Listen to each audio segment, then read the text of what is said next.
Good morning. Hello. How are we all doing today? Hope everyone's doing well. Good morning, French Fry Apocalypse. Simply Coco, Madame Angela, Butchervolsky, Julia DK, Joe Tyner, Close No Cigar, Canra, Punbro, and Prince Darby. Hi.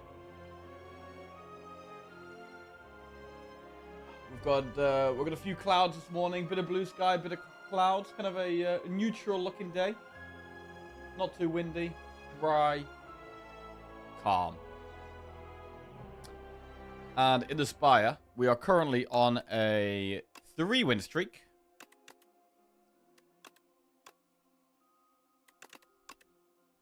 With Necro, Defect, followed by Ironclad, which means we're going to be starting with some Silent this morning. Oh, wow. We had a great Ironclad run yesterday with 7 Cascades. 7 Cascade. We had Tent with Shovel, which was awesome. First time I've had that combo. Mega strong deck, that was. Mega strong deck.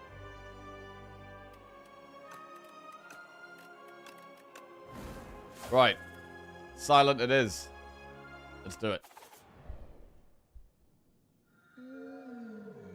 What do we think of Tottenham? Shit. Right, Arcane Scroll, obtain a random rare card, Nutritious Oyster, raise your max HP by 11, or scroll boxes, lose all gold, and choose 1 or 2 pack. How did we get 7 Cascades? We had White Star, so we got offered more rares than usual, and then we doubled our deck.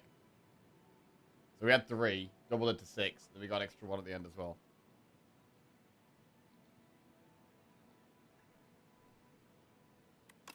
Okay, we got the underdogs here. We've got the fish.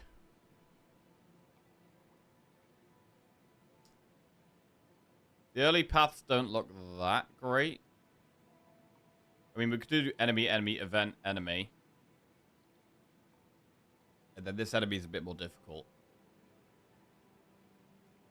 Campfire, elite at the end. Just mostly up the left there.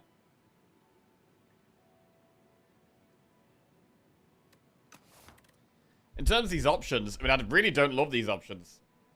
Max HP, I don't really care about that much. Random rare card. There's a lot of things that actually hurt us in the early game, rather than help us.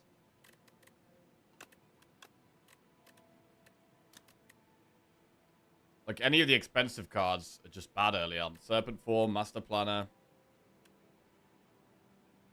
I mean, tracking's good to have. Nightmare's gonna be bad. And even the ones that are really good, like Knife Trap can be really good, Corrosive Wave can be really good. They're not that good at the start, so I actually really don't like random rare. I might go with the scroll boxes. Scroll boxes would make it slightly more okay to consider that elite, and maybe doing 3 elites. We'll also have the option to dodge that elite to a shop of 1.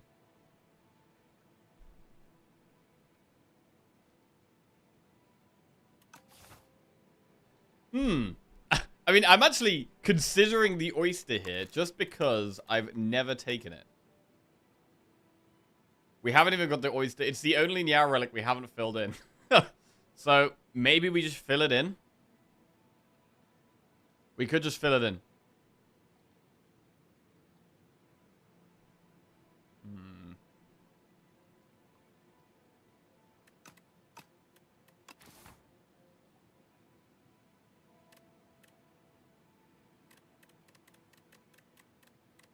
I'm going to fill it in. Alright, I don't think it's very good, but we're filling in the gap. Okay.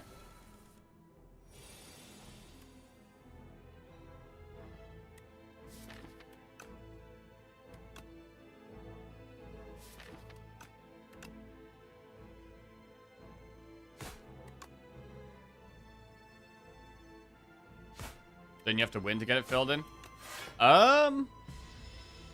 I didn't think so. I thought you just had to take it, but that may be wrong.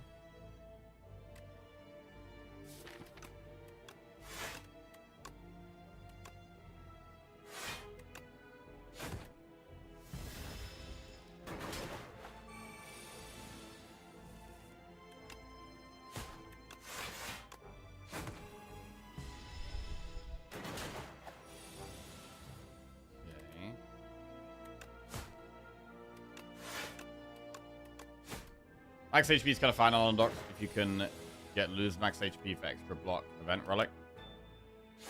Huh. Backflip, dodge roll, cloak a dagger.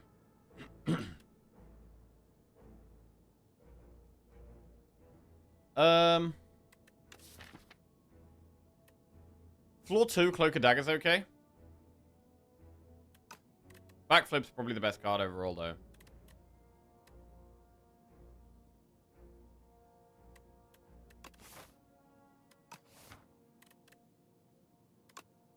Just flip it back.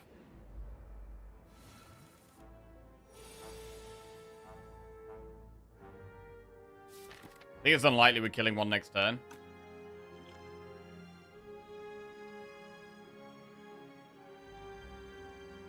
So I think we need to kill the front one first. Oh. We could get triple strike. I mean, even with triple strike, the neutralizer strike wouldn't allow us to kill this one this turn anyway, so it's fine. If we targeted this one, the triple strike wouldn't even be lethal on it.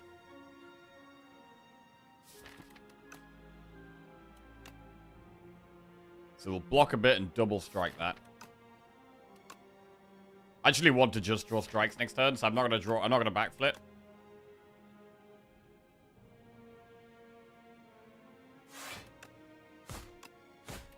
Okay.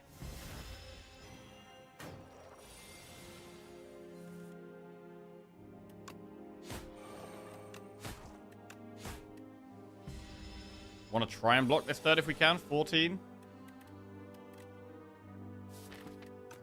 Alright, unfortunately, our best 3 cards are at the bottom of our deck there. It's always going to be unfortunate. Fine.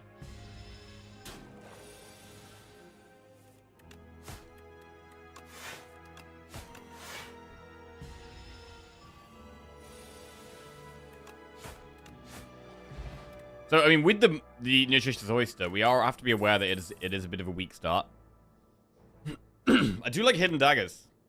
I do like this card. Get this in. Ooh, our event is an extra enemy, which is not good for us. When we're already having to do quite a few enemies here.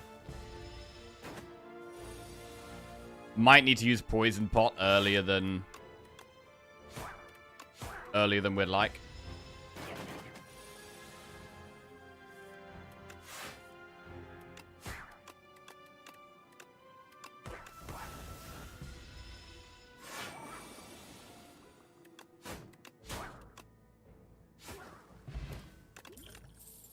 Okay, Power Pot, Dodge a Roll, Untouchable, Follow Through. Is Untouchable worth with Hidden Daggers in? I think Untouchable's alright. We've got 2 ways of discarding it, so we'll put it in. Right, already I'm thinking about using a potion. I'm gonna Poison Pot here.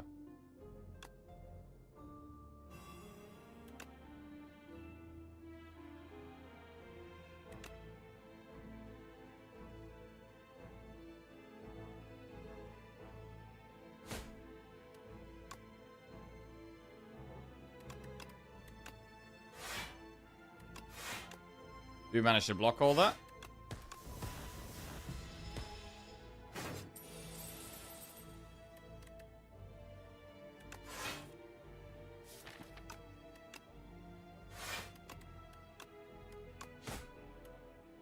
Okay, most of that.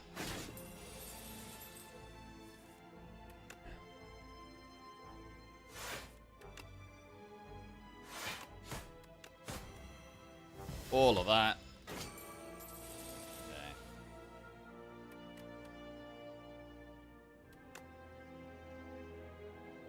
It might be difficult to kill the little dudes here.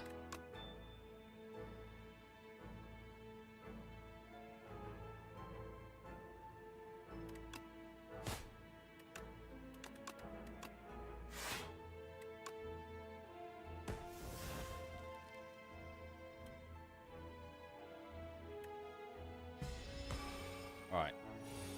That's actually fine. Totally fine. Really wanted that gold back, so let's make sure we get that. I'm not sure if the guy has ever stolen my gold, actually. I think I've probably always got my gold back. It's pretty horrendous if he takes it. Right, prepared flechettes or dodge and roll. Flechettes can be some good damage. Prepared is good with the sly stuff. I think we should take flechettes.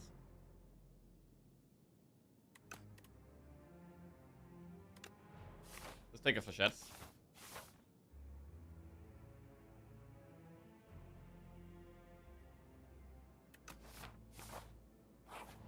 Right, one more enemy. Oh, these guys could be tough. Right, do we have a power pot here? We're in a bit of a sticky spot. After this, I mean, we could have event, enemy, campfire, chest, campfire. But I don't hate power potting here. I'm gonna do it. Tracking, accelerant, or infinite blades. To be honest, this is not great. Tracking or infinite blades. We only got 1 week in the deck. We've got unupgraded neutralize.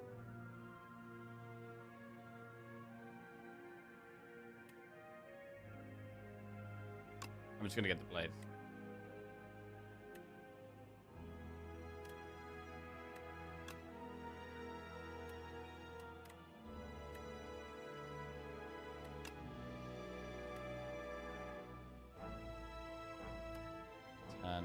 God, one more skill would have been really big here.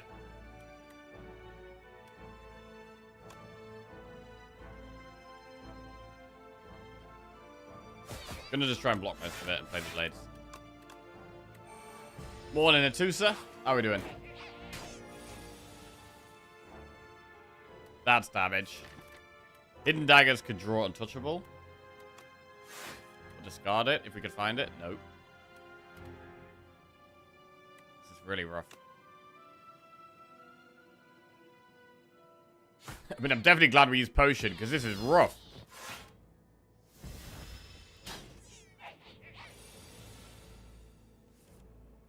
Flechettes, 5 times 3. There we go. That's much better.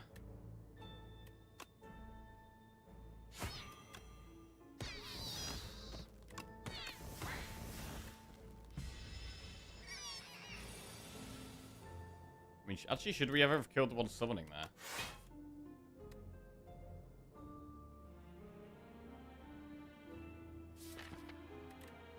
We maybe should have killed the one summoning, actually. Because we might have had the block to block the other one. Just came in, thought you were a barbershop at first glance. A barbershop? Not at a barbershop, though. In my streaming room. Where I always am. Spent a lot of my life in this room, actually. Right. Shiv.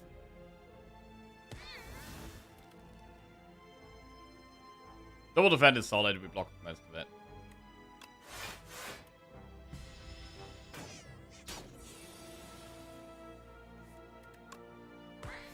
One day he will shave his mohawk. I don't know about that. I've been enjoying it, to be honest. Even had your haircut in that room. I haven't had my haircut in this room, no. Can't see my arms. Oh, it's like the where you've got like a sheet or something, or like a towel, like covering so the hairs don't get down your neck. Yeah, I know what you mean. Prepared blade dance dagger spray. I mean, prepared can help activate untouchable. Blade dance is a bit more damage. Dagger spray would be our first AoE card.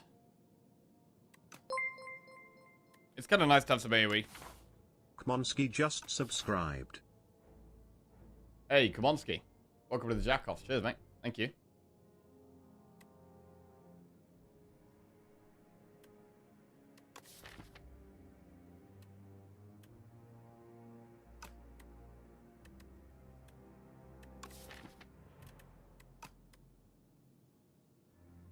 Dagger spray or prepared? I don't think we're going for this first elite.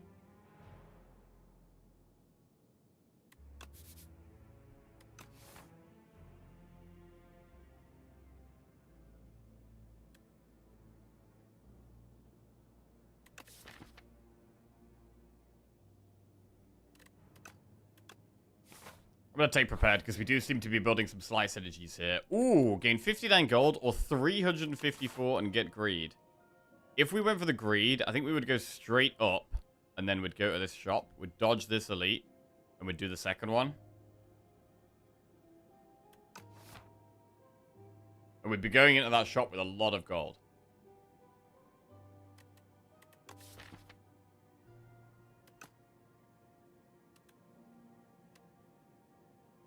But I mean, even taking the 59 gold, we'll still be going into the shop with some decent stuff.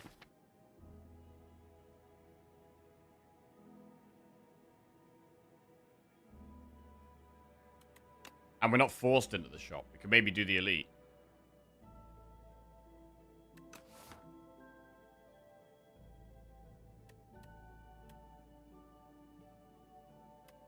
Let's get rich. Right, we're gonna get rich. We're gonna go to the shop and do one elite.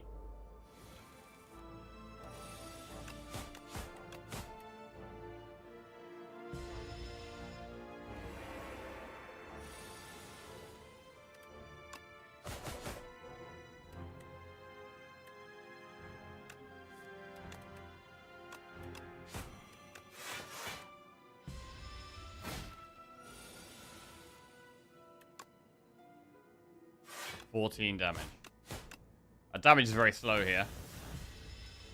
I mean, it looks like we're possibly going to have to rest.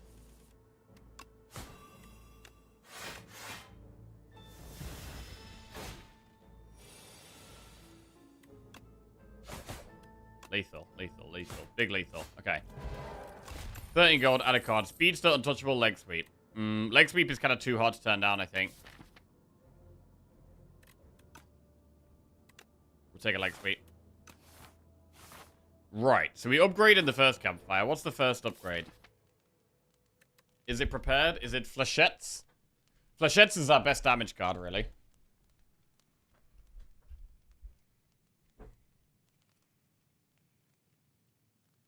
We should probably upgrade damage first.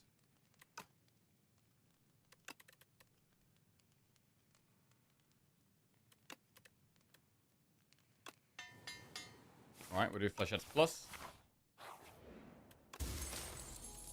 Bag of marbles. Right, rest or upgrade here. I would like to upgrade again, really. Neutralize is probably the next best upgrade. I mean, prepared is also good. I guess the leg sweep does make the neutralize upgrade slightly worse. So it could be upgrade prepared.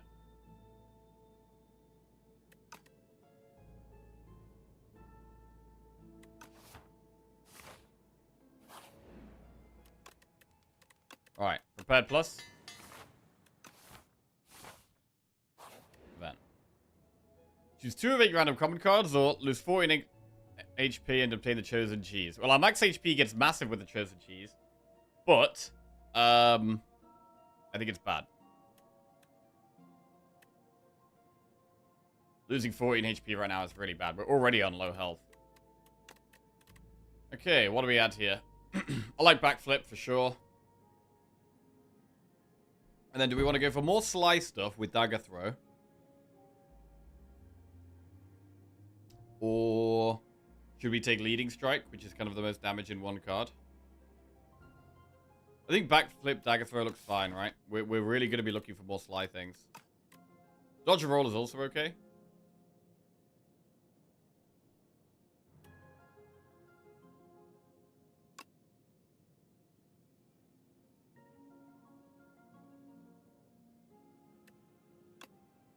Right. I hope they'll remove this event from the game, especially when you get an Act 2. For me, it's just a lose 14 HP event.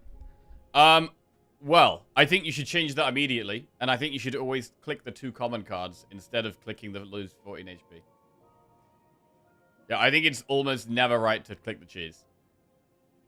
I think you almost always want to take the 2 cards. Where are you from? I'm from England. Right, we're going to go through this shop. Flechettes. Okay, already the deck looks a little better. You don't want 2 common cards in Act 2? Well, I can tell you right now that it's better than losing 14 health.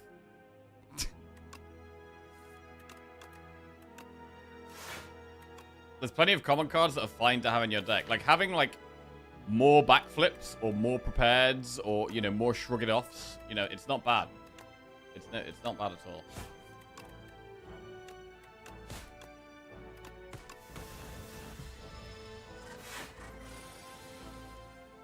Right. Whereas losing 14 HP is not... It's never good. And the amount of time it takes you to get the health back is too long. It takes way too long to get the health back you lose from it.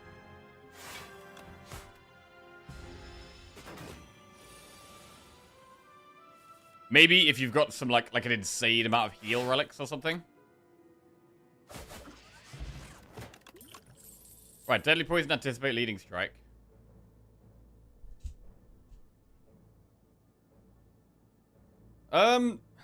I think we're skipping.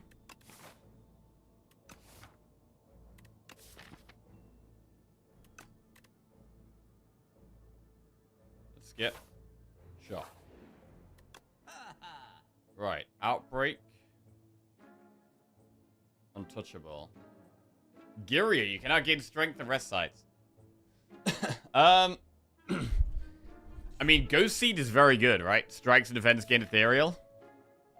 We could just go with that.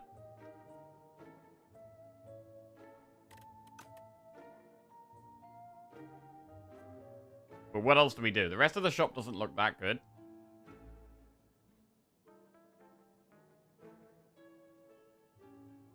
Unceasing Top. The problem with Silent is it is quite hard to get energy.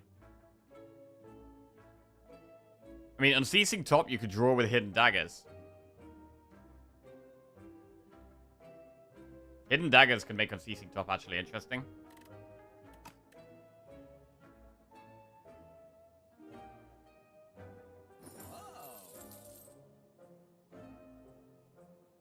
I feel like we probably should take Unceasing Top. Precise Cut is pickable.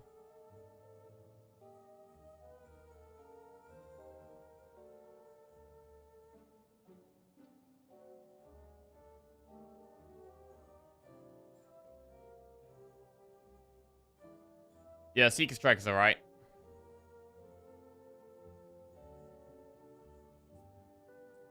It is a pretty disappointing shot.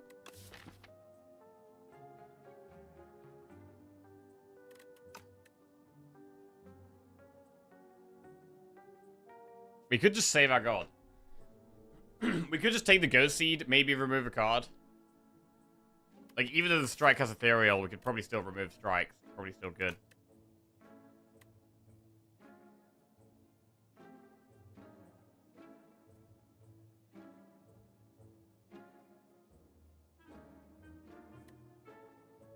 God. I mean, Unceasing is not really that good against Queen in the late game either. It's also not that good against Aeon Glass. Like, I'm just thinking, when is this actually going to be good? We'd need to have some serious... Something that actually gains us energy to want us to try and play it, I think.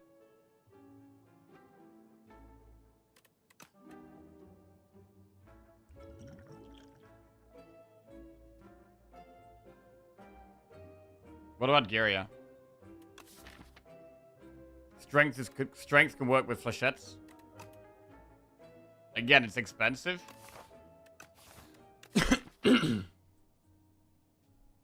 What do we miss the upgrade on? At the moment, it would be neutralized. Miss neutralized upgrade for 1 strength. I mean, are we resting in this last campfire anyway? We may even be resting in this campfire.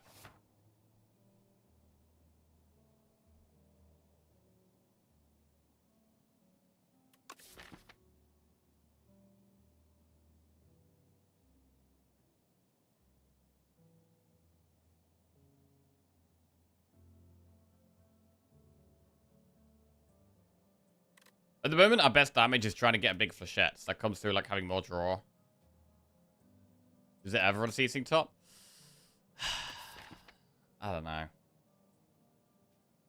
mean, we've got Greed.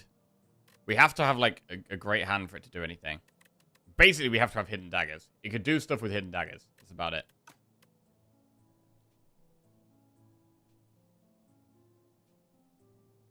If we did take it, we could consider deflect. But then would we rather just remove a strike than take the deflect? Probably.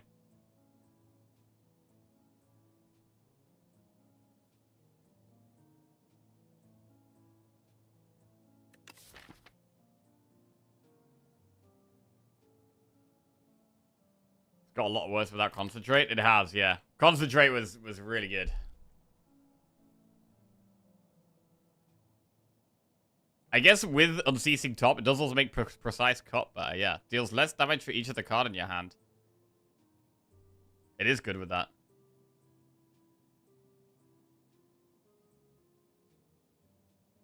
But I'm trying to draw more cards, right? Like with Flechettes, which we already have in the deck, we're trying to get big hands to get big Flechettes off. So like suddenly trying to do the opposite thing and empty our hand just doesn't feel great.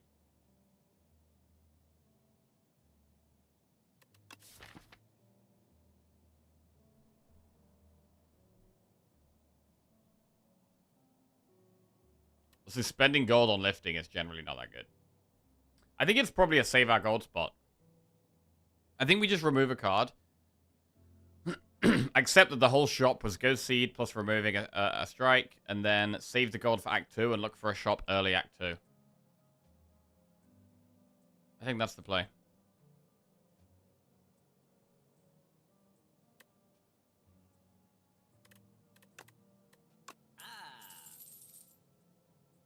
Okay. Do we want Untouchable? I mean, if we're doing this, Untouchable's not bad with the Prepared Plus, with the Dagger Throw. So, I don't hate Untouchable with us just chilling. Let's get it. Okay, and now we're going to chill, I think. Now we're going to chill. And we will try the Elite, and then possibly rest afterwards. Touch of Insanity is good to use on leg sweep, either against the Elite or the boss. One of the two. Clarity Extract. I mean, Clarity Extract might even be better against the Elite. Because an extra draw against Soulfish can just draw you more beckons. We'll see. Alright, let's roll.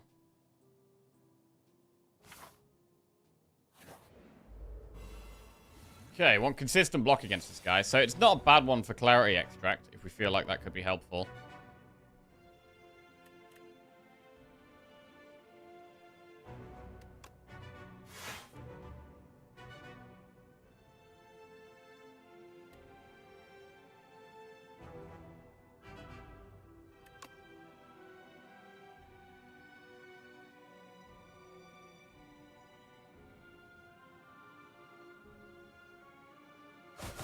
Okay.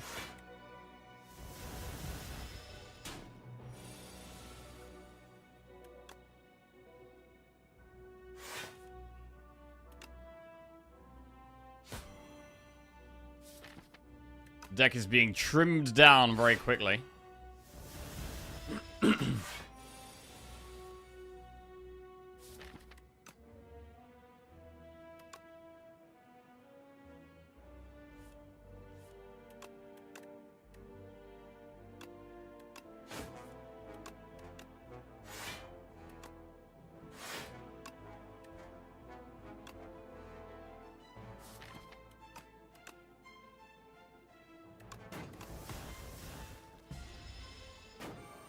Not that easy to push the damage.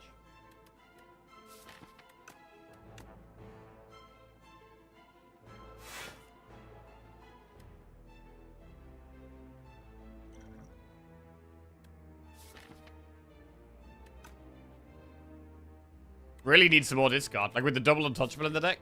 I'm just wanting the prepared all the time.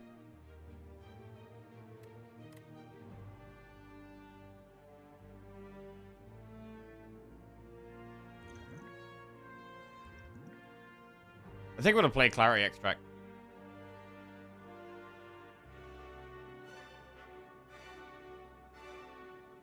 No, we should backflip really. See what we can hit.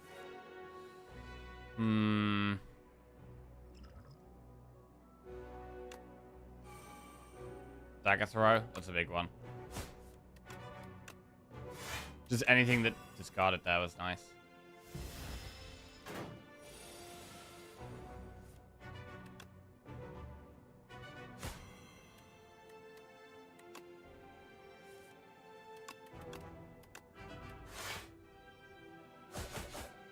Okay, this works fine.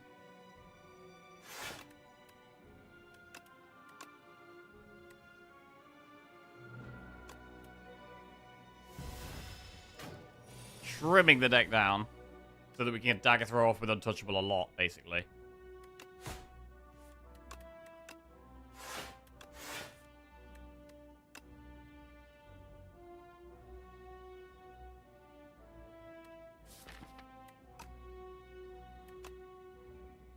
Draw.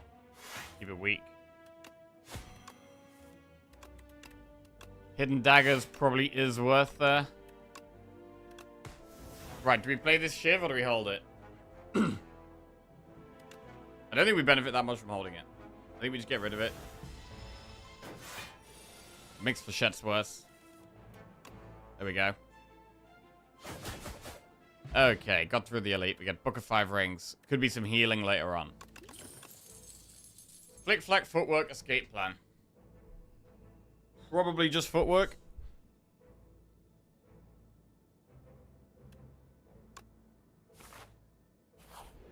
And now I think we maybe do have to rest here.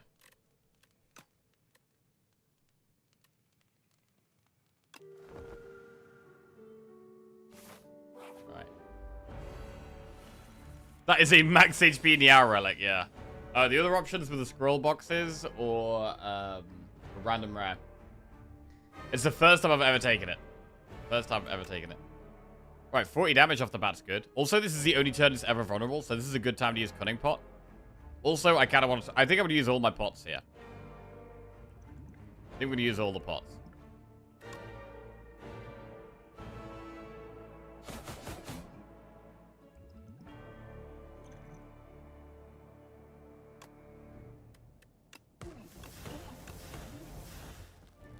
Maybe we don't need to touch of Insanity, to be fair. Maybe we don't need to do that.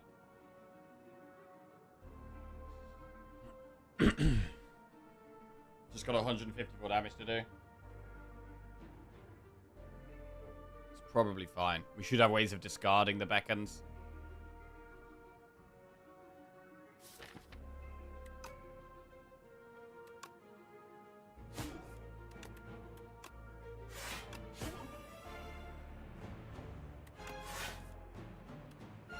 Or we could just play it because it's good and we keep it weak. In terms of Act 2, we've got Book of 5 Rings to heal us, right? Which is going to help loads. Our damage is quite low. I'm going to use it. Partly because of the Book of 5 Rings. We know we'll be getting a heal. 20 healing in Act 2 is going to be really nice.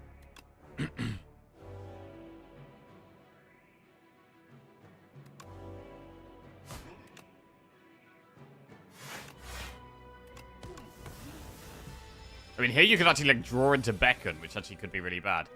With the Unceasing top, if we're taking it.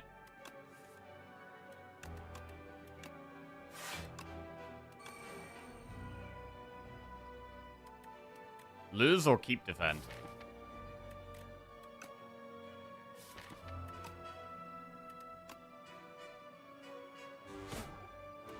Lose?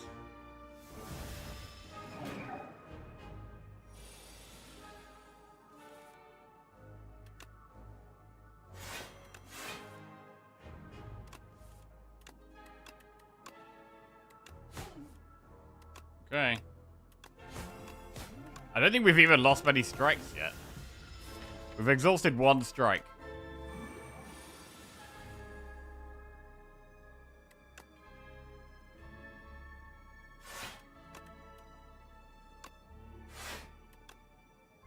I should probably exhaust this one.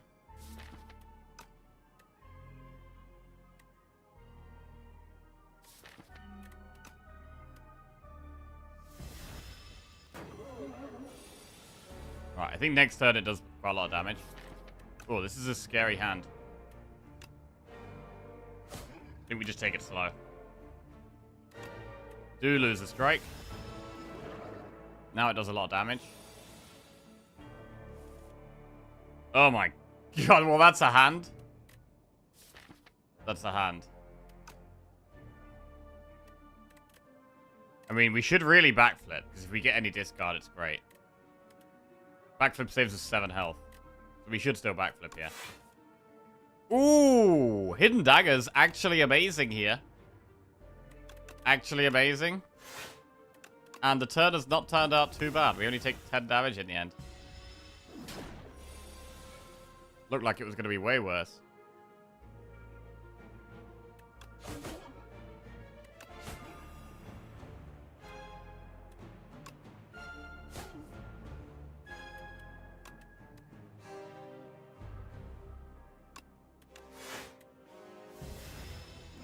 $50 damage to go.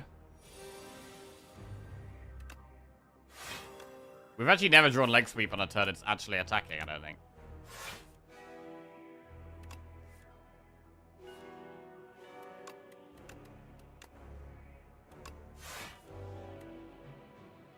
I think we'd probably take the 6 here to push 21, because 21 is quite a lot.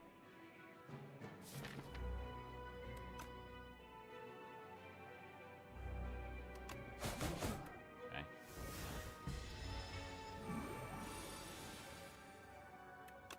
Nice leg sweep.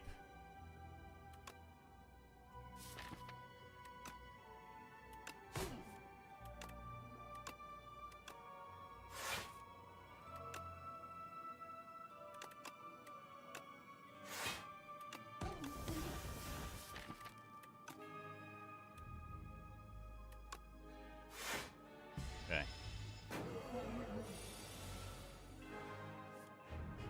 Dagger throw. Damage is low. 14 to go. This turn could be scary. It is pretty scary. Jesus, it's scary.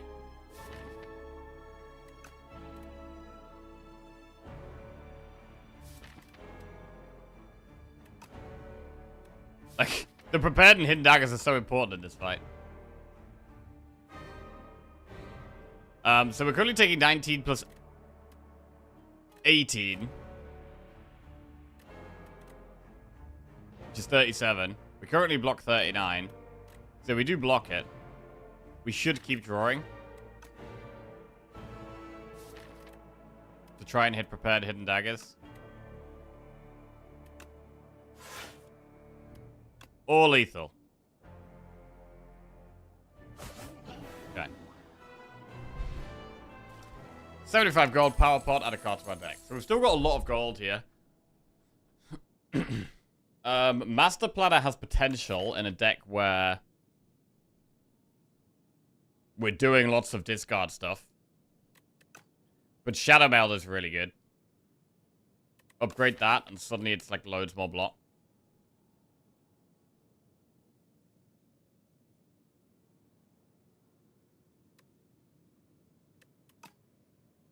There was an unlucky line that was killing us there. I mean, I think if we'd backflipped into double beckon, we could have still played defend and survived. I'm pretty sure.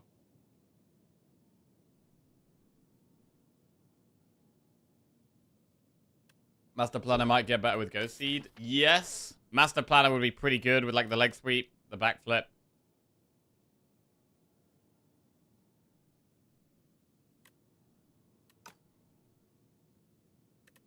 I really like Shadow Melt, though. I think Shadow Melt is just better, faster. Like, in terms of helping with Act 2, I think Shadow Melt is insane. Master Planner is better later on.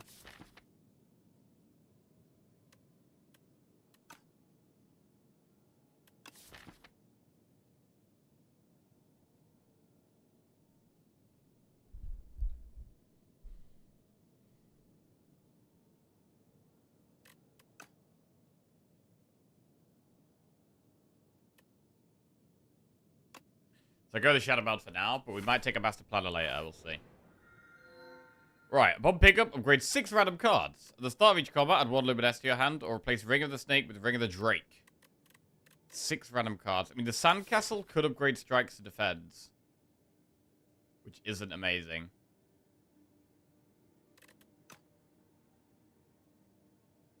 Luminous is an extra skill for Flechettes.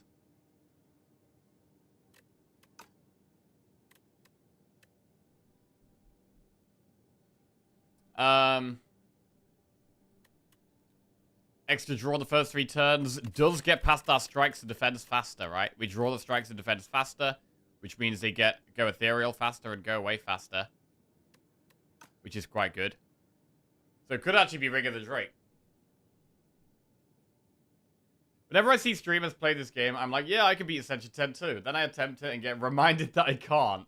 Ascension 8 seems to be my threshold. Yeah, 8 and 9 is where the difficulty really ramps up. Like, 8 is more health, I think, isn't it? And then 9 is more damage. Ascension 9 is probably the biggest step up.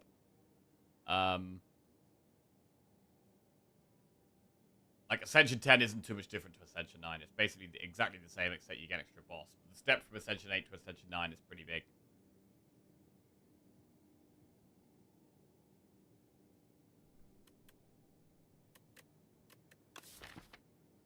We're not really a deck that needs energy that much.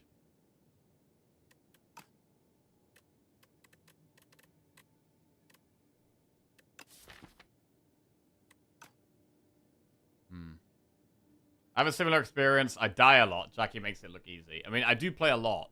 I do play a lot. You know, if I played the game for like, what, was it 500 hours now? And that was trash? I mean, that would be a surprise, right? Surely. Right. Ring of the Snake. I mean, I think generally, I do think Act 1 is possibly the hardest act. Like, the start of the run is the most important part of the run. Yeah. Only thing in Ascension 10 is you can't throw all your potions at the first boss to bail you out. I'm going to go with Ring of the Drake, just because it works with Ghost Seed. It doesn't feel amazing, but it feels fine. We definitely want to see a shop this act, because we saved a bit of gold. Well, we can start here. Going through 4 enemies isn't amazing. But we could do this path. If we're feeling aggressive. What if we went to that shop? Where would we go? Well, we'd go this way. Okay. Alright, we'll start here.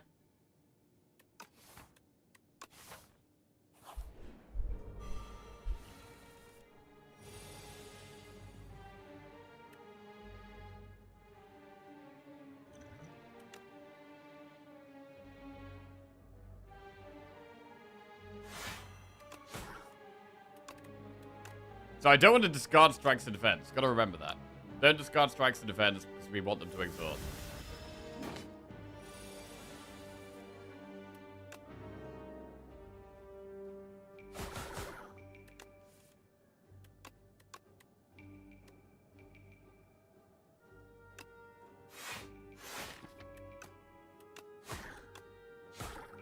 I'm still gonna play the strikes when I draw them first time through the deck though, if it's getting us some extra damage in.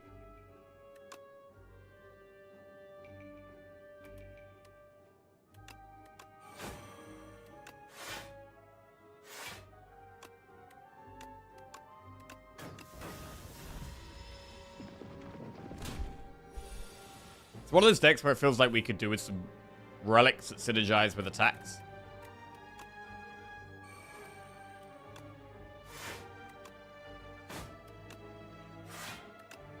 The Shadow Meld with the... Shadow Meld is going to be really good with these Untouchables. Okay, we can pop it this turn.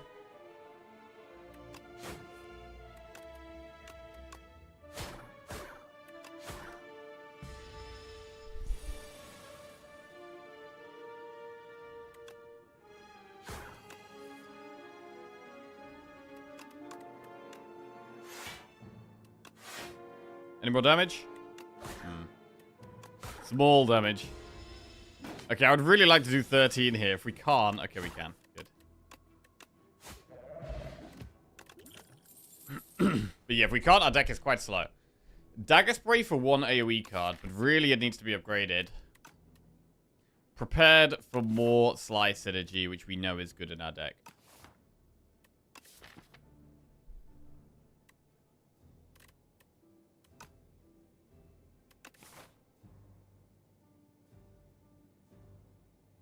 I mean, we could save the pots for an elite and go up this through these events. And, like, really try to force the elites.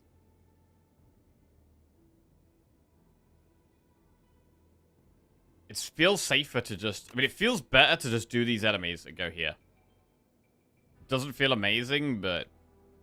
we might have to use pots in regular enemy fights. That's okay.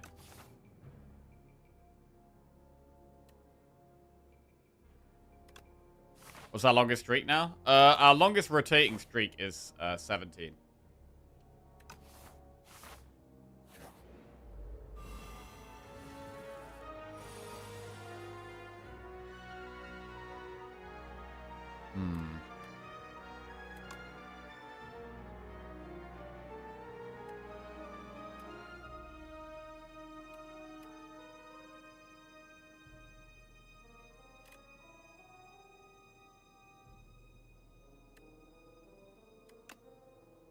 We can kill the one at the back.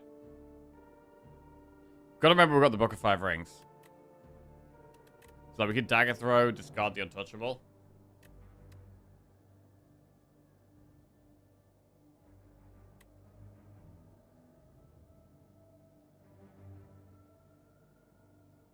As you can see, Ironclad is our best class. We're pretty close to our best Ironclad streak at the moment, which is nice.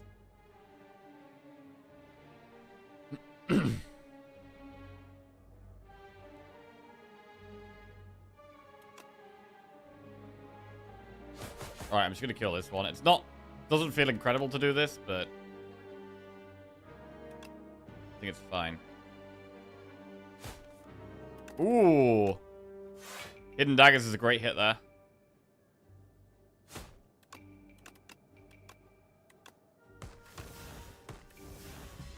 I mean, that was smooth. We're dealing with some of these fast fights quite well.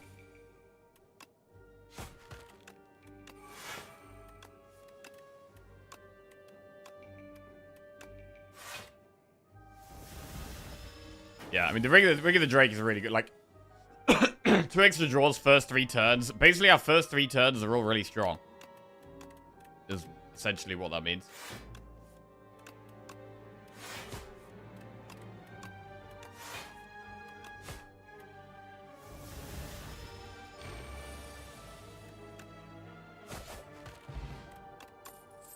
Blur, Piercing Whale, or Slice. Piercing Whale's pretty good in Act 2. Blur is worth considering, though. I feel like we should take Piercing Whale. Like, having 1 Piercing Whale in the deck is great. Blur... I mean, Blur works with Shadow Meld quite well as well. Still, our damage is quite low, though. And if we do go for elites, Piercing Whale is one of the very best cards against the Millipede.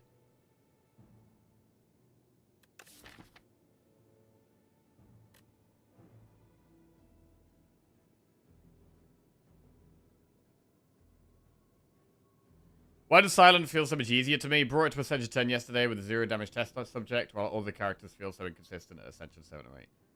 I mean, Silent probably has the best consistent block of all the characters. I mean, you've got Neutralize in your starting deck, like making all the enemies weak really helps with saving you health. She's also got, you know, things like Footwork and Backflip, Shadow Meld, Leg Sweep, like lots of really strong defensive options. So I think Silent probably has the best block. Like, most consistent block of all the characters.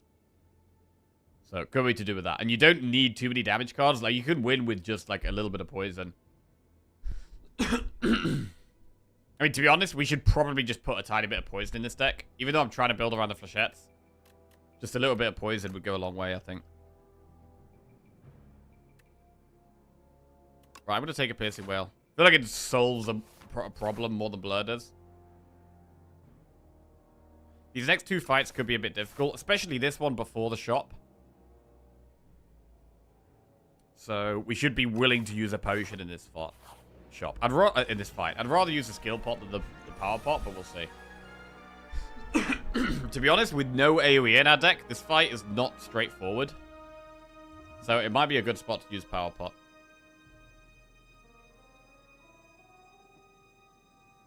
I'm going to do it. Footwork, Accelerant, or Tracking.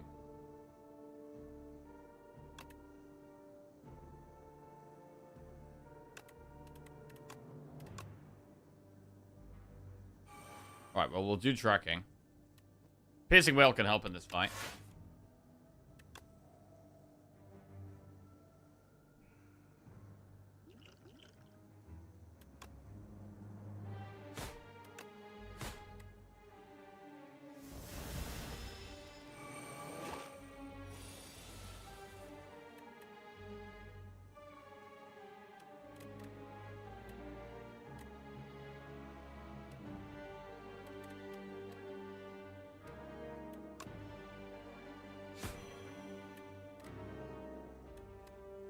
Fleshead's almost kills one of those, but not quite. Could also just push on the boss.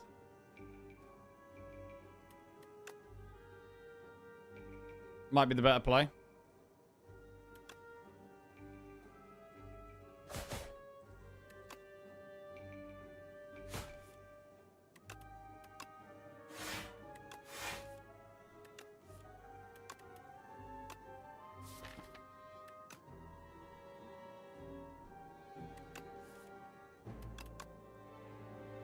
Alright.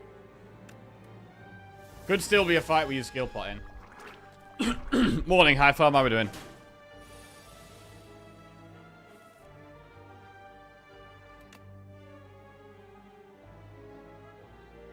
Footwork prepared.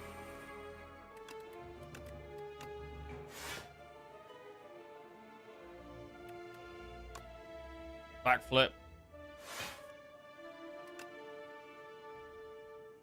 We don't necessarily need to Piercing Whale.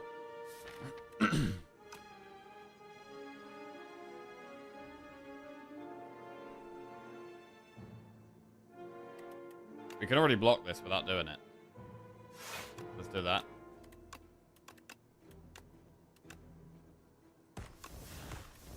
Next turn's a bit scary though. Could be a lot of damage incoming. Might be a turn we think about using skill pot. We're vulnerable now. Oh, they're doing 21. Okay, it's not as bad as I thought. Neutralize.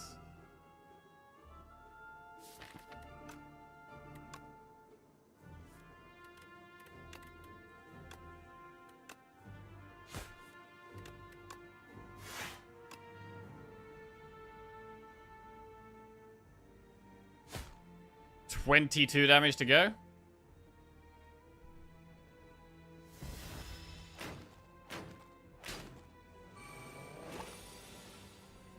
Now they're doing loads.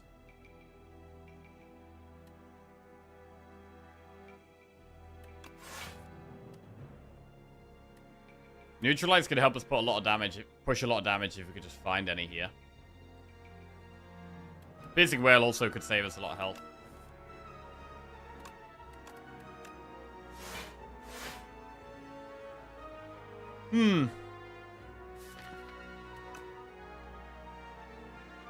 Alright, I think it's just Piercing Whale. Suddenly they do barely anything. But we're not killing. I definitely think just focusing the big boy was the way to go. For sure. 6 damage. 10, 14 damage in hand.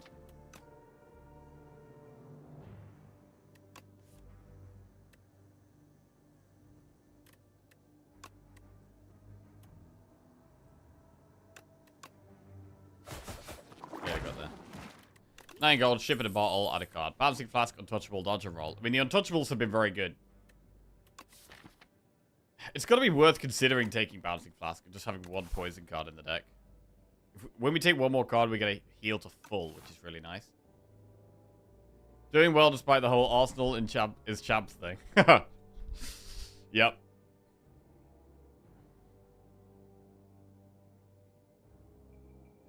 When does the season finish, actually? Is it this weekend?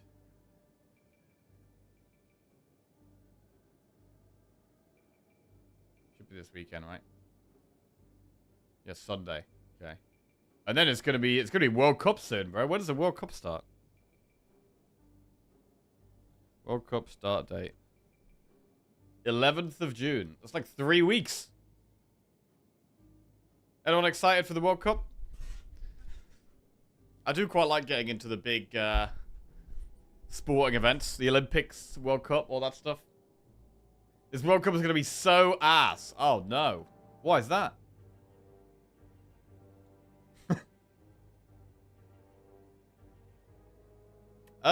Bouncing flask.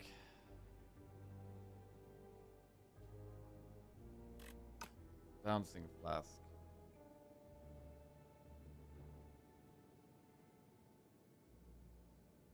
Why would you be excited as an Englishman?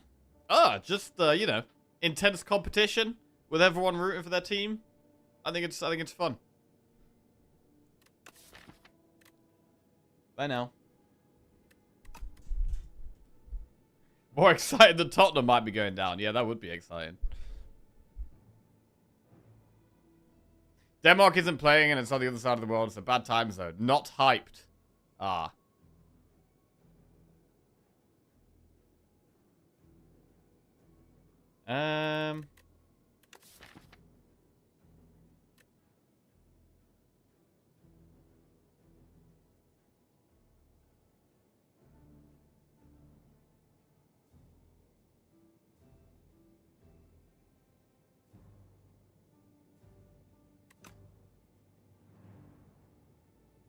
Bouncing flask.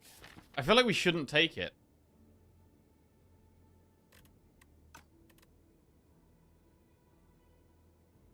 It can really help our damage. It's also going to be Americanized with hard-time shows and stuff like that. Oh, God. Okay. Yeah, I'm not excited about that.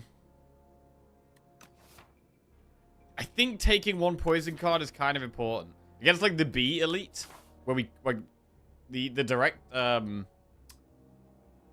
status cards in our deck could be very sketchy. So I'm going to take one Bouncing Flask. I feel like we should. Right. Chemex. Footwork. Bellows. First hand you draw, each combat's upgraded. We don't have anything that works with Chemex at the moment.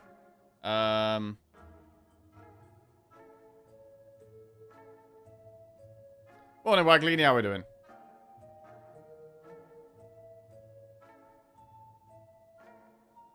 It's only got one interesting-ish group. To be fair, I haven't actually looked at the groups. What's the interesting group?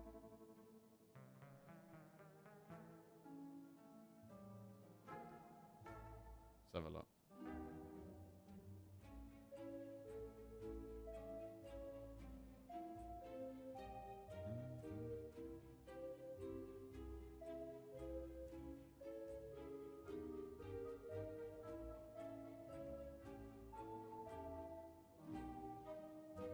I feel like we shouldn't take Chemex. I do like it. It has potential.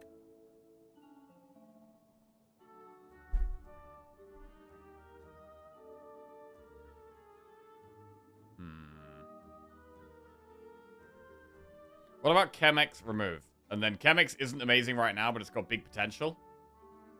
But you can take Chemex for the potential and be like, right, we take the Chemex. And then suddenly, if we ever get offered Malaise, it becomes an incredible card. Skewer becomes very pickable.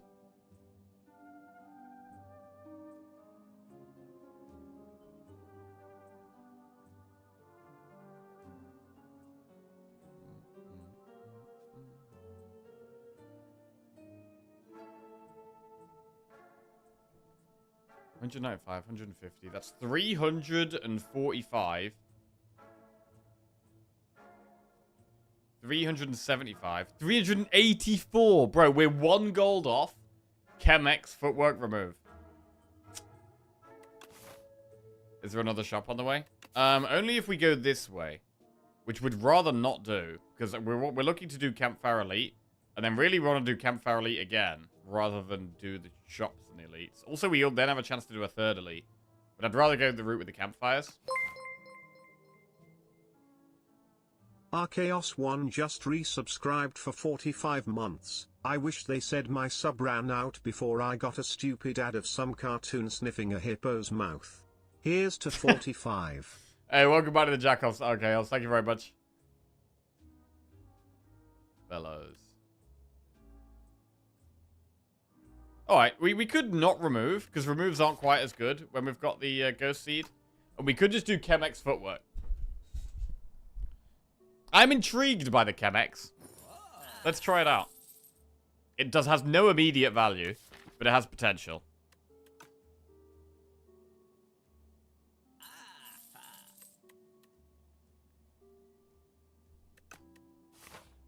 Okay.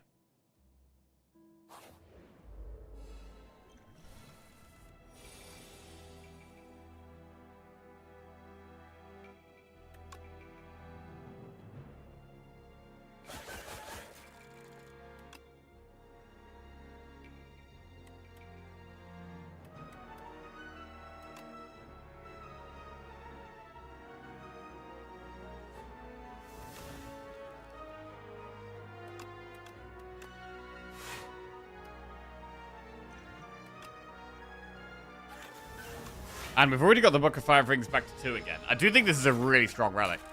Book of 5 Rings. I think it's really strong. Like, I think it could be even nerfed down to, like, for every 5 cards you add to your deck, heal 15. And I think it would still be decent.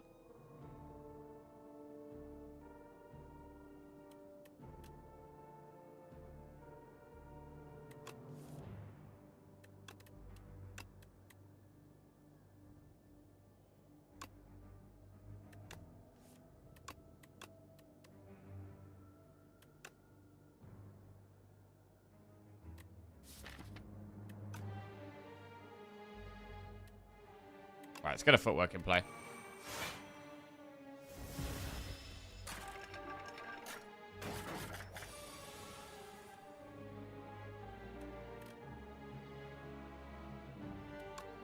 Really want to upgrade Shadow Meld.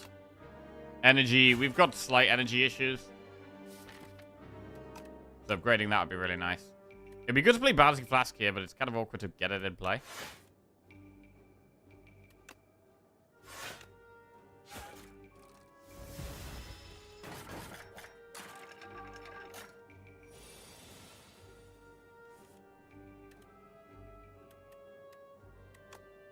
Footwork, backflip, backflip. We lose a lot of strikes and defense, which is good. But the dazed are a problem. The backflips really do help get past the dazed. That is a terrible hand. Jesus. I mean, we could Flechettes and then Bouncing Flask. If it hits this one on the left twice, we kill it. But what if we don't? Do we just go for it, and then if we don't skill pot? I think that's probably the way. But the thing is, we could just skill pot now, and then it guarantees we kill it, and then we Bouncing Flask. I think that's probably better. Sounds better. Right. This is just the safer play.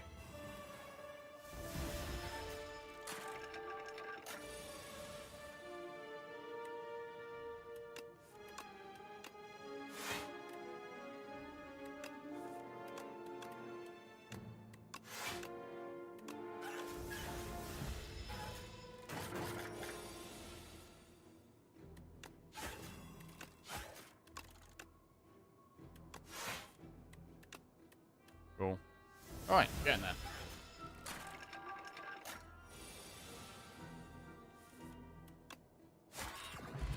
Severgold, add a card to our deck. Tactician, Deadly Poison, Phantom Blades. It's a deck that could use Tactician, actually.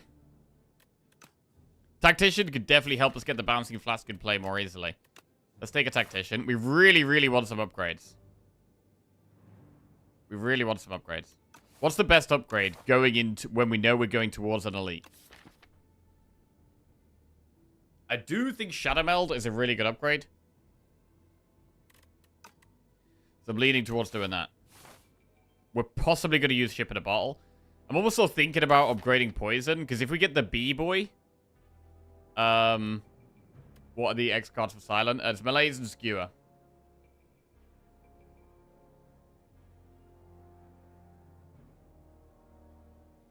I think I'm going to upgrade Bouncing Flask. I think I need more damage. Let's make sure our damage card does more damage. And Flechettes isn't good against the B-Boy. Right. Choose the attack to attack with Sharp, a skill with Nimble, or a power with Swift. I mean, Swift on Footwork is always going to be great. We get through the deck faster.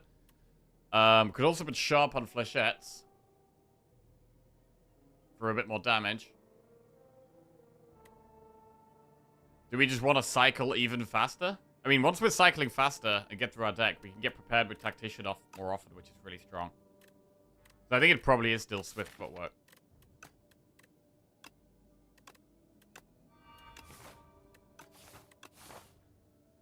Right, here we go. We're going to go towards elites now. We've got one pot. Vajra. Okay, a little bit of strength. Gotta be happy with that. That's just some free damage. Here we go. Right. It would be good to Bouncing Flask turn 1 if we could.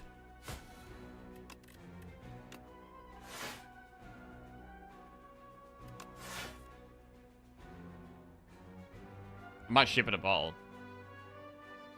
Let's do it, because I want a Bouncing Flask here. That's a lot of strikes and defenders gone.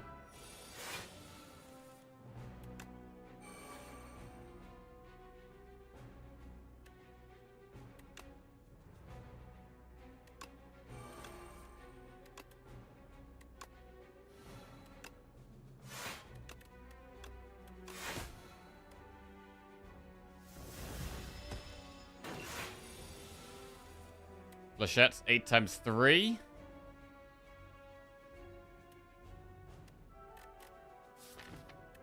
There's a leg sweep to be drawn.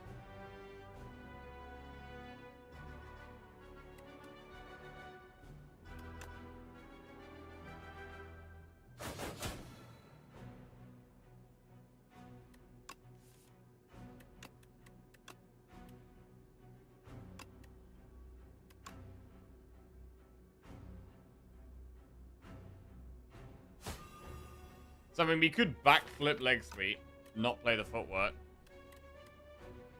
It's not bad. Should probably do it.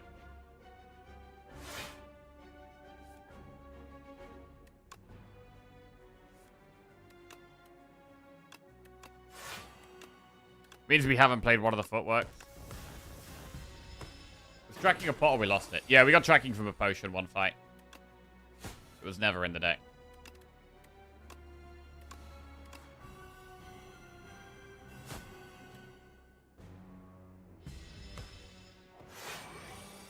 Bouncing Flask does feel like it's making a big difference, to be honest.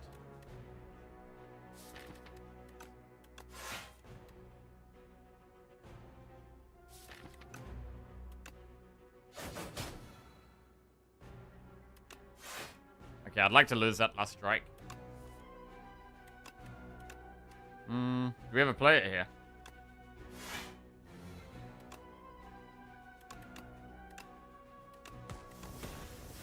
Probably do play it. We may never draw it again. Could push the damage. We get 20 heal if we had 2 more cards. So we might really want to consider adding a card after this fight.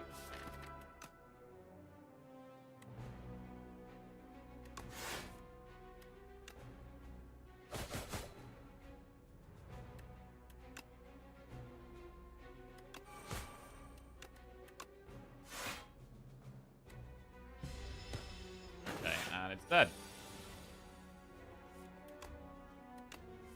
Wow, we actually kept 2. We still had 2 strikes in the deck.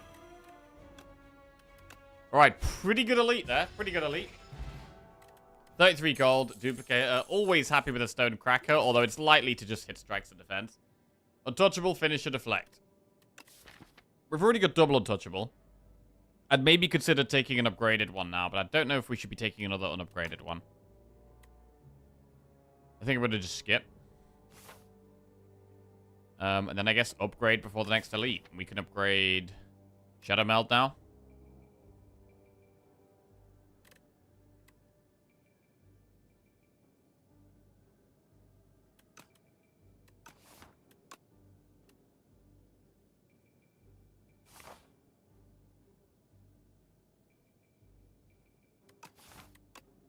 I mean, there's the argument to taking a card because we can get a heal after this fight by a Book of 5 Rings.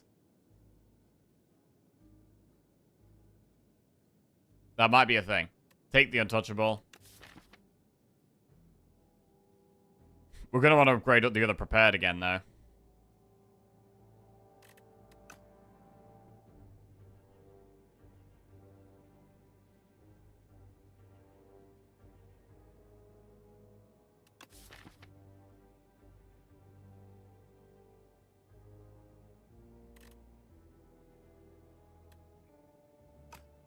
Yeah, deflect is also fine.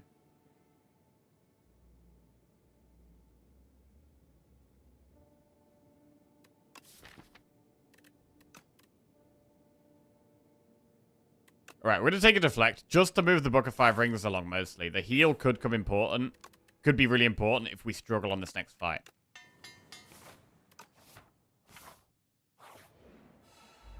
Right, we've got the B-Man, so Bouncing Flask is going to be key in this one. We possibly want to dupe pot Bouncing Flask, actually. I mean, Flechettes is a lot of damage. That's 60 damage? Hang on a second. We could use that twice. But that's going to be 10 days in our draw pile.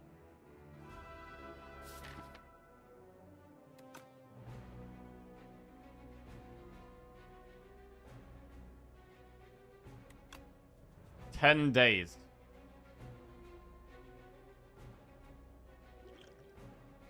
I'm gonna do it.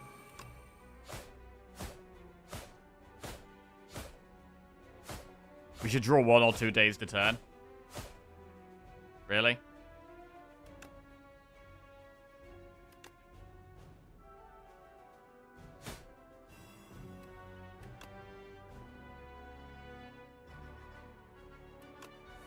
Hey, -1 days.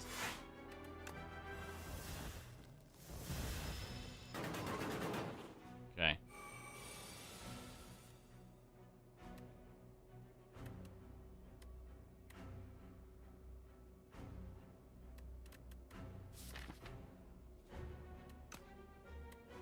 I mean, Bouncing Flask is amazing.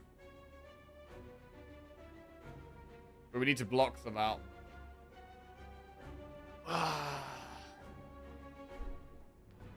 Or do we? Maybe we just take the damage and heal from Book of Five Rings.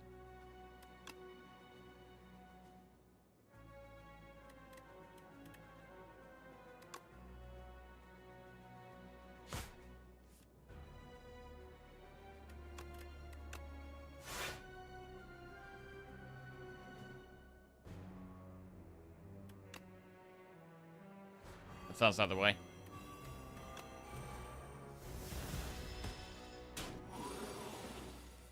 Okay, this could have been a really awkward fight. This was totally fine in the end. The pot really, really helped. Rainbow Ring. First time you play an attack skill and power each turn, gain 1 strength and 1 dex. Interesting. Adrenaline is an easy pickup. And a massive heal. There we go. Alright. Some potential scaling. Another card that speeds us up. Pretty good.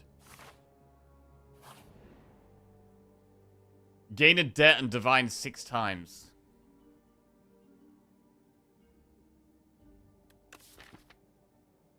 Okay.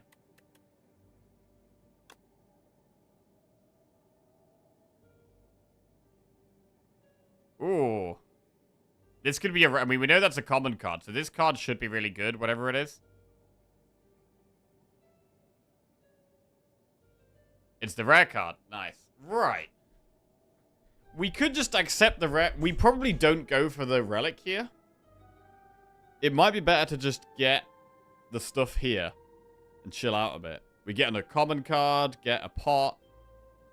That sounds quite good. Ooh, there's the curse.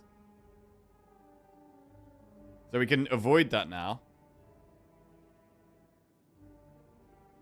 And so we should probably look for the uncommon card. We should look for the uncommon card, I think.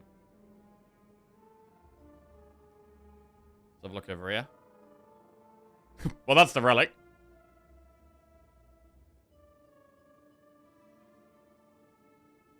There's the uncommon card. Okay. Alright. Bit of gold, stable serum, rare and uncommon. Footwork, Predator, Expose. Another footwork? Or expose? Malaise, corrosive wave, after image. I mean, after image is great. But it's got to be malaise with Chem-X, right?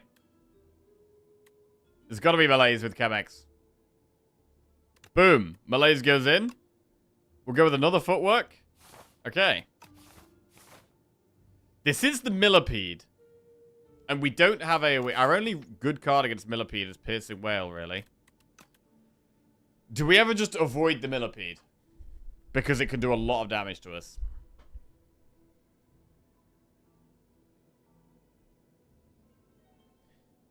It might be worth avoiding the Millipede. We could upgrade Tactician.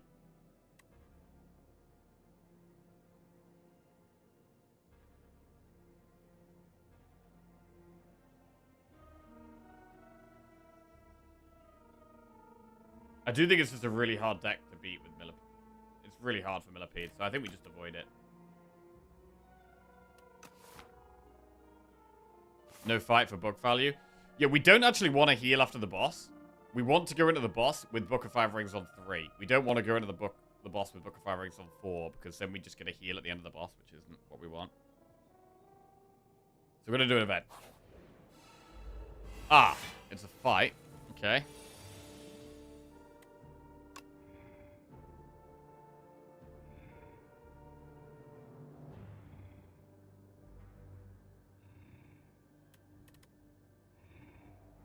Morning, Jackie. I enjoyed your top tips video. Went very well made. Ah.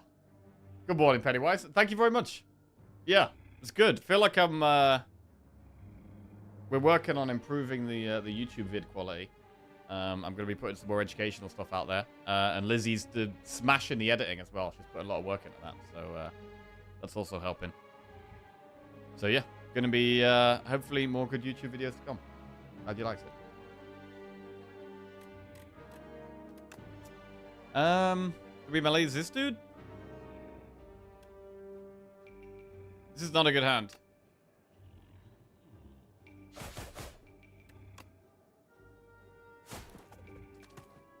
I think we do just malaise this one.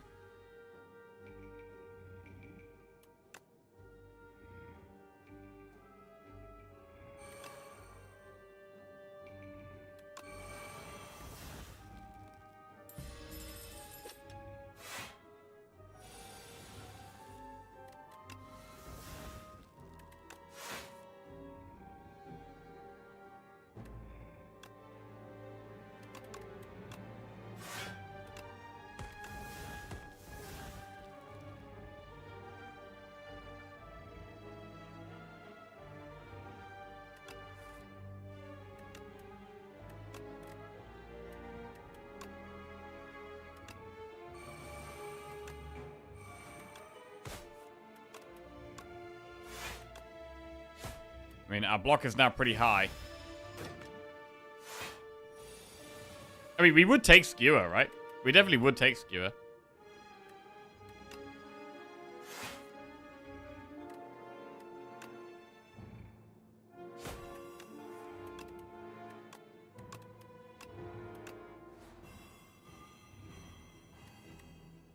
It's quite good poison distribution. Means this one just dies next turn.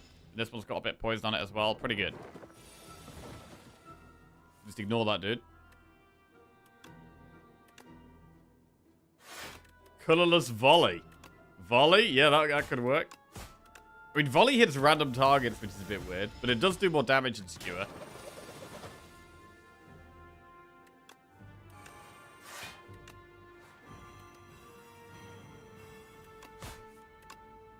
I was trying to avoid being a poison deck this run, but we've kind of ended up with Bouncing Flask as our main damage anyway.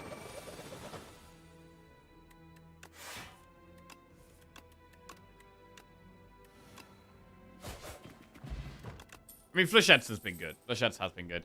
Piercing Whale plus Blade Dance Untouchable.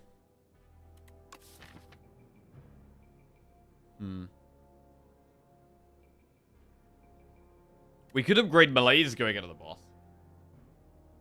Or we could upgrade Tactician. Or Prepared. Prepared is a good upgrade in this deck.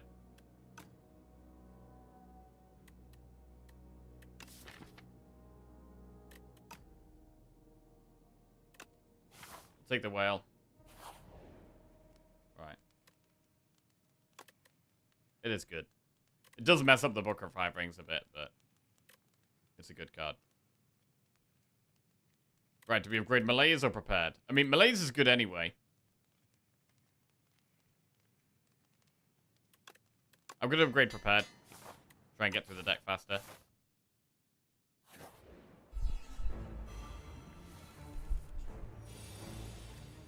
Play the footwork. Okay, I think we just...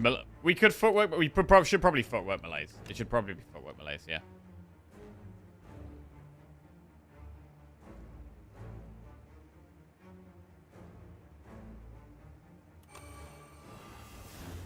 Right. Do we have a stable serum?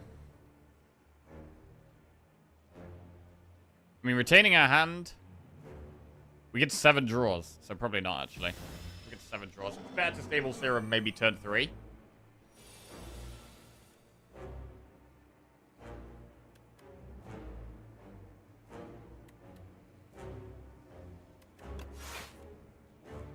The main thing is going to be getting the poison in play. When we get the poison, I think we've got to play it.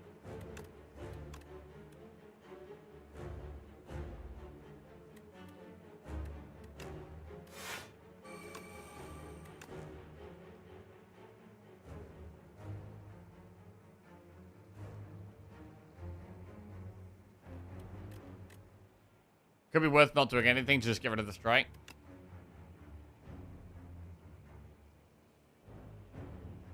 We'll do this. We'll push damage. It is 10 damage.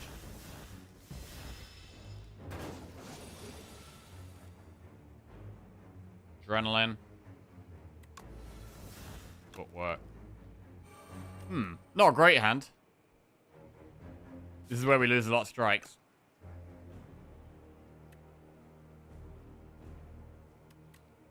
I mean, we could just do untouchable defend.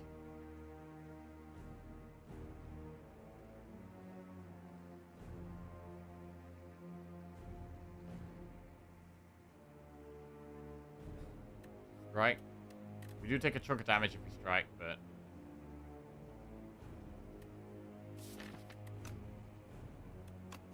Go on, then. Stable serum here.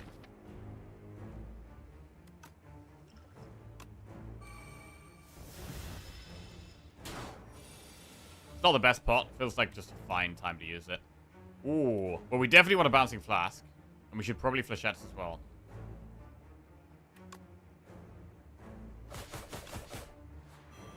Our 2 cards that do some kind of damage.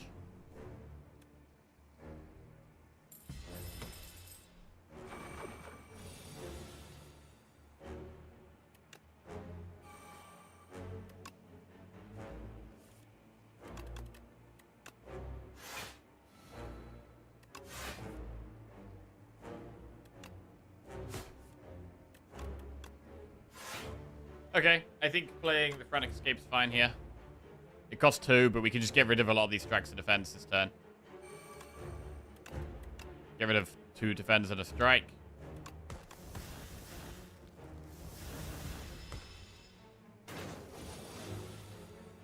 Nine times 2. Solid turn to leg sweep.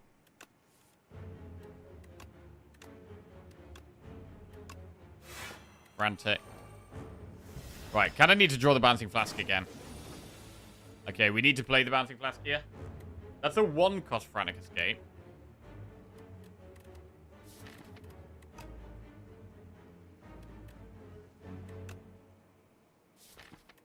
We could hit Deflect or Shadow Meld. To be fair, it's only Deflect that's that good.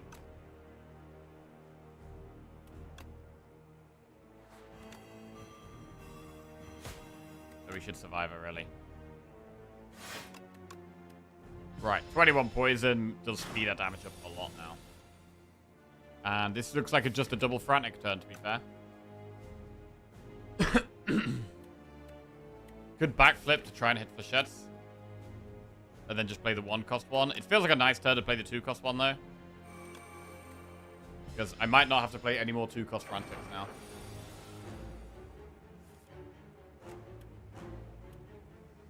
Playing Untouchable for the 2 energy here, I think. Shadow Meld Untouchable. Lose what's possibly the last strike. Yep.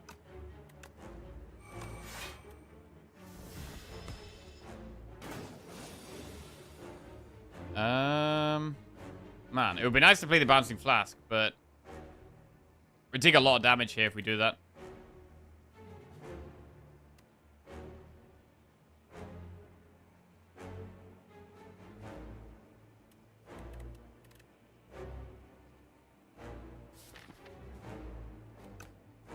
We're at 50.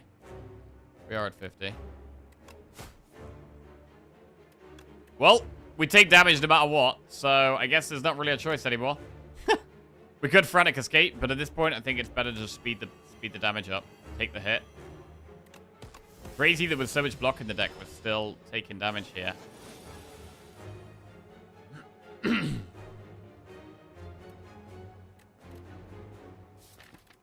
got double Frantics still. We've got 2 Frantics left.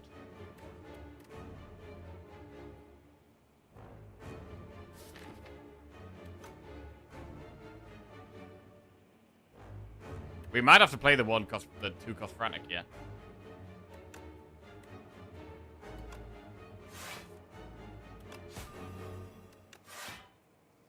Yeah, I mean, I want a leg sweep, but I think we're going to Frantic. Play it safe.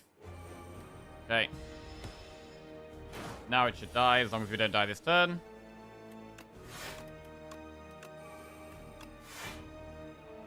Cool.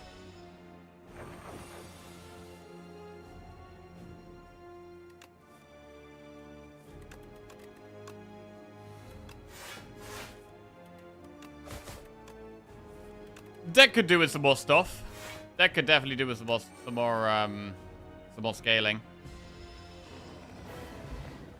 75 gold, Clary Extract, add a card to our deck. Blade of Ink, Shadow Step, Abrasive. With all our discard, Abrasive is really good. Gives more block and more damage. Blade of Ink is strong as well, but I'd lean towards just Abrasive here. Okay. Right, Blessed Antler. Gain 1 energy at the start of each turn, but at the start of each combat, shuffle 3 days into your draw pile. Add 1 Apotheosis to your deck, or whenever you play 2 or fewer cards in a turn, take half damage from enemies. This deck plays a lot of cards, so I don't love Diadem here. Energy is really nice in this deck, with the backflips, melees. 2-cost cards like the Leg Sweep and the Bouncing Flask, much easier to play on 4 energy. 4 energy also helps with Aeon Glass. The Dazed aren't that bad because we have so much draw. Apotheosis is decent, but we have upgraded most of our important things. I think 1 extra energy a turn is the way.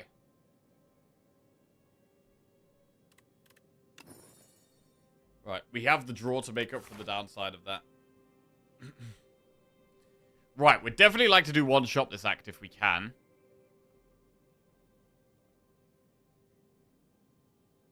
We haven't upgraded our powers. That's kind of okay.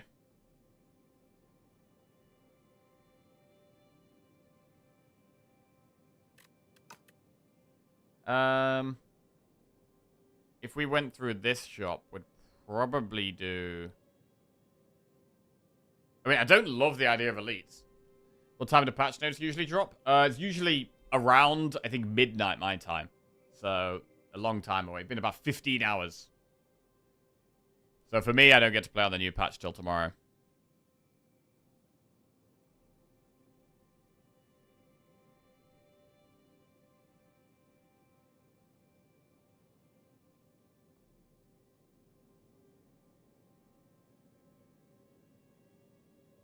Right. Enemy event, enemy event.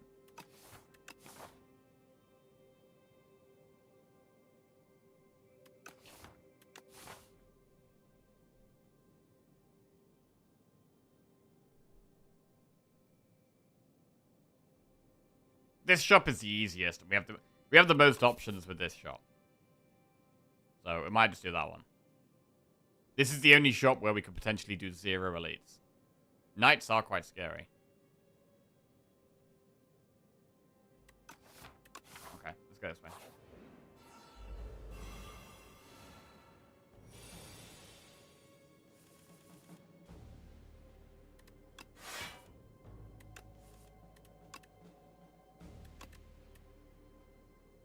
Get big flechettes.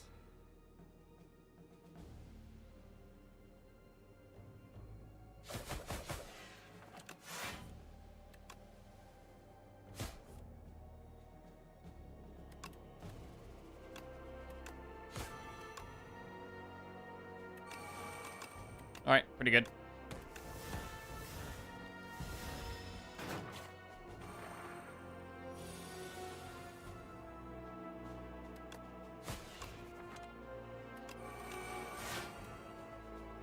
Shadow Out is really good whenever we get it.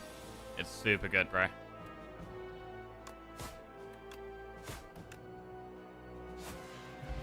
Strike's doing 9 damage there just because of the Rainbow Ring. Backflip plus deflect piercing well. Upgraded backflip is a really nice card to have in the deck. Also, we move the Book of 5 Rings along, which is important to remember. Enchant a card that exhausts with Soul's Power. Bro, we could put that on Malaise and upgrade Malaise. That's kind of nuts, right? Put that on Malaise and try and upgrade Malaise. Oh, or Adrenaline. Or Adrenaline?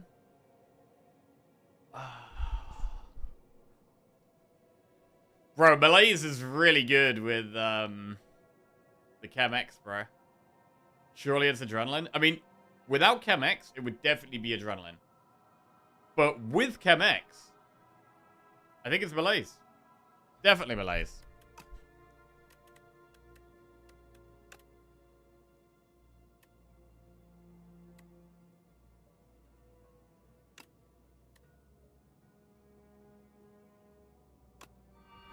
Really nice. Really nice. And we possibly want to upgrade it now. Possibly. I mean, I think Tactician's still a good upgrade. Although it's... Upgrading Tactician is less important now we've got 4 energy.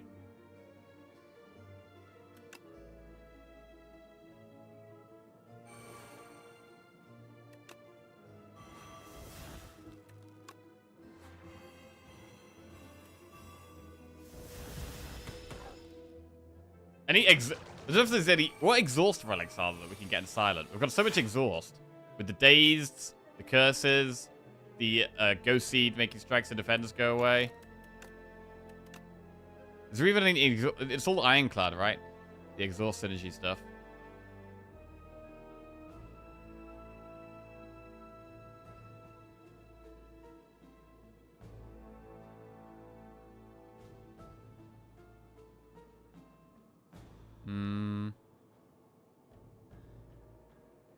Yeah, Sharon's Ashes.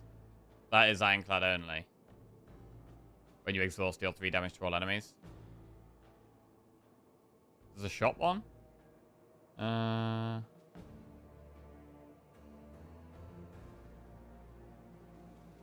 First time you exhaust a skill, add a copy of it to your hand. That's the thing.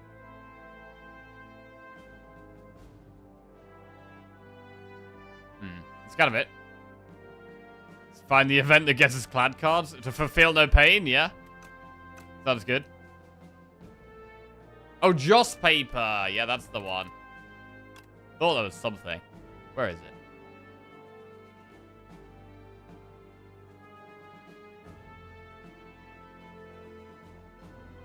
There it is.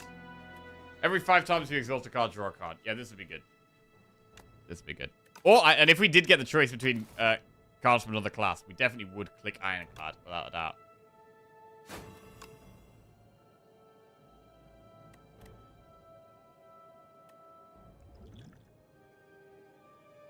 This is a pretty bad hand.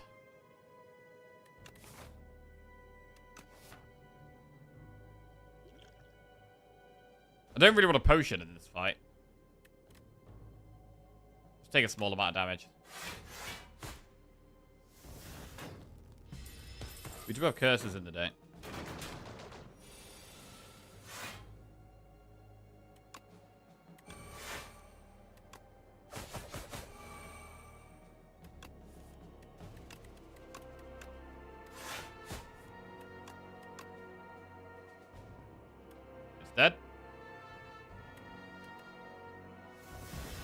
2 strength, 5 dex.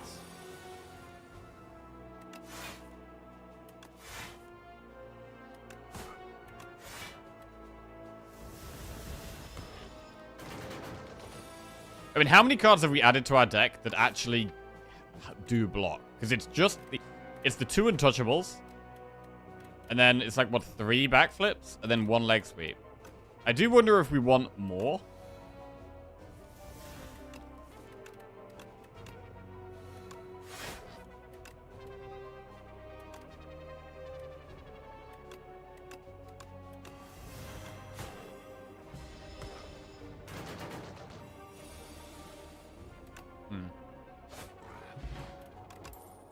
Tactician Plus.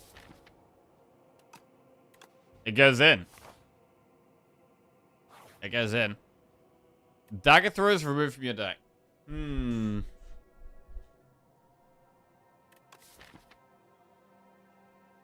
We could just lose the dagger throw. I mean, it's nice to have this card in the deck, but this event can just go really bad. You can end up clicking so many things. Dagger throw is not the worst thing in the world to lose. I think we just lose it.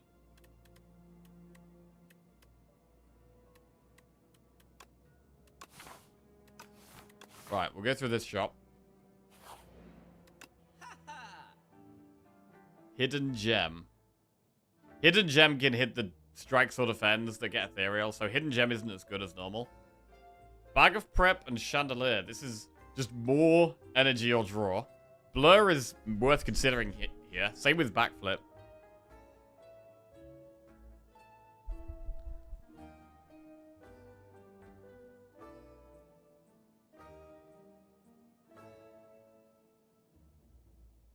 Remove debt. We have the gold to just remove a card and then get back a prep. Get through the deck even faster. Is that the way? Just speed up getting through the deck.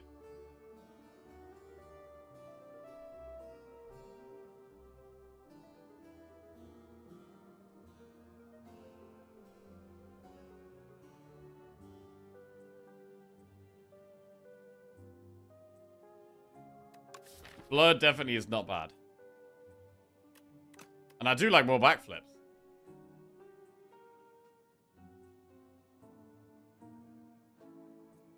We could just do Blur black backflip remove.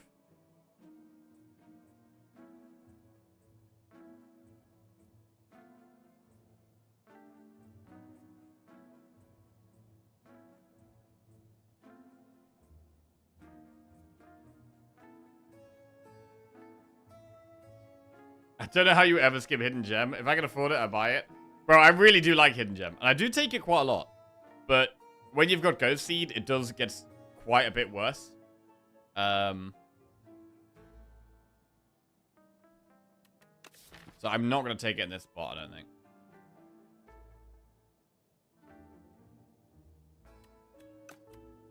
You waste some book healing if you buy 2 cards. That is true.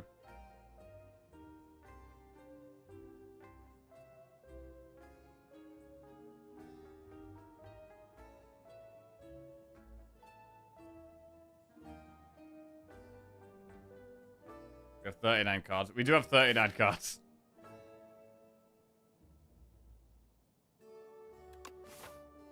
Where are we pathing here? I'm not desperate to go down the hardest path. I might not even do an elite here. I feel like knights could be a bit of a problem for us, and I don't feel like we need to be taking the risk.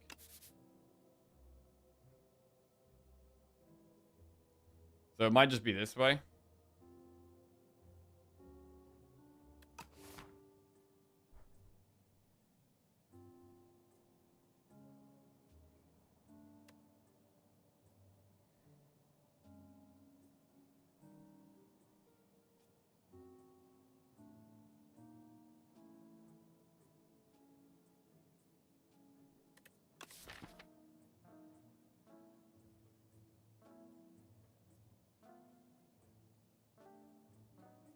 I mean, the more we draw malaise, the better, really.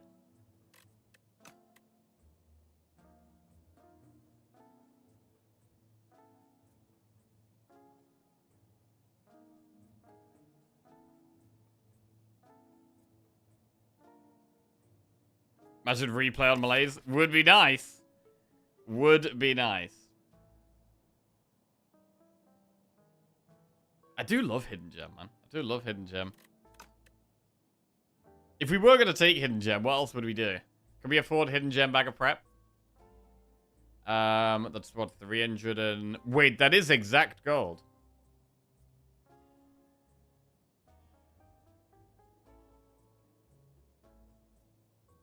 That is exact gold.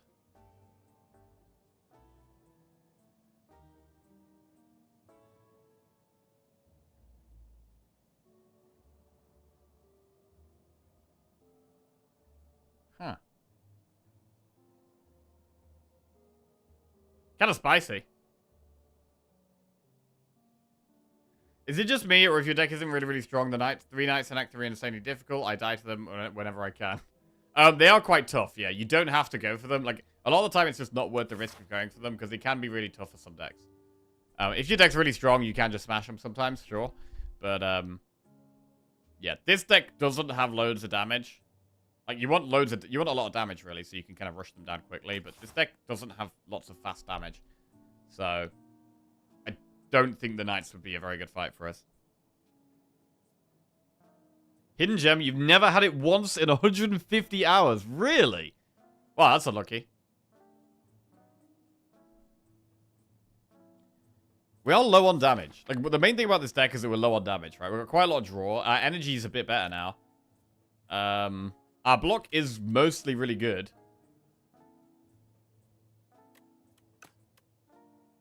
But nothing in this shop helps with damage.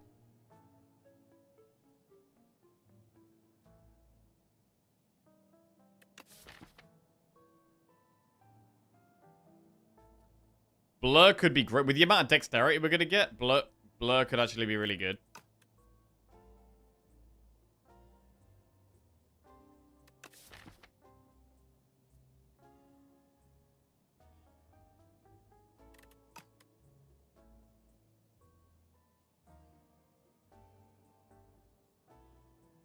Removing a curse helps with damage. We'd probably remove Decay rather than Debt, because we're not going to be worried about gold. We've got 4 curses in the deck.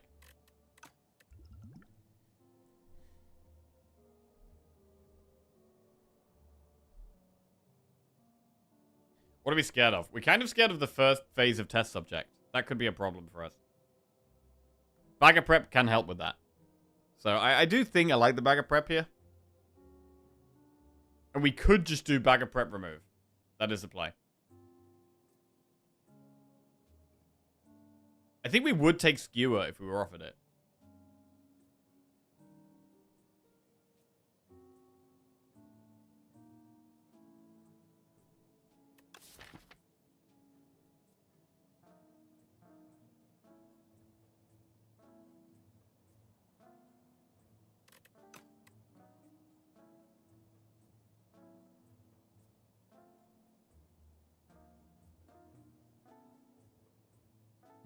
I mean, Hidden Gem is better in longer fights, right? If with a low damage deck, like Hidden Gem is actually better in a low damage deck because the fight will go longer, which means we can play Hidden Gem more times. And we can get replay on more cards.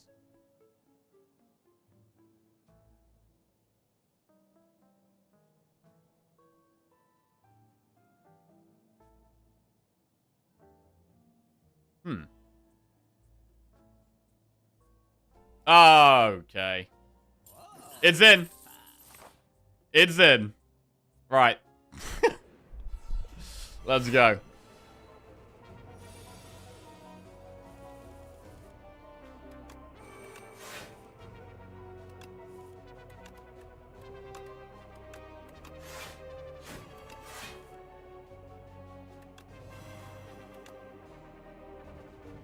Not gonna hit daggers there.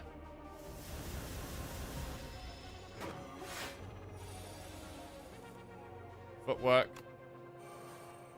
Should really bouncing flask, I think.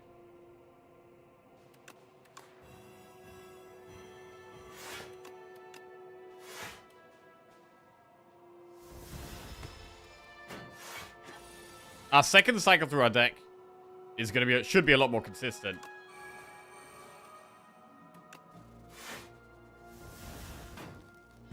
Other than the fact that we don't have the regular Drake drawing us extra cards every turn. Which is pretty relevant. Ooh, hidden gem. It's flechettes. Okay.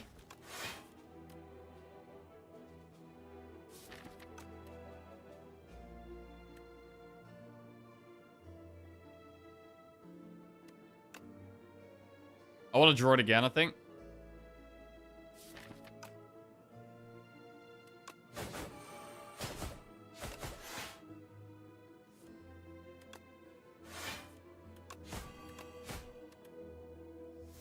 Alright. Balancing Flask looks good to play here. Hidden Gem. On Prepared Plus. Okay.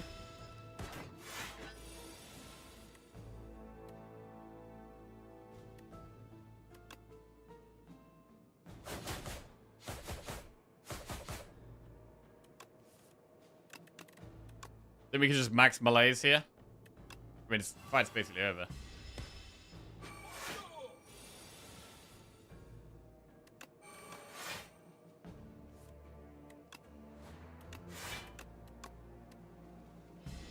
Cool. Up my sleeve, Phantom Blade's Deadly Poison. I'm gonna skip. I mean, do we ever do Deadly Poison? Nah. Chest. Centennial Puzzle. Right, I think we are just dodging elites. I think we are dodging elites. Another fight.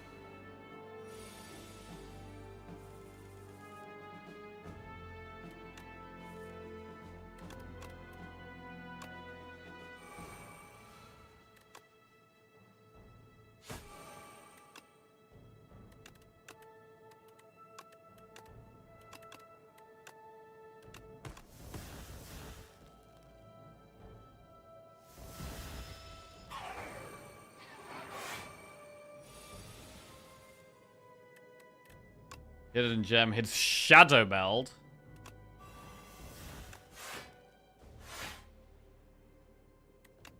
This isn't great.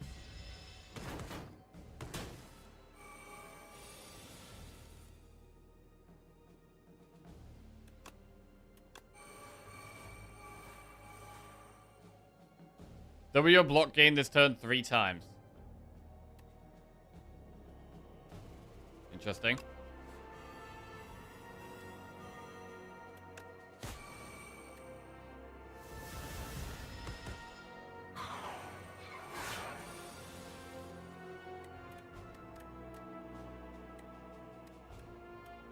This hurts.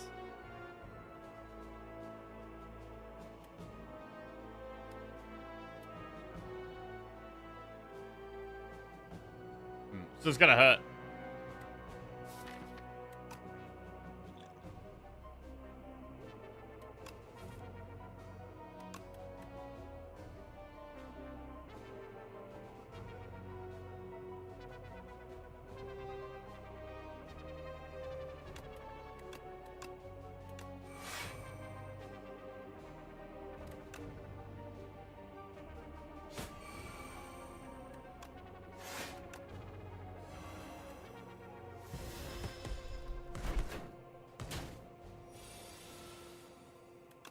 Power, skill, find 1 attack. Find 1 attack. Find 1 attack. Oh my god. I could just belazed here, but...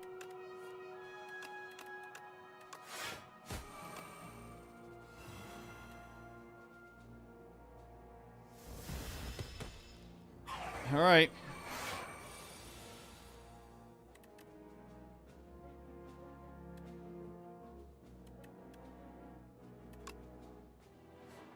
Replay on Untouchable.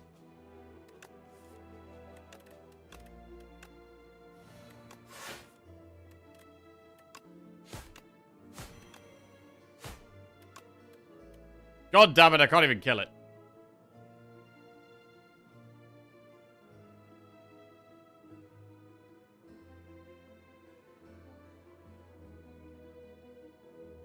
mean, maybe we should have malayed this one, even though we're killing this one. You can? Oh, it's got poison. Oh, poison. Jesus.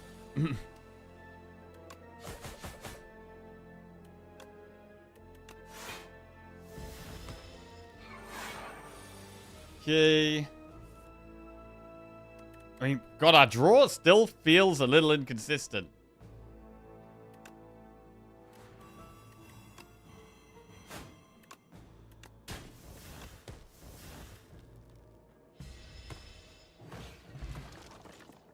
Right. Blade Dance, Slice Plus, or Anticipate. Gonna skip those. We've got another enemy now.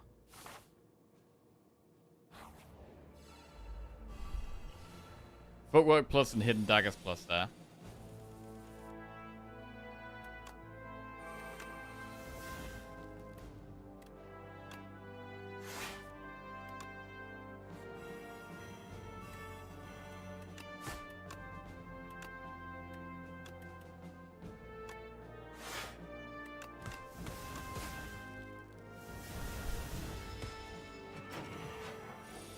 One more card and we get a big heal. Yep, that is very true. Prepared. I mean, the abrasive could help quite a lot.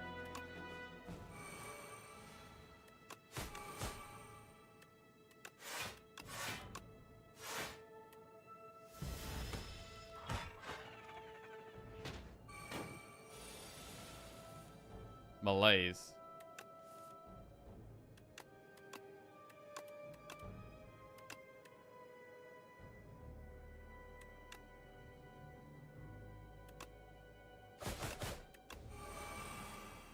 Alright. I think I do want to upgrade the malaise, probably still. Reducing their damage buys us more time. Hidden gem footwork. Find that footwork. There it is. Okay, that's spicy. 14 dexterity. Jesus.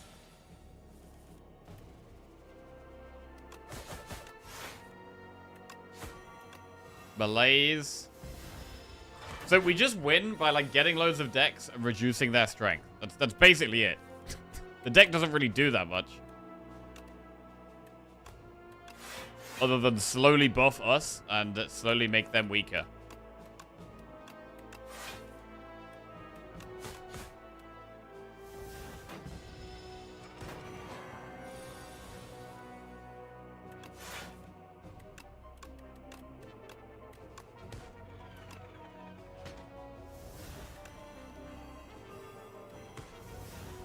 Thing is with the malaise against test subjects, you've got to like malaise it from scratch each time, which isn't amazing. Oh, we just hidden gemmed nothing.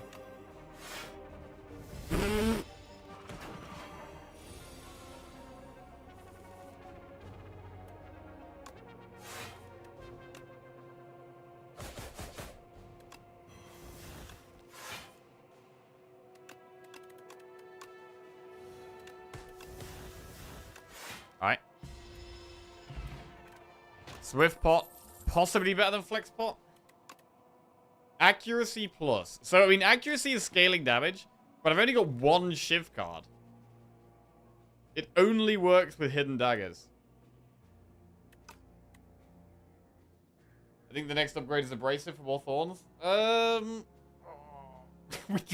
We do need more damage. Thorns, because that could actually be the way.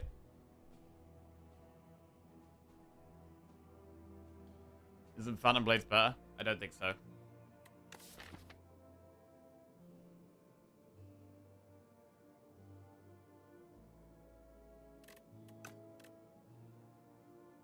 With one Shiv card in the deck? Surely not. Surely not.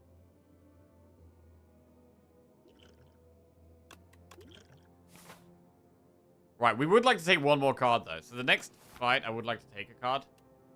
I guess we do want 20 healing. So maybe accuracy is going to be better than the next card reward. And we do want to take one card.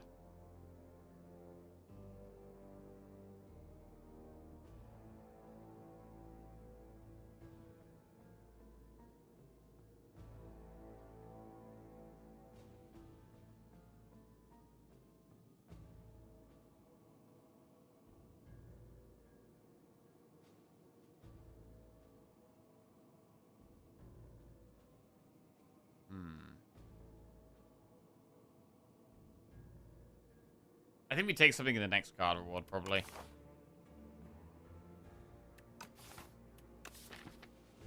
What are the most important upgrades? It probably is Abrasive and Malaise.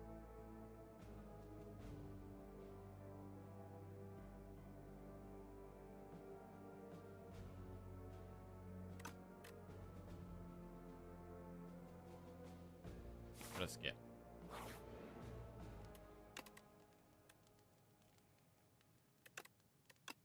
Malaise Plus. Event. Oh, draw 2 fewer cards at start of each combat, raise your max HP by 20. Or lose 15 HP and upgrade 2 random cards. I think upgrade our max HP is probably the way. We still draw 5 cards turn 1.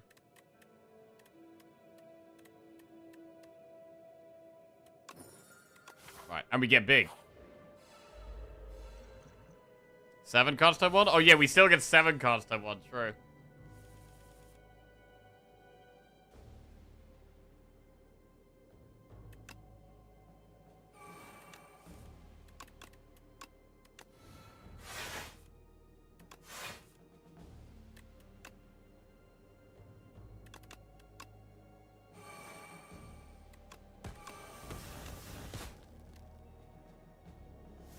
Okay. And 7 cards turn 2 and 7 cards turn 3.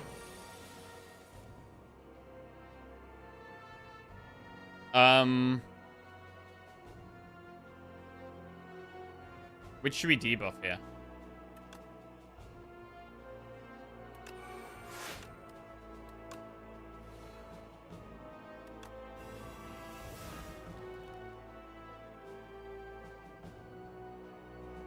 The tall things do more damage. It probably is the back one.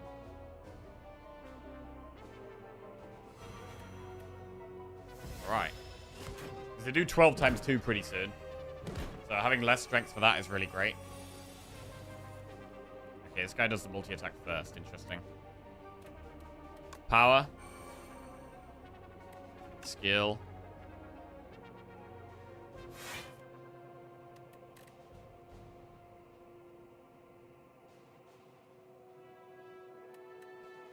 It's probably just double defend here.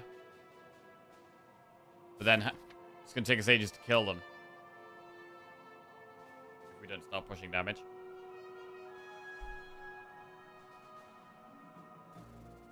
I mean, we can get a heal at the end of the fight and rest as well. It would be good to not use our pot. Flechette's is 27 damage. It's not lethal. Nowhere near lethal, to be honest. I think we do need to start pushing damage, though.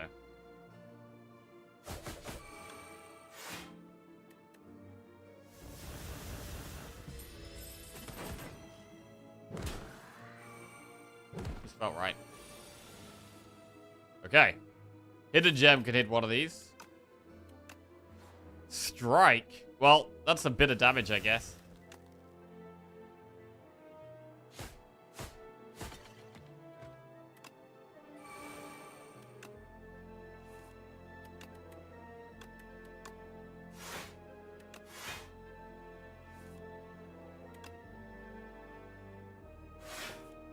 I guess we kill the front one and keep malaising the back one.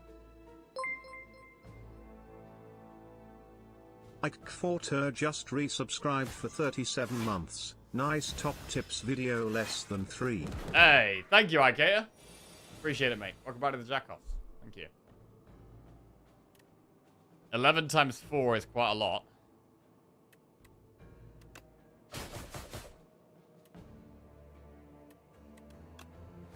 Replay untouchable.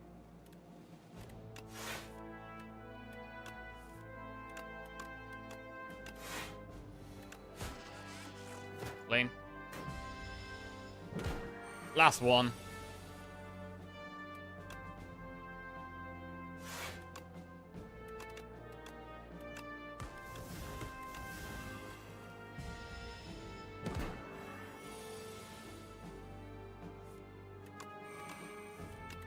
It is mostly the first phase of the test subject we're scared of. So that's where we'd use our pots. Do like the malaise, though. The malaise is great. It's specifically good in phase 2 and 3 of test subject, rather than the first phase. Right, we want to take a card here. Flechettes, Ricochet, Sucker Punch. Right. Ricochet's pretty good. Is it better than Flechettes? The Flechettes has been quite good. Flechettes is faster at killing test subjects, so I think we Flechettes here. Right. Rest or upgrade? It's 20 health. A 20 health rest. That's quite a lot.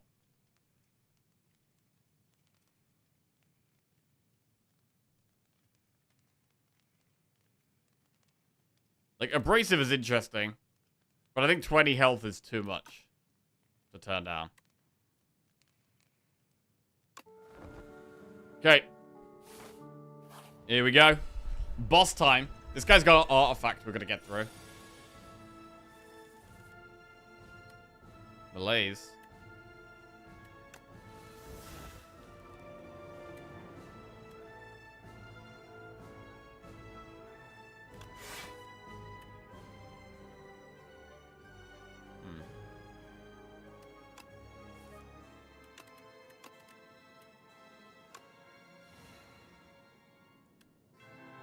Man, I really want to strip the artifact first. Because at the moment, like, we really want it to lose strength. We need to do an attack here to gain 1 strength, 1 dex. So we should do that.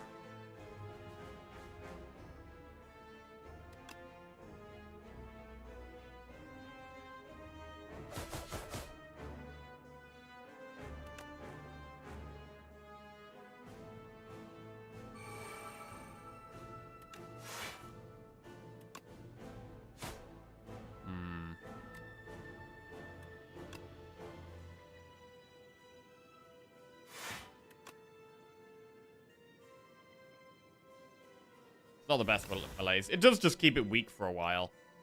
But it's a shame that we don't get to get rid of its strength.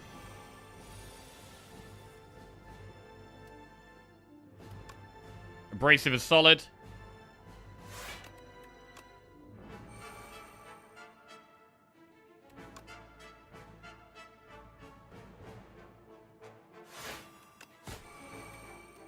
Okay, 1 more strength and dex.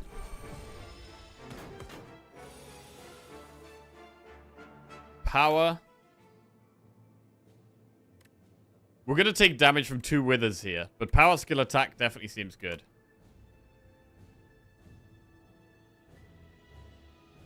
Power, skill, attack. Does mean we still have a couple of strikes in the deck, which isn't ideal. Ah. That's not a good way of proccing Centennial Puzzle either. Okay, this is pretty bad, actually. Hidden gem. Replay strike, obviously. I mean, with 4 strength, I guess it's doing 10 damage. It's doing 30 damage, I guess. This feels like a turn to play Swift Pot. I mean, we're not taking loads of damage.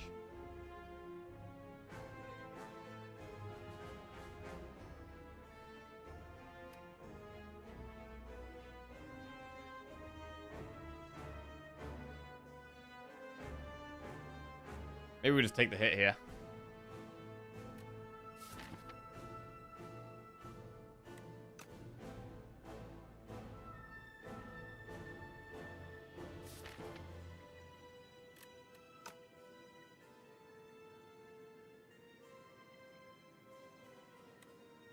I think we take the hit, save the pots.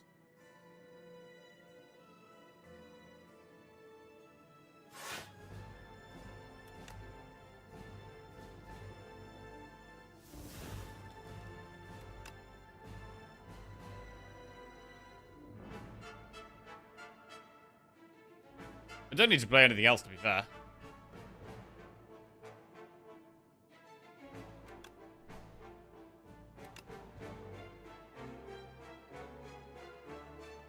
I guess by doing this, we do get to get rid of the withers.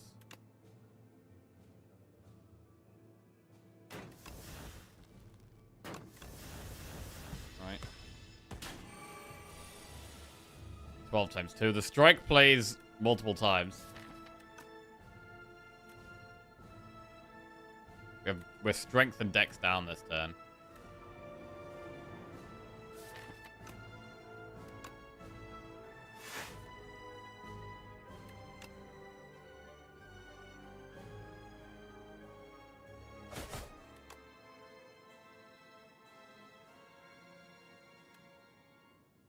Which means it's a good turn of playing withers instead of the strike. Oh, bro, we're gonna lose the strike. Alright, screw the strike, bro. It's gone.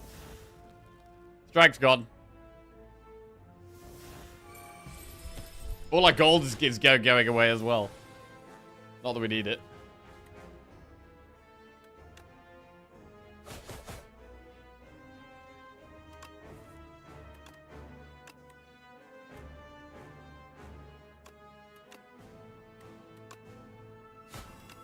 Okay, losing strikes to defense. 41 damage. Kinda want to be playing Bouncing Flask.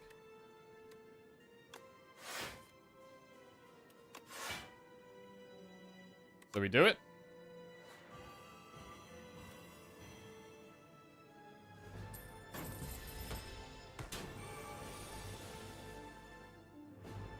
Malaise. Finally, we can get some malaise value.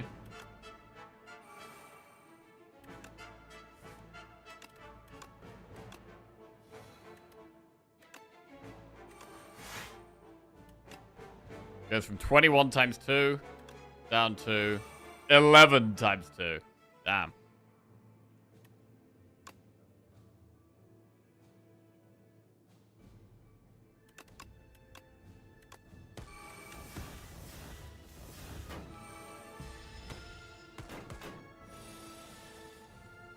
Hidden Gem hits Tactician or Untouchable.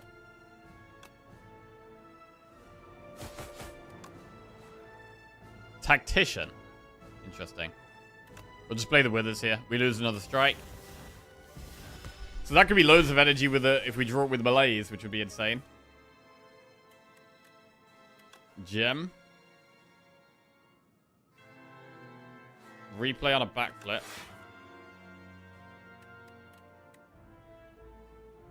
Wait, we actually, hang on. Playing it gets us 6 energy. Actually, playing it is better, right? Yeah, playing it literally would have been better. Alright.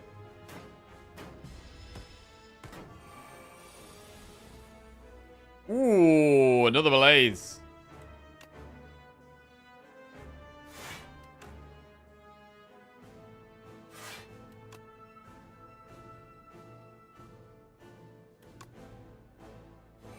$11 times 2 again.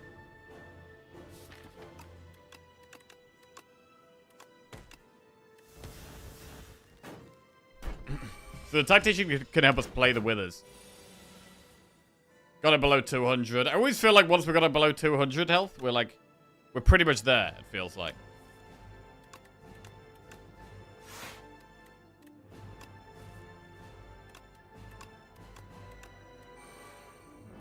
Right, this has replay. It's a lot of block.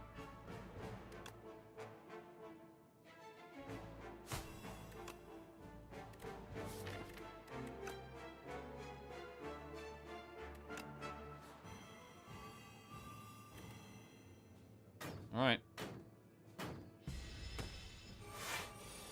31 damage.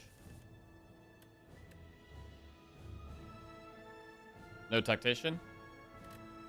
That was not the replay one, right? I don't think. Backflip. Prepared. Tactician and Wither. Oh, all the energy. Bro, this is an insane malaise.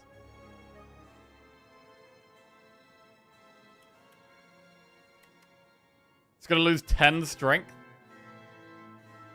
Is it still more? It's actually probably better still to play this. Hang on. Getting rid of Withers is good. The Blaze is so big, and like it's weak forever now, right? So the Blaze is only beneficial for the minor strength. It is probably better to just clean up our hand. And make sure we block it all. But this is solid.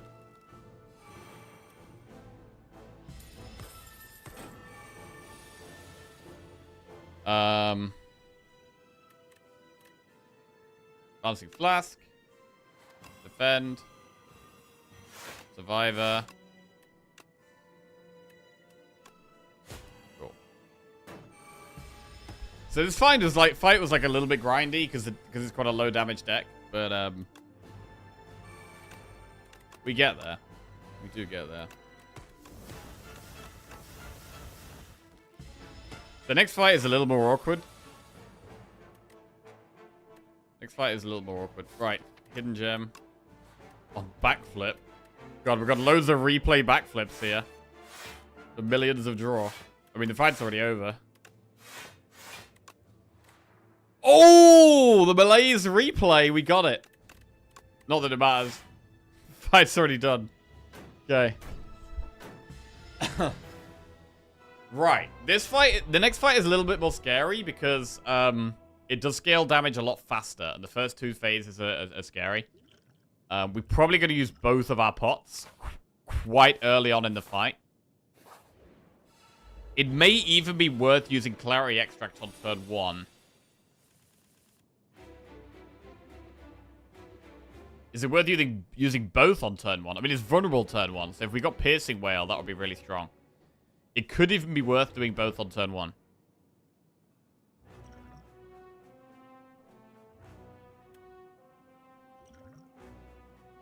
I think we're going to do it.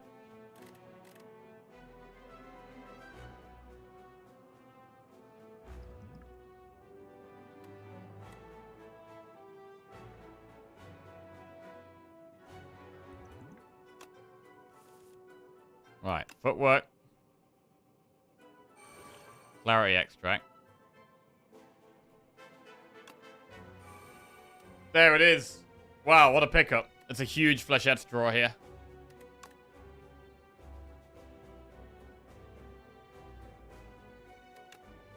It might even be strike backflip Flechettes. So that we have an extra strength on this.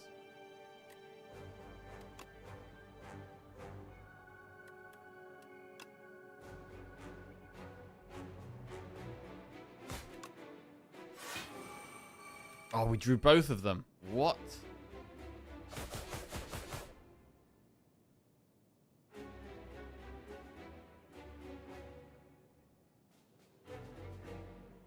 If we hadn't strike, though, we wouldn't have drawn the Flechettes. Is Malaise worth? Yeah.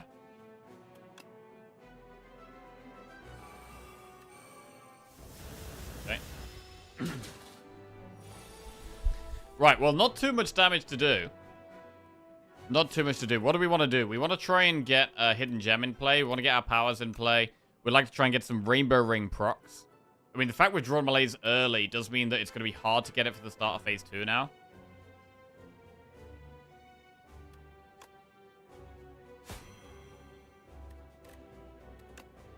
I mean, we could just play loads of cards here, I think.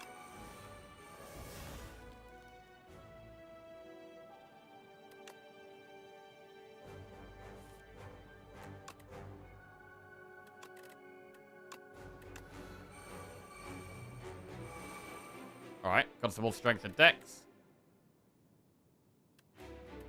Should keep drawing.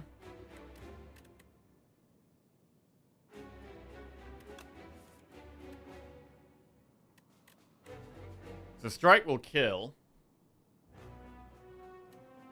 Hidden daggers, they do 7 each, right? So I think we can probably discard deflect defend. Unless we want to stall a bit longer. We could try and stall a bit longer.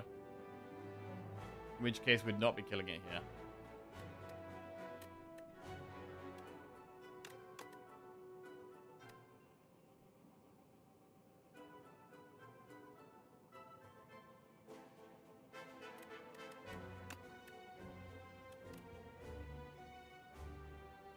We want the ring prop.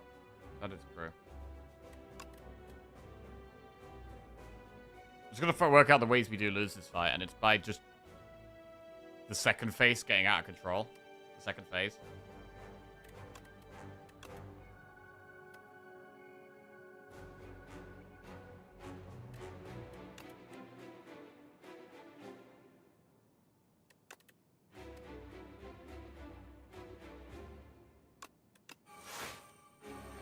Alright.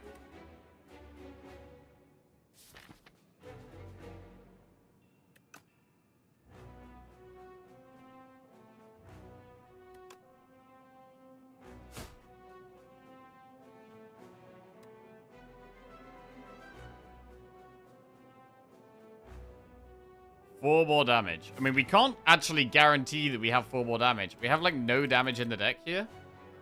We've got, like, no damage in the deck, which is actually quite sketchy.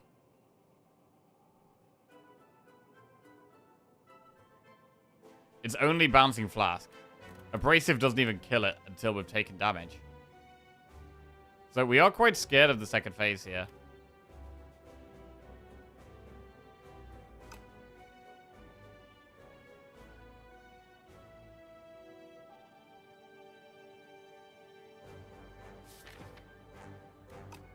We've got 6 dexterity, which is decent.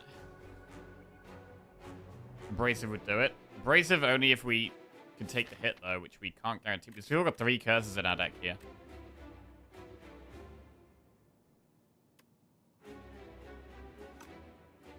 Bro, this is kind of scary. Scary, though. This is kind of scary.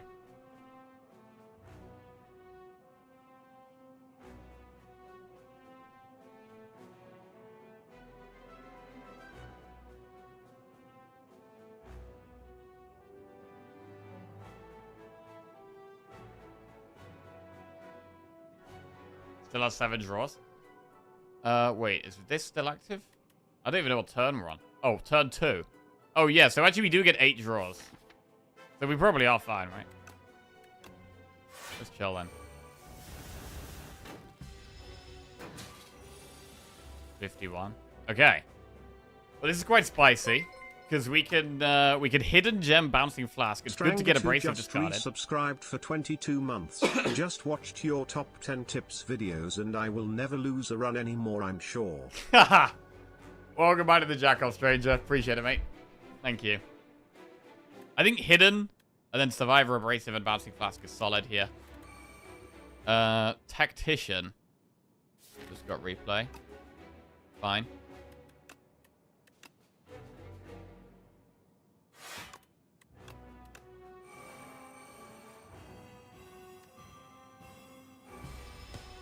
Solid. Right. Second phase. This is where it gets a bit scary. But we're in a better spot now. Footwork for draw. Attack. Skill. Hidden Dagger discards that and gives us more stuff. Oh, the malaise is big here, bro. The malaise is real big.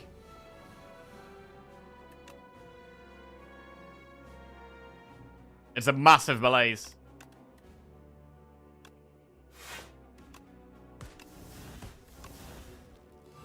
-8 strength. Suddenly, this phase is not going to be very scary at all. 2 times 4? Pathetic. Absolutely pathetic. Hidden gem on prepared.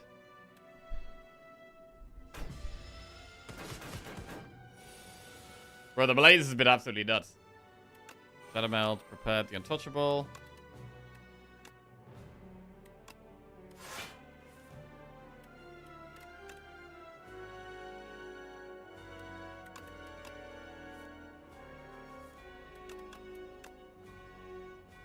Okay, cycle through the deck faster, I guess.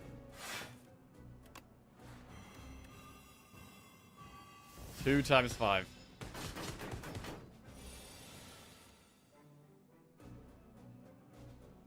Actually a bad hand.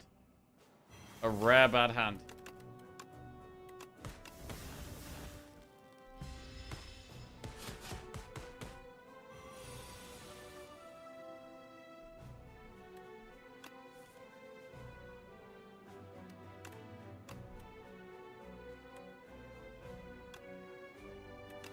Hidden gem hits backflip.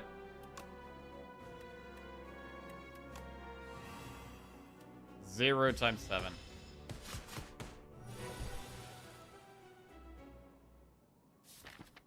Can't really do much here. Replay.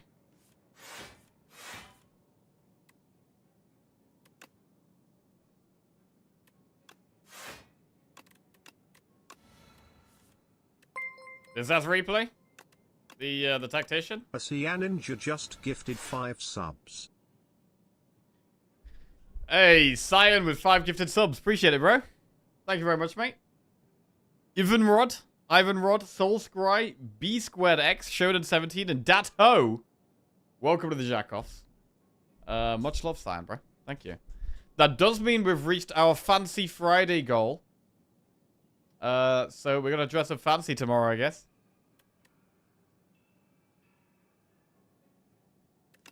Fancy it is. Right. Chill here. Nothing to really do. Okay, final phase. It's strong again, because we haven't played Malaise. Gotta get the last Malaise. Shadow Meld and Malaise in the deck there. Hidden Gem. Oh my god, on the Malaise.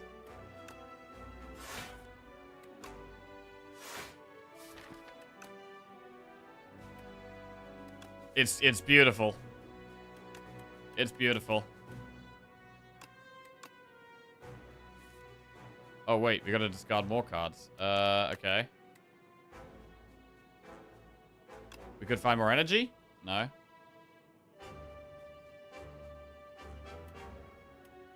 We could play Hidden Gem. We get slightly smaller Malaise. But another card gets replay. Can't resist it. Hidden Daggers with replay, okay. Minus 12 strength, Jesus.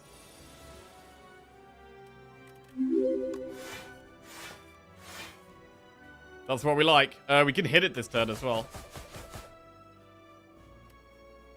Wait, if we replay here, are we just like... Are we gonna have loads of shivs in the deck we don't want? Hey, Sim! What's going on, Sim? Thank you very much for the raid, mate. Hope you had a good one. Hello, Australian Zeknar. Bro, why does everyone think I'm Australian? I'm not Australian. Honestly, the amount of people that seem to think I'm Australian, I don't get it at all. You're not? I'm not Australian. No, believe it or not. You're not? What? Liar. I call bullshit. Right, Hidden Daggers. Fine. Tacticians. Wow. Discard. Oh, wait, we Oh, it works like this. It works like this. Okay. Backflip. Fancy Blast. Fine.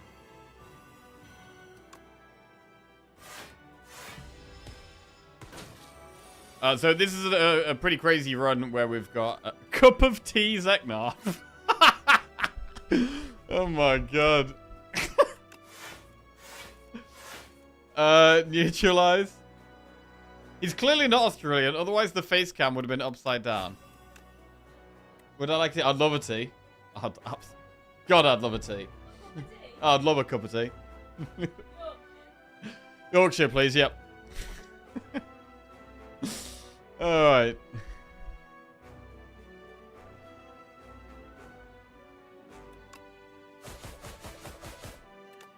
Right, Tactician, Untouchable. Fletchy. Yeah, basically we've got a deck that's got like no damage, but we've got Hidden Gem, and we've got like a Malaise Plus with Chem X. So the Malaise is like making the enemies do nothing. That's what's going on here. But yeah, our damage is really low in this deck. Hidden Gem. Deflect.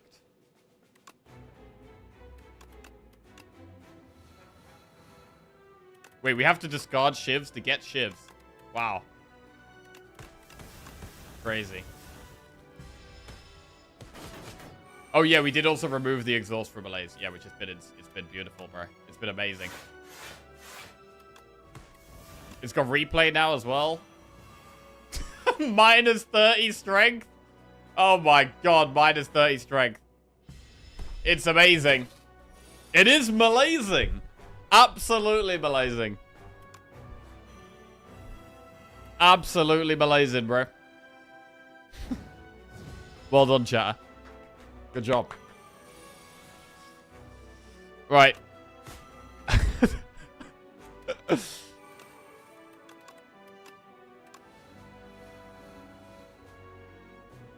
Bro, I got so many ships in the deck. Honestly, I probably shouldn't have played these ship things. Not that it really matters. Ship.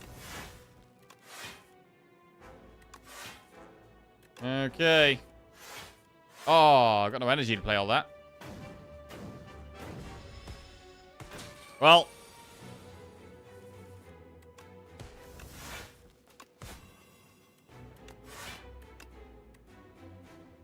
Down he goes.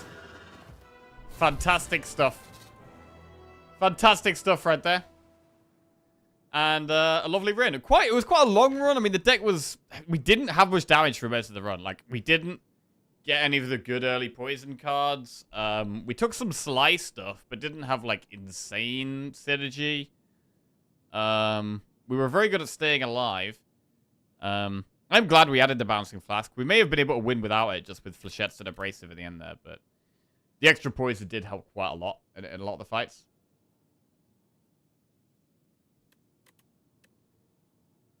Okay.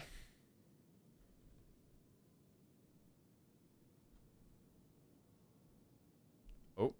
Clicked something wrong there.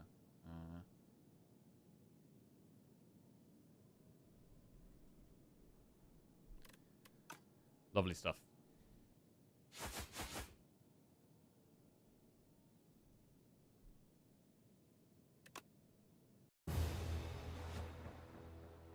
Right. 3 footworks? Yeah, the footworks were amazing. I mean, to be honest, the draw was great as well. Like, Ring of the Drake, at the start of your first turn, draw 3 cards. Or draw 2 cards for your first 3 turns. Was actually really nice in this deck because of the Ghost Seed. Like, the Ghost Seed kind of defined the deck a lot.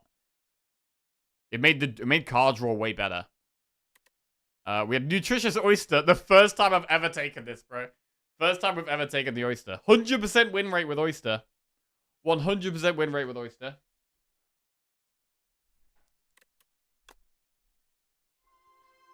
Alright. Very nice. Best Niaos confirmed. Mm-hmm. I mean, there's probably not many I've got 100% win rate with. But Oyster is now one of them. In that elite tier. Right, that is a what? A 4-win streak? That is a 4-win streak. 2 in a row it's Island. We lost our last Regent run. So we've really got to lock in here. And remove the last 0 from the screen. Needs to be done.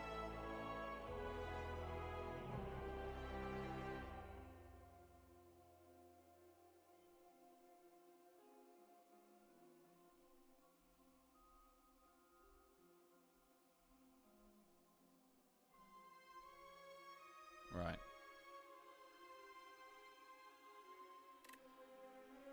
It's a pretty fun set of relic synergies. Ring of the Drake and Puzzle. Ignore the days. Yeah. So it was like... The Ghost Seed kind of defined everything, and then our options from Aerobas weren't that good. It was like Touch of Aerobas, Ring of the Drake, or... No, it was... Wait. Hang on a second. Oh, yeah, Sandcastle, which upgrades 6 cards. And because of the Ghost Seed removing Strengths and Defense, like upgrading Strengths and Defense is pretty bad. So I didn't want to go with that. And then we could have gone with Radiant Pearl, which is extra energy. But we had lots of cheap cards, so we weren't a deck that desperately needed energy. And then, yeah, the extra draw just trimming our deck down.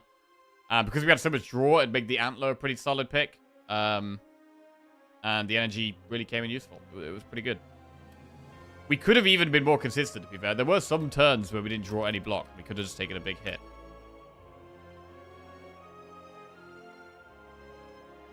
Right. The Regent. Gotta avenge our last loss with this guy. Right, fail holster. Gain 1 potion slot and procure 2 random potions. Gain 1 card reward and procure 1 random potion. Or remove 2 cards and lose 16 HP. We've got the underdogs. If we wanted to remove 2 cards, we'd have to take quite a safe early path. Which we can actually do here. You can actually do a few events. Campfire, shop, campfire, chest. And then think about elites. Or maybe even just do campfire on 1 elite. Love shares on Regent. Yeah, Regent does struggle with consistency.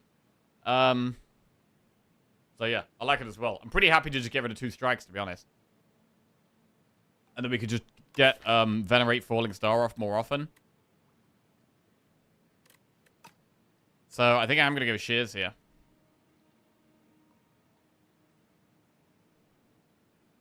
Right, let's get a prediction going on for this one. Will we win at the Regent run?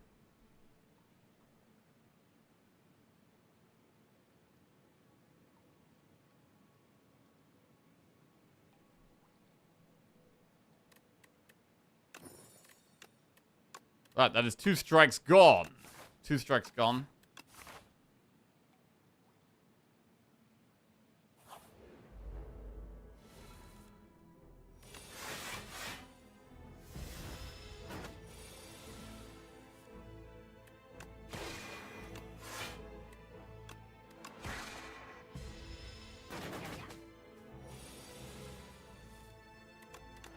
Bad draw there.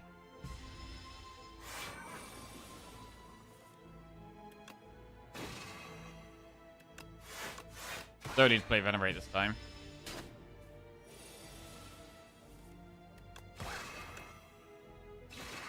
Cool. 13 gold, Heart of Iron, add a card. Furnace, Crush Under, or Solar Strike.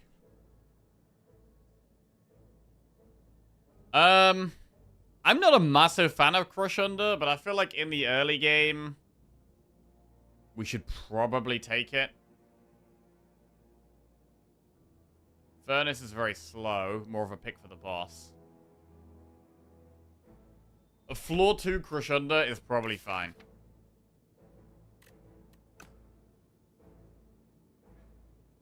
What do you guys think about this card, by the way? Because I don't really like it. But maybe I should.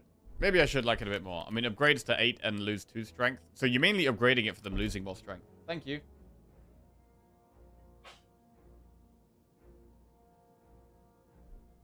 I think it just makes sense as the best floor 2 card out of those. Obtain Fraenal Lens and lose max HP. Okay, well, we lost some HP. Now we lose some max HP as well. Now our block cards are much stronger to add. Our next remove could even be a defend, potentially. Alright, well, it was pretty nice there, to be fair.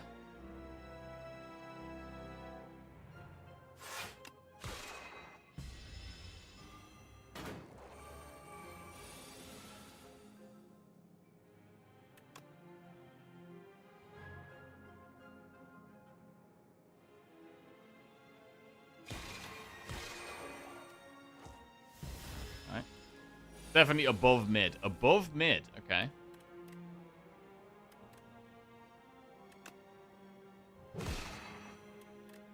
Bit of a rough turn here.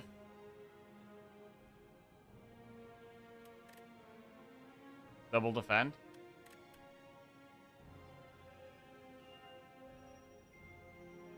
Hang on a second. There's a crazy noise going on. 1 second. What the hell is this noise?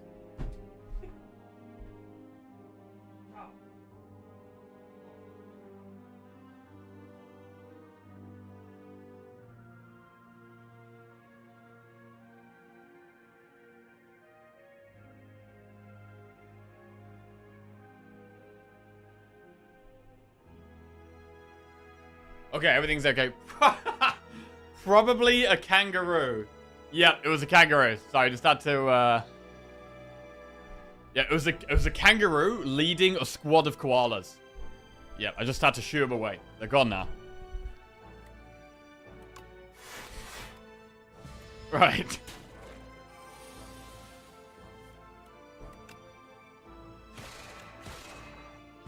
Hate it when that happens, I know.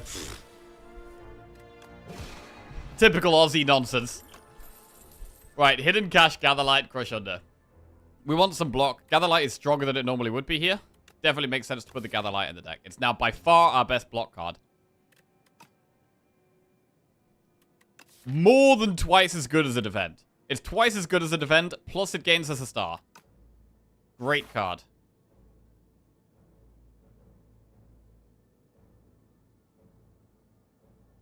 Do we want to do... How many events do we want to do here? Because we could do enemy event campfire, or we could do double event campfire.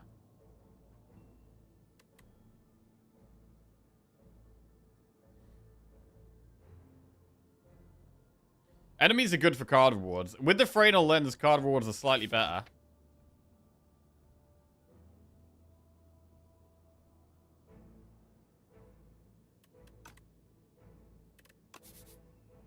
So I think we do enemy event campfire. I want to do 3 enemies.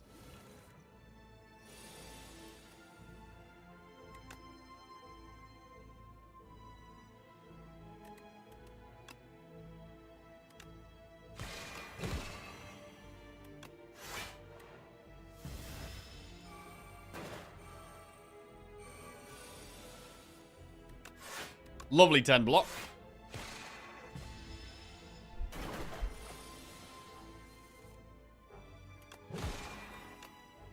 Lethal.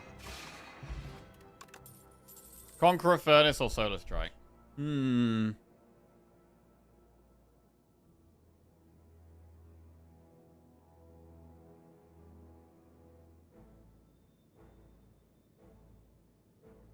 I don't like Conqueror.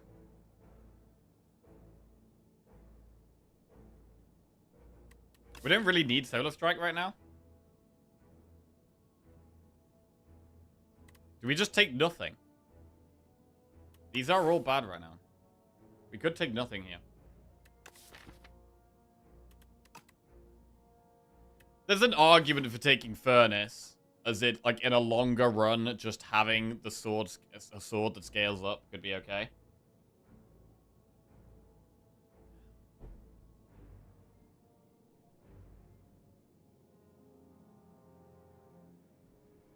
Like, against the boss, like, how are we going to scale our damage up against the boss? Furnace could solve that. It's slow. It is slow. It is slow.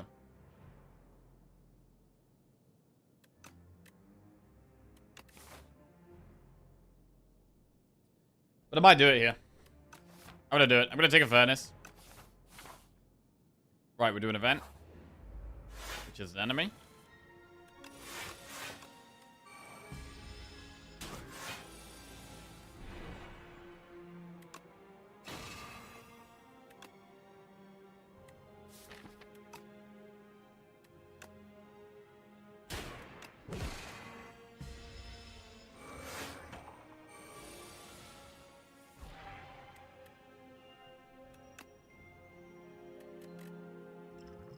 Could skill pots try and save 5 health? I wouldn't normally do it, but because we've got 2 pots, it might be worth.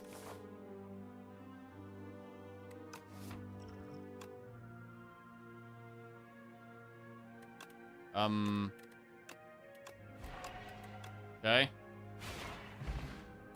Down he goes. Parry, Cosmic Indifference, Celestial Might. Cosmic Indifference, bit better than normal. Parry is interesting. We do have a sword now. You know, I actually quite like parry now. I do actually quite like parry now.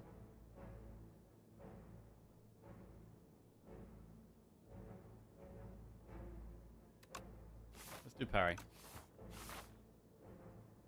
Right, what's the best early game upgrade, though? The best early game upgrade might be Crush Under.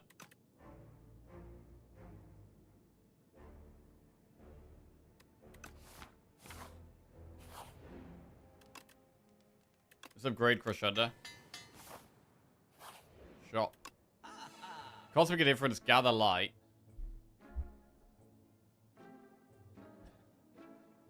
We could remove a card and take Cosmic Indifference. That looks fine, right?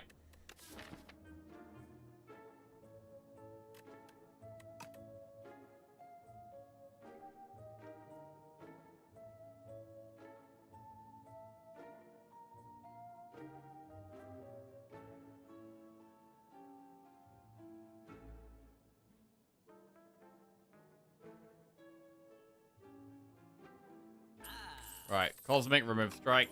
Okay, we're down to just one strike. How do we feel about doing an elite right now? There's different ways. We could just go into triple elite. Just probably too aggressive. We could do campfire into 2 elites. Which is the middle route. So there's aggressive route. Middle route. Safe route. Which would end on... We do 2 campfires, 1 elite. There is a shop there, though, that we're not going to have much gold for.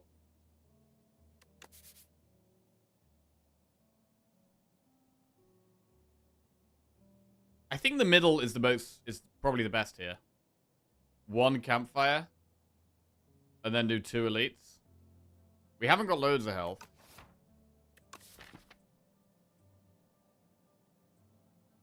Upgrading Venerate doesn't really do much yet. We'd probably actually upgrade the powers.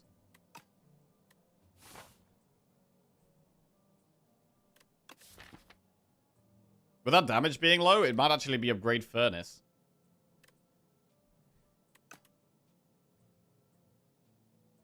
Could also just rest here.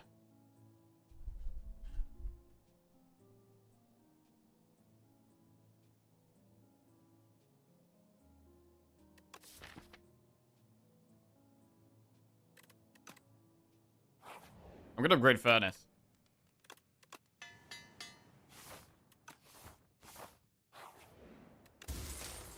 Aubergine. That's not helpful right now. Huh. I mean, I'm not super confident here at all. We do have a relatively good pot, so let's go do the elite. We can use the pot.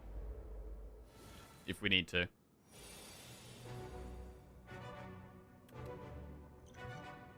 It's a good fight for Heart of Iron, to be fair.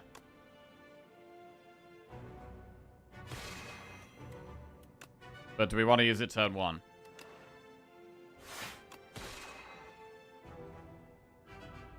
I think we take 4 here.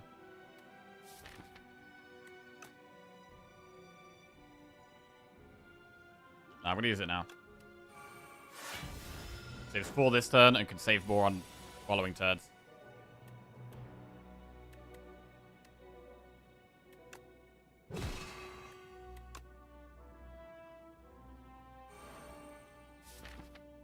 Cosmic Falling Star.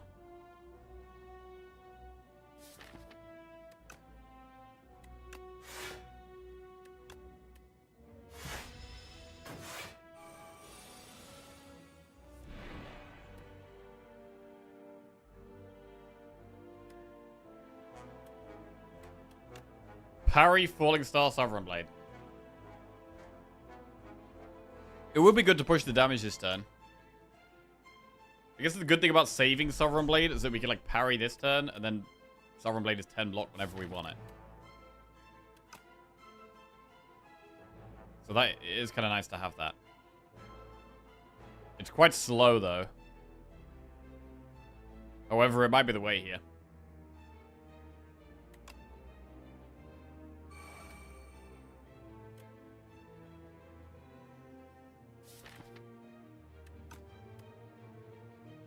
Like, it does the multi-attack next turn, right? And having 10 block guaranteed for that is pretty good. The other players to Falling Star Blade speed it up.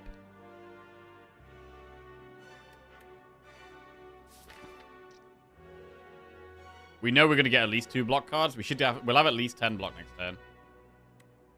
Cosmic Indifference is the best draw. Crush Under also saves us a bit of health. Like, Crush Under, Cosmic Indifference, Defend is actually not bad. Yeah, it's actually fine.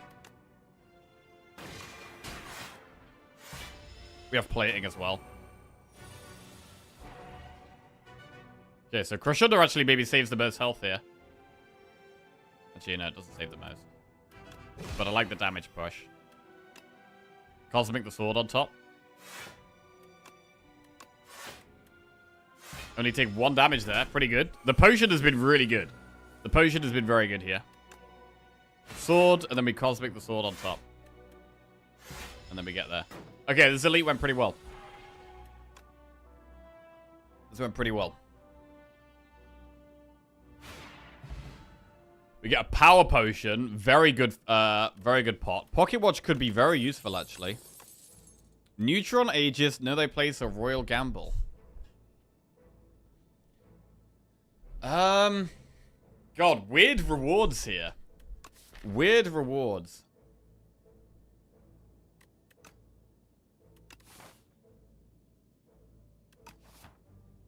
Like, Aegis is just so many stars. Like, we could afford some kind of star card because of the Gather Light, but this one's just too expensive, really. Know they place is always pretty good. It's not good with Pocket Watch, though. But that's fine. Gamble. I don't think we can take Gamble here. So it's either Know they place or skip. Know they place or skip. We'll do Know they place. Right, do we want to go through a shop? Or are we happy with events? We've already got 100 gold. We can't afford a remove. I think we're fine with events. Okay. These guys are tough. We would definitely have to power pot, I think. If we tried to do this fight.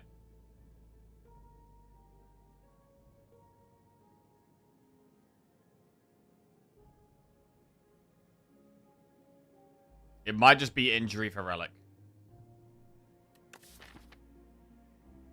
I mean, Crescendo is not bad here, actually.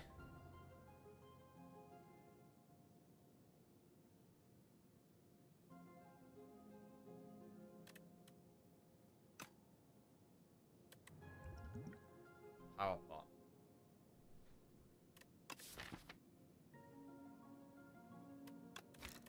I mean, what powers are we going to be wanting here? The powers are all quite slow, generally.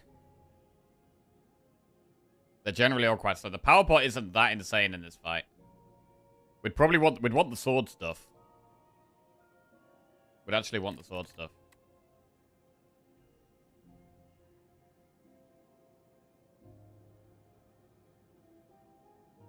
I mean, Neutron Aegis would be really good, actually.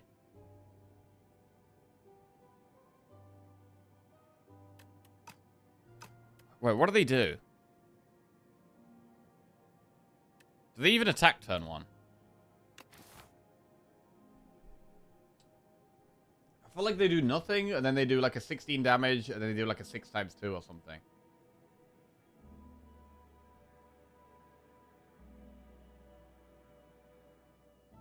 They also have armor, yeah, which is hard to get through. I think one of them attacks turn 1.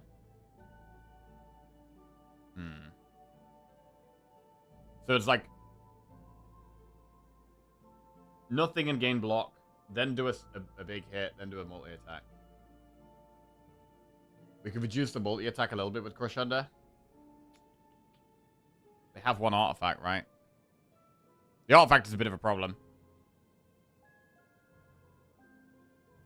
Yeah, the problem is that we have an elite coming up as well. An elite coming up as well. If you wait long enough here, they punch each other to death. Oh! Oh, I didn't know that. Well, that's good. We just chill out then.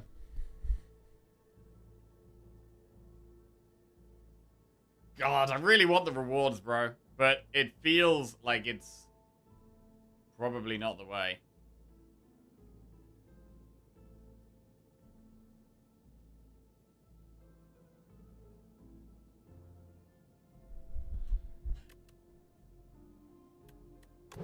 I'm gonna do this.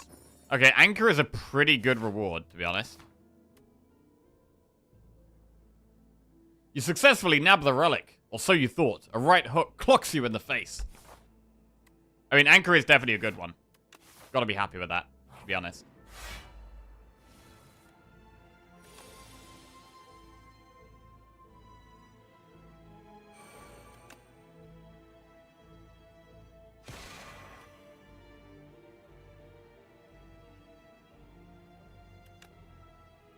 It's only good to put back on top if we get one of the star cards. Which we usually do. Actually, we got Pocket Watch.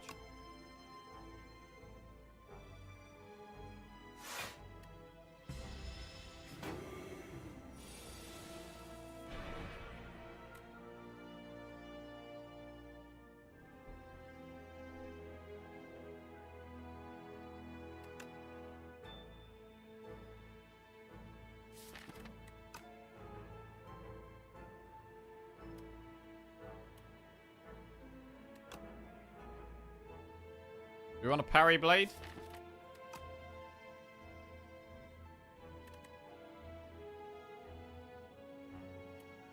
Or do we venerate falling star blade? Parry blade's probably fine. To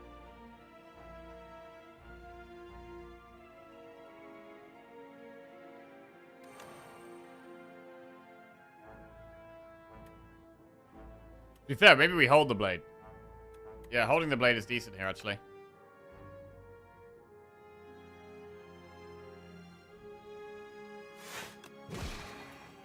Block on command. Crush under. Okay, this is a really good turn, right? Crush under kills that one. We can weaken this one. Sovereign Blade it.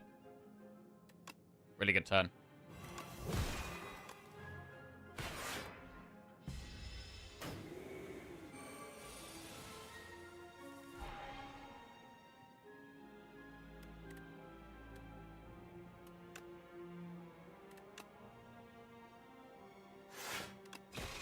Pocket Watch already being very good. Okay, we get there. Bit of gold, Dex Pot, Monologue, Guiding Star, or Crescent Spear. Guiding Star is quite a good star payoff card. We'd probably want slightly more stars, though. We'd maybe want to upgrade Venerate for this to be really good.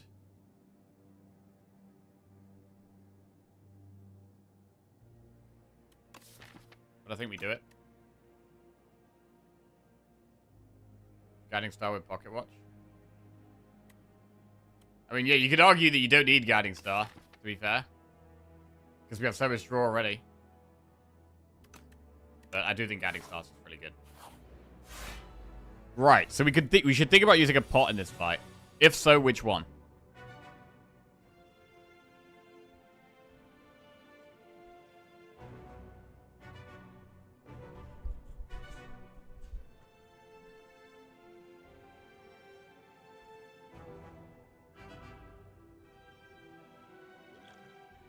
We maybe don't need to pot. I mean, this is a great start.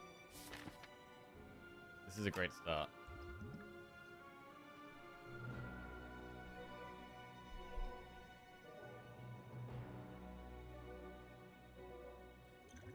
I mean, we could play three cards here, right? No, they place Venerate Crescendo. Looks good.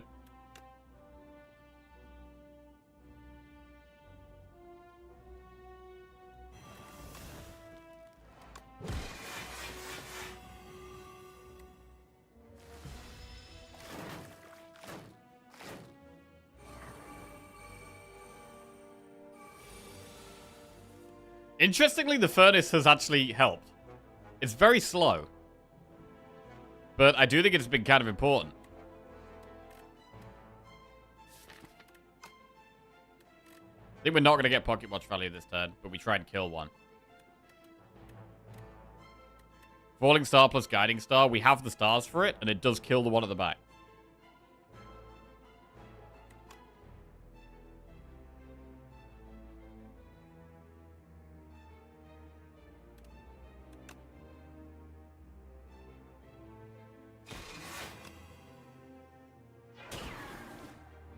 The Gather Light is amazing block, and then we can just Furnace.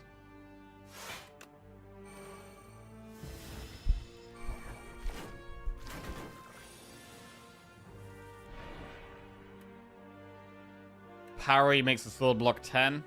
Crush Under is not terrible here.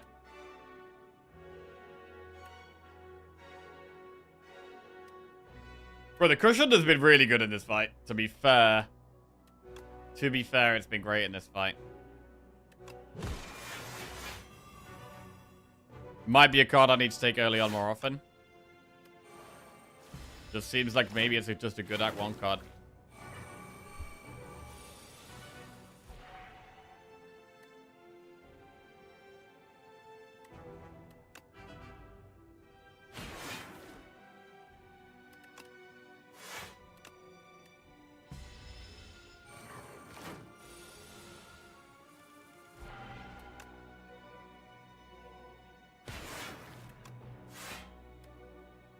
Then the sword every turn. Really good. Frozen Egg. Whenever you add a power to your deck, upgrade it. Okay. Well, Collision Course is a good early game damage card, but we've just pretty much got through Act 1.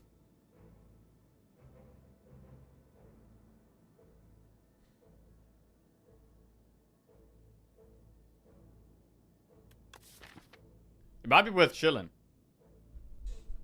And not taking anything here. The sword is our build, so we could even upgrade parry.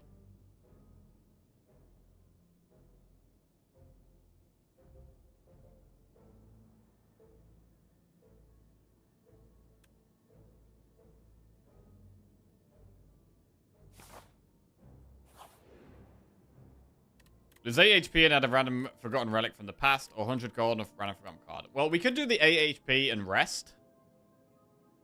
Or get a bad card. In terms of the bad cards, Dual Wield works on the sword, which is interesting. The power, which we've never had, would be upgraded.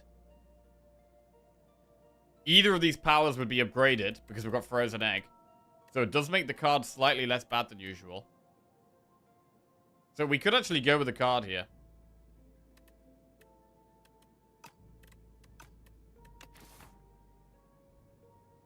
Let's go with the card.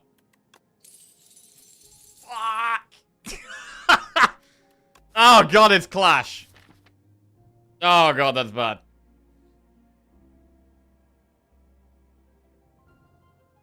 Clash.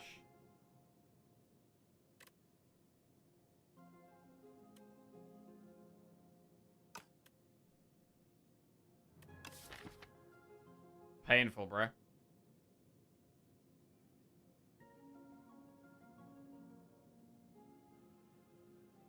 That's so bad.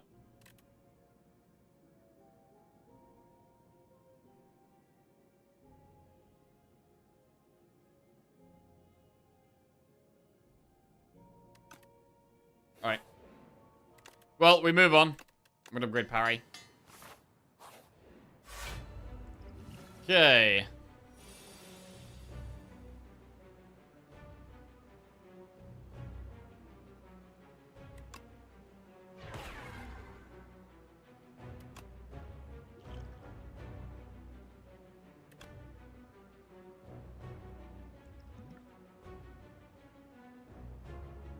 We should almost definitely deck spot in this fight.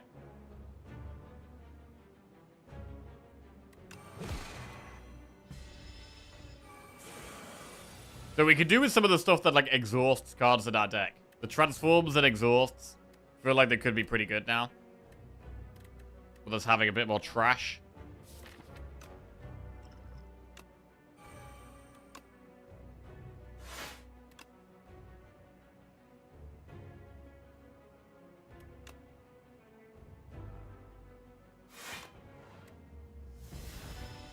Pocket Watch again. Furnace is the key card.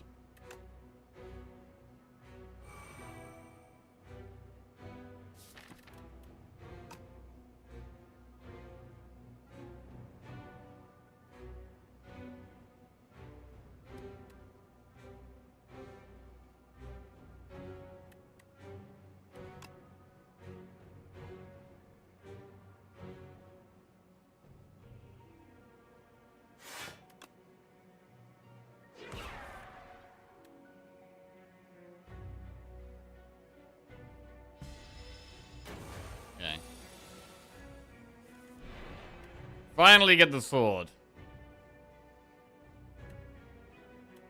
God, Clash.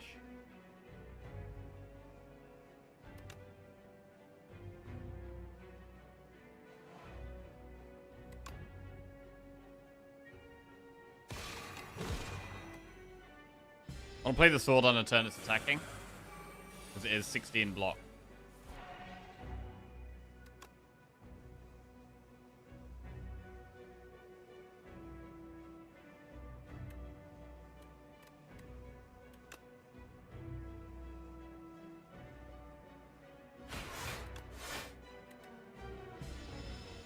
I like the cosmic difference a lot. Putting the sword back on top is really good.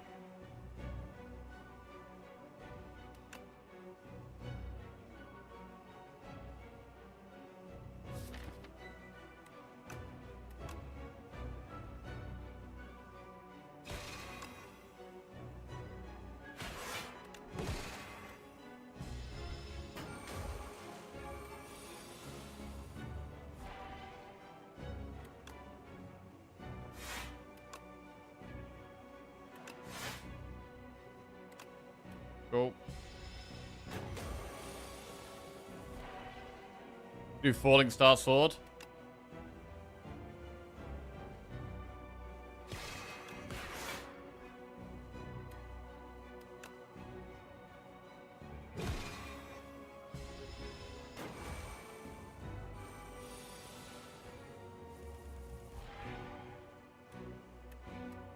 No, they play sword.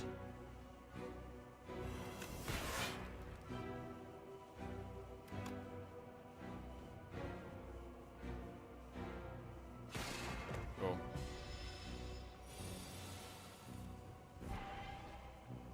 Chillin'.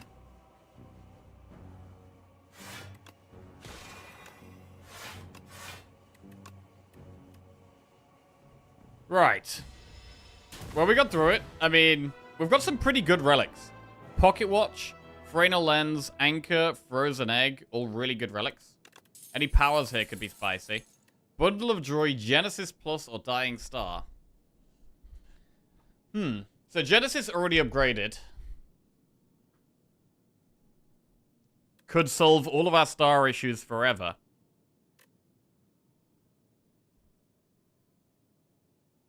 And we can take more star cards. But I mean, we are more of a sword build now.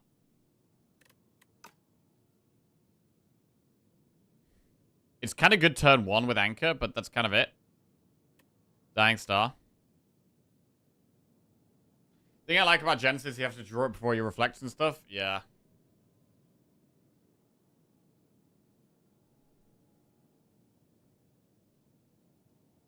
Dying Star. I'm not sure. I don't think we have the star generation to take Dying Star. I think we take Genesis. Right. If you end your turn with unspent energy, you gain an extra 2 energy next turn. You may sacrifice card rewards to Pale. Every 2 sacrifices gain a relic. Or at the start of your turn, draw an extra card. Honestly, I like the blood. I mean, Tears is interesting. Tears is interesting. We just spend 2 energy turn 1. And then we get an extra energy every single turn afterwards. But then it does make Pocket Watch less good because we'll be playing more cards. We're going to be finding upgraded powers. So we're going to be taking probably slightly more powers than normal. I got a lot of gold. So we can go to a shop pretty soon. If we went through this shop, we'd go like Campfire, Elite, Campfire, Elite. I mean, it's okay. Or we could do this path, dodge the first shop, and then do the second shop. We get Campfire shop, Campfire, and then an Elite. That's okay. We're not going to want to pass on upgraded power rewards. We're not, no. I think I do like Pale's Blood more than Pale's Wing.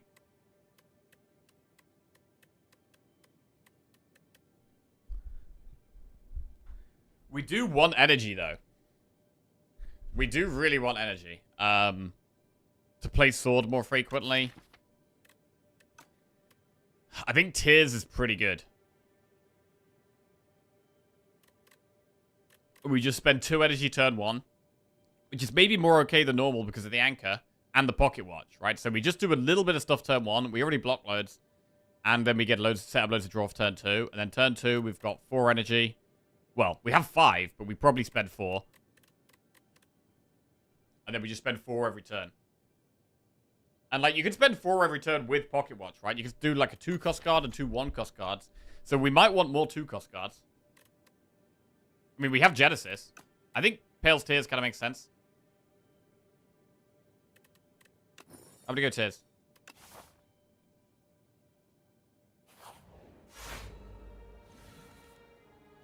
Right, so we played 2 cards. Parry or not?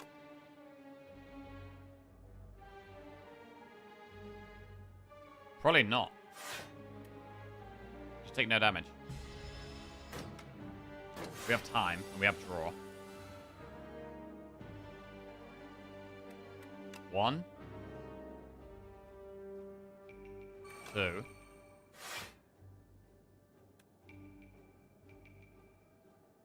I think we have to gather light, actually. We shouldn't parry because we haven't got the sword yet. We could do with another forge card, to be honest. Like the furnace is a little slow. I think we do definitely want another forge card. God, clash and injury. We've got so many bad cards. It's a good thing we've got the pocket watch so that we can draw past these terrible cards. We have to play furnace. This might be a turn where we don't get pocket watch value. But next turn's not as scary as long as we block that.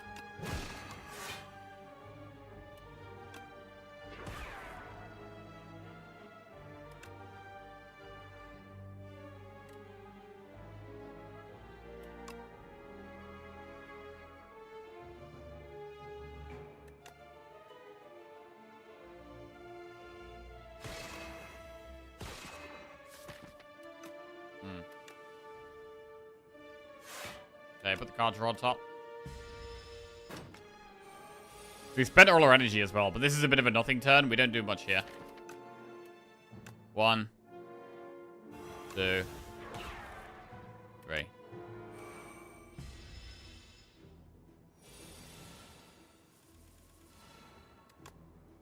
Got loads of stars there.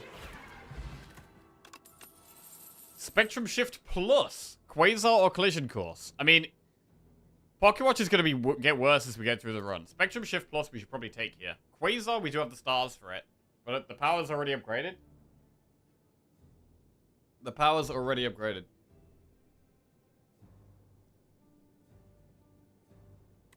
So let's get that. Spectrum Shift looking so much nicer to take when it's already upgraded.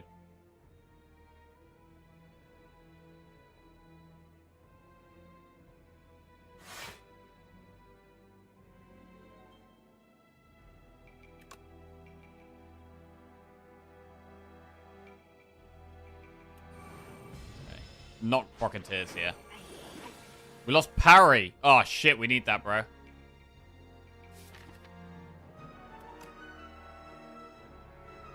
We do actually need that. Maybe we don't prop Pocket Watch here. Play lots of cards. We can't do much next turn anyway. Next turn looks pretty bad. Cosmic Indifference, Falling Star, Defend. Oh, we'll have the sword, actually. We will have the sword.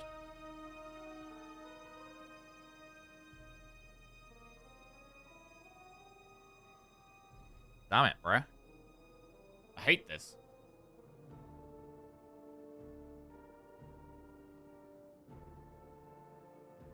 When we hand a game piece, we go hard? Oh, yeah. Any power synergy relics with the frozen egg, insane.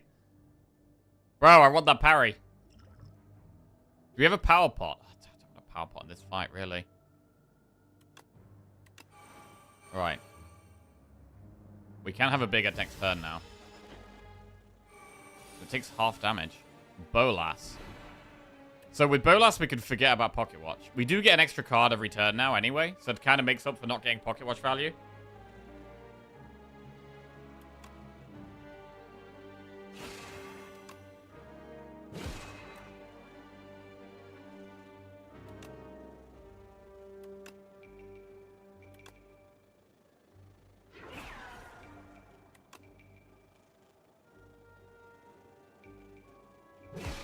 I mean, we could just knock it down now.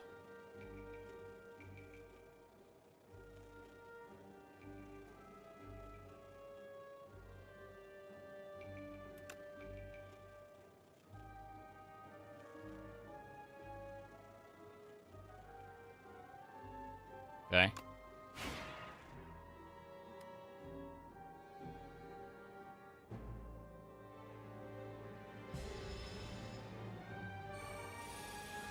Damage. Volley. Oh, Volley is insane with 5 energy here. 15 times 5. Yes, please. Give it that parry back. Big. Parry returned to us. Right. Cosmic Indifference plus, Raw and War plus, or Solar Strike. I mean, Cosmic Indifference is already good in our deck.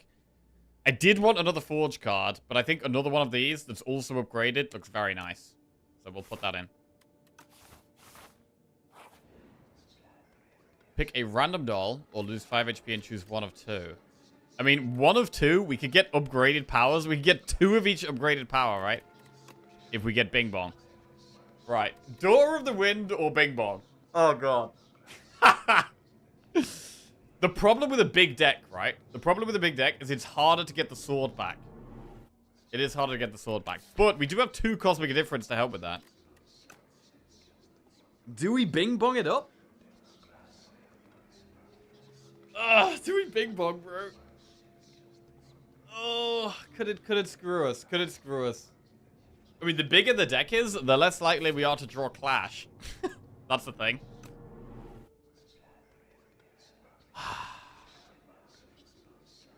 We're only going to take the best cards. But we have Frozen Egg, so we get some really good powers. Alright, we're Bing Bonging it, bro. We're Bing Bonging it. A Relic. Mango for some max HP. Pretty solid, pretty solid.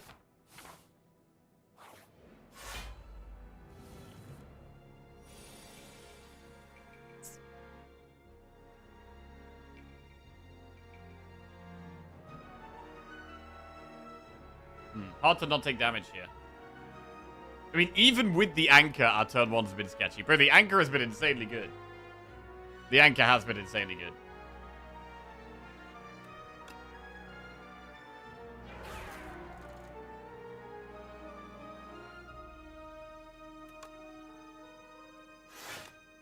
Sometimes we are having to not proc Pale's Tears turn 1, which I think is okay. I think that is okay. Sometimes we can, sometimes we can't.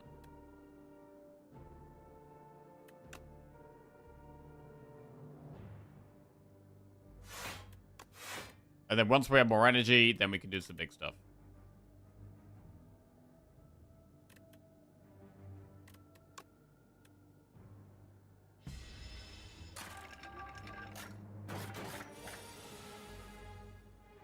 I want to play 3 cards here.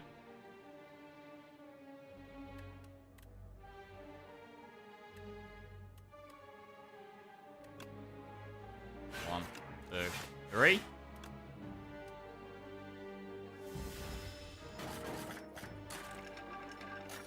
Need to be very selective with cards to add? Yeah, definitely. Definitely.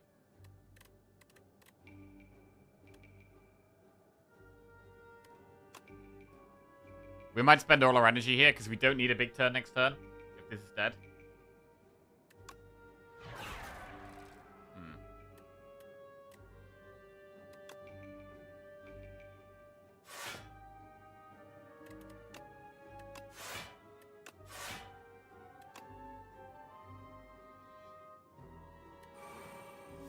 So we can kill this next turn, right? So we know we don't need a huge turn. We can just sword and that's it.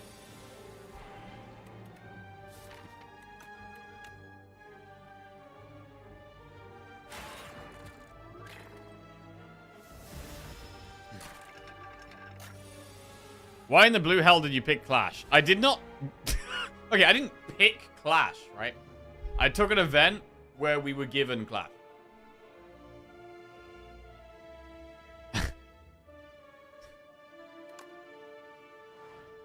Defend, defend.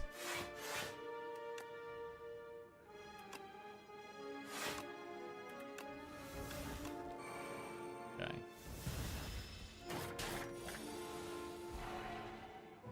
Guiding Star. Flash of Steel. Piece of shit, Flash.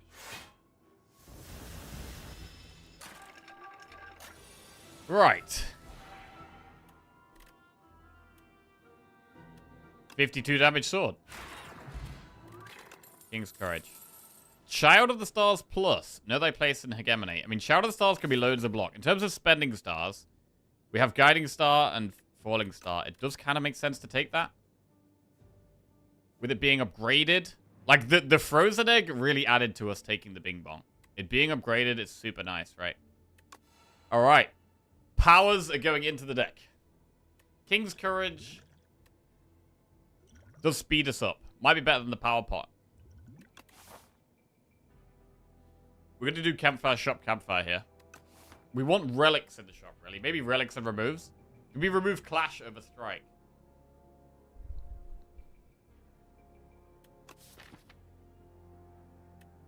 Block equals solved. This can be a lot of block, yeah.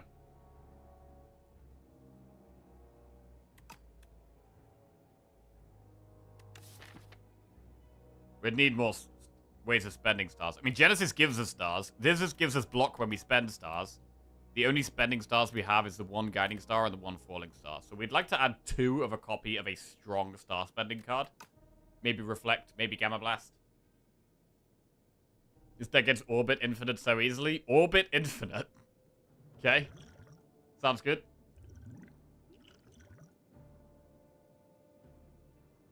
I feel like King's Carriage is kind of better than these two.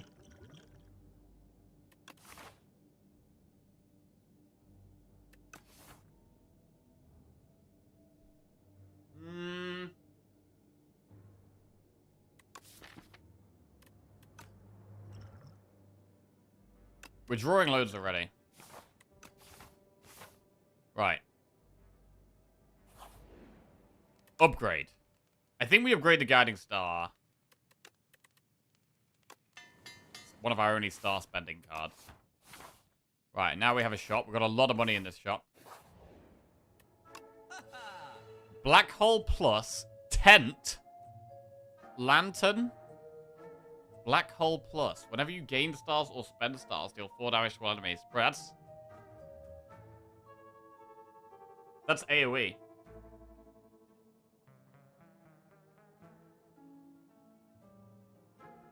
Quasar could be good. I really do like Tent. I like Lantern turn 1. Hang on. Can we afford Tent, Lantern, and Black Hole? That would be what? This is...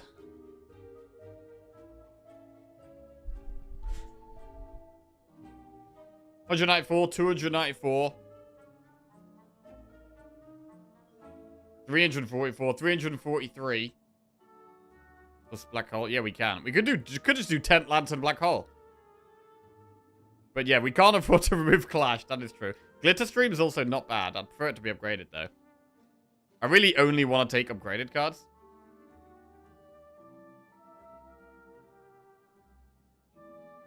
I do like the energy turn 1. When we've already got block, when we've got Pale's Tears, we want to be able to, like, not spend all our energy. At the moment, we're only spending 2 energy turn 1. This allows us to spend 3 energy turn 1.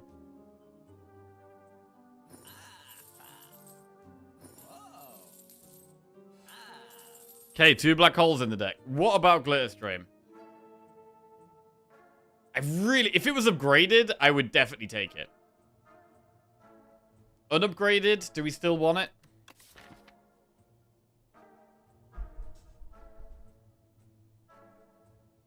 Double Child of the Stars, double Black Hole.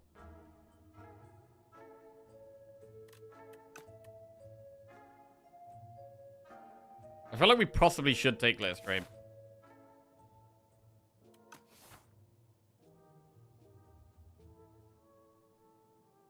Because it does work well with Pocket Watch. I'm going to take it. Right, our deck is going to be getting very big. Toxic Egg. Shit. I mean, it's amazing, but it's amazing with Bing Bong. But it's annoying that we took the unupgraded Glitter Stream before getting that. That's kind of annoying. Alright, we're just going to pretend that the Glitter Stream was upgraded. Pretend it was upgrade them one by one. Oh, wait, we can rest. Oh, shit, we can rest. It's amazing. Alright.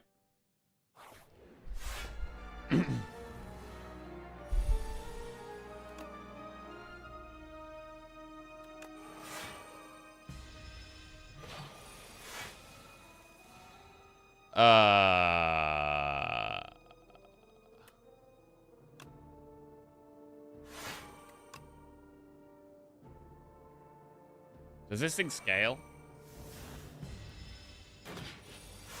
8 times 3. This thing doesn't scale. Interesting.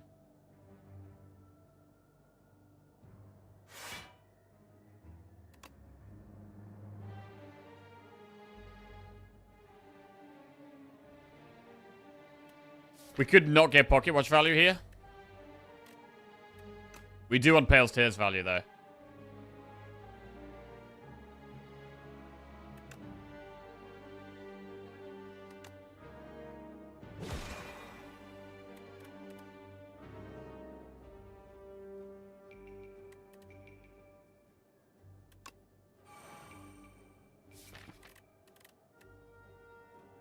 I mean, we get block from Child of the Stars next turn.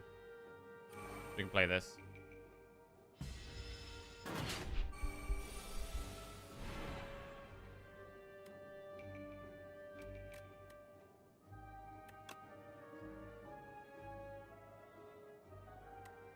Falling Star, parry, Sovereign Blade.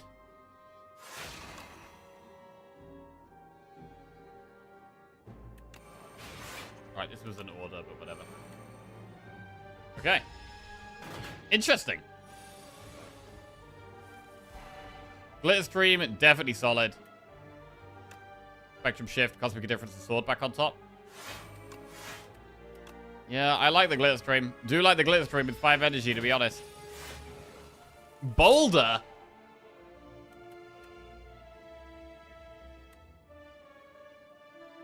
Bro, we are scaling. We got so many powers that we do just start scaling. Pretty big.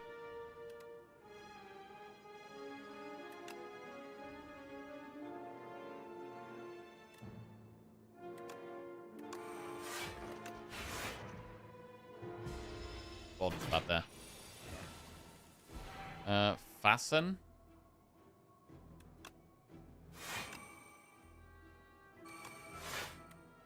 We are just playing 3 cards a turn. I'm not even playing the No Thy Place.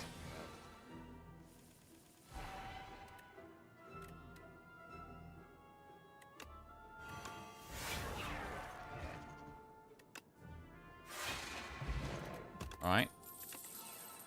Oh my god, Shout of the Stars plus, Patter plus, Glow plus. I mean, it's possible to put too many powers in the deck, right? It's got to be possible to have too many powers in the deck. Oh, God. Every StarCast card is going to be so expensive. I still think Child 3 and 4 are kind of bad. Yeah, I think I might agree. I think I might agree with that. I mean, Power is 12 block for 1 energy. Remember, we're getting 2 of whatever this is.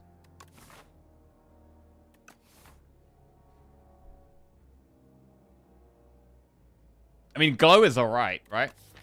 Stars a draw.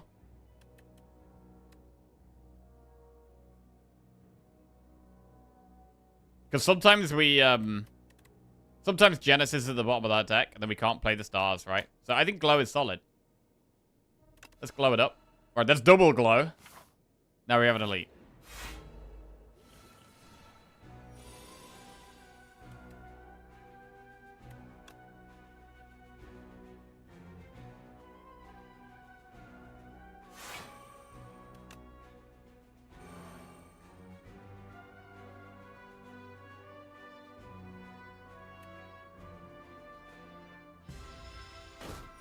This would be a good diadem deck. Let's try to play like 2 cards a turn or whatever.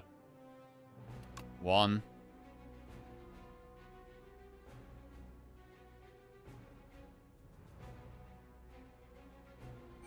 2. 3.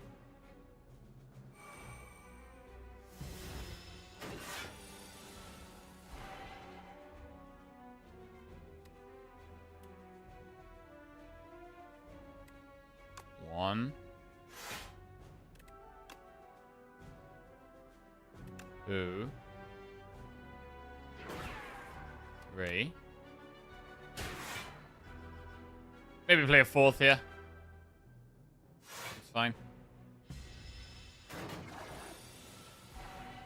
you want to play 3 this turn? 1. 2. 3. Sword on top.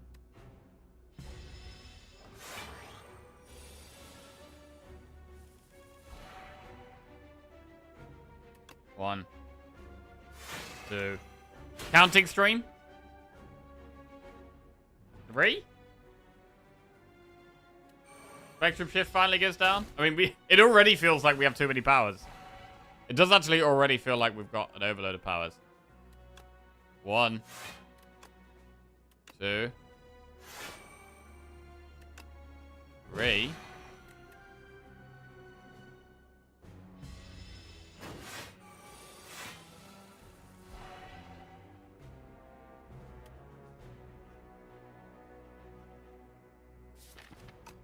Could draw this turn. Play loads of cards.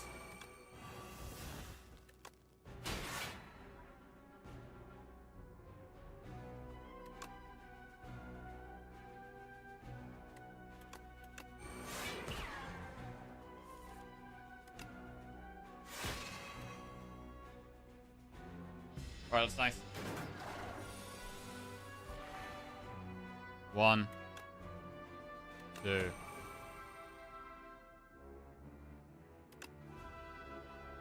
3.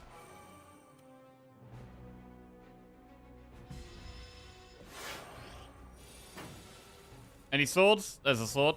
How big is it? 58 damage.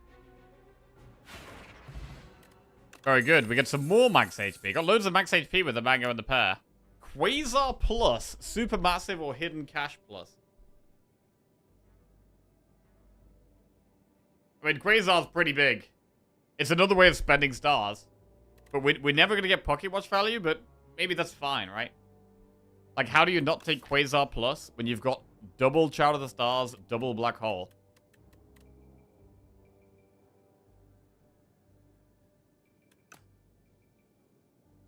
I'm going to take it. We're just going to start forgetting about Pocket Watch on a lot of turns. That's okay.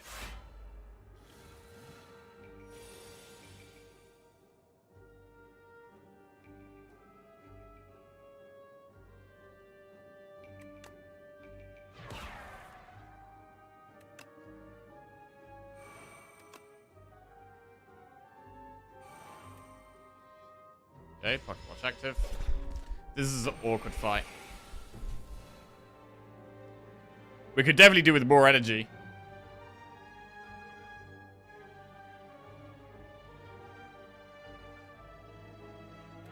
So we would like to... We'd forget about Pocket Watch this turn. But we do need to end on 1 energy left, I think.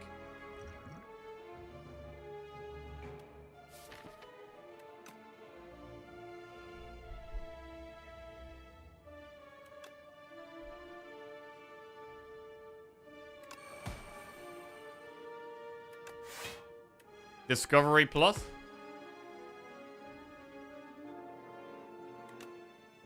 Not amazing. I guess glow's fine.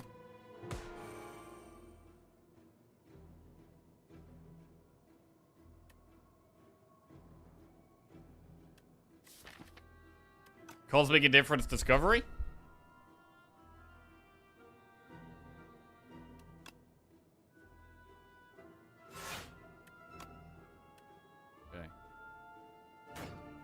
Ow.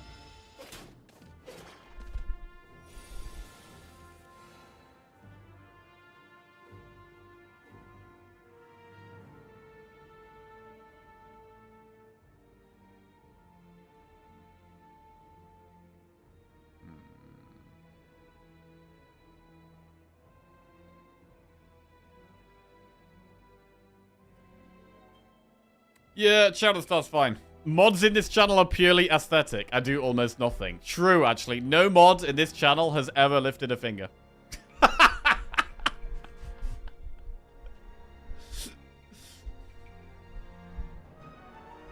Except Marie Time, actually. And Sliced Bread. And Broccoli Chris. And sometimes Syndra. Virtual Echo. Anyone else? Excuse me, mister, my channel doesn't even need mods. True. Actually true.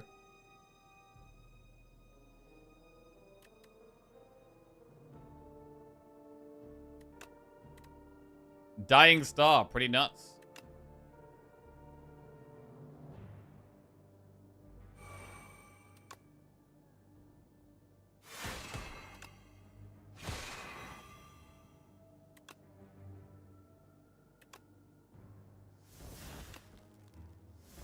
Alright. Does this deck have the consistency? We can still get hands like this, which are not really doing anything. No stars at the moment.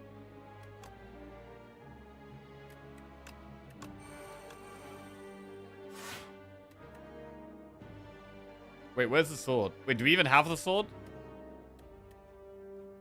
Wait. Where is the sword?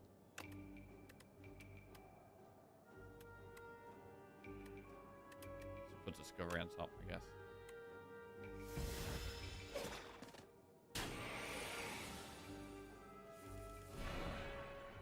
All right.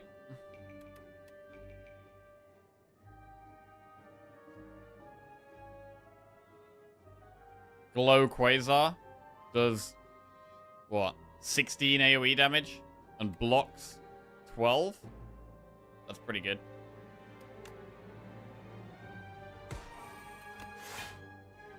Prolong is going to be insane.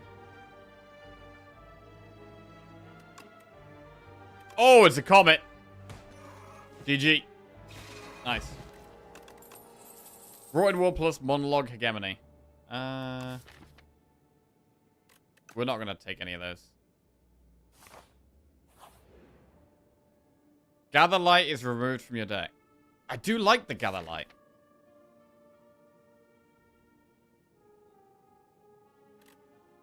I mean, we definitely get arrested the campfire because of the tent, right? So we can afford to roll here a little bit. We could roll here a little bit. Boom. Venerate. We could toss the Venerate. We do have double Glow Plus, which is just better than Venerate.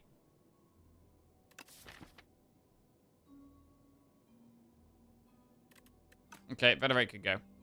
I mean, it would be amazing if we could roll down to Clash. That's the goal, right? But we're probably never playing Venerate, so let's get rid of Venerate. Right, we get a rest, and we do get to upgrade something. And we should upgrade... I think it probably is the Glitter Stream.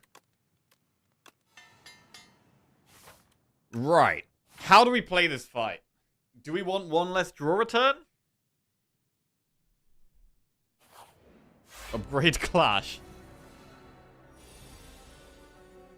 1. It could also be 1 to use King's Courage in. 1, 2, 3.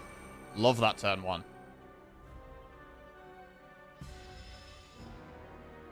I think draw 1 less each turn is totally okay with Pocket Watch, right?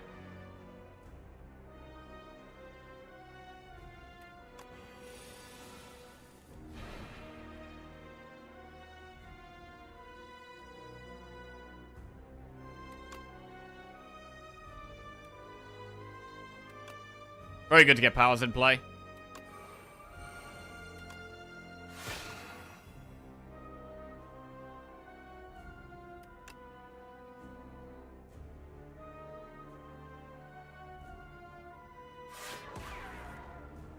And we get past Descender's Bane.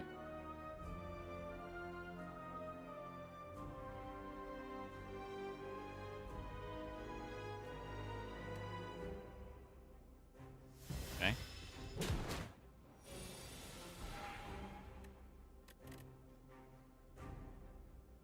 This isn't amazing. Do we power pot here? I mean, Crush Under does reduce it quite a bit, to be fair. It's good to play Spectrum Shift. When we get one less draw a turn, it's quite nice to play that. But I don't really want to play all 5. Why not play Child of the Stars there? We've got Pale's Tears, so we want to be ending every turn on 1 energy so that we get 2 extra energy.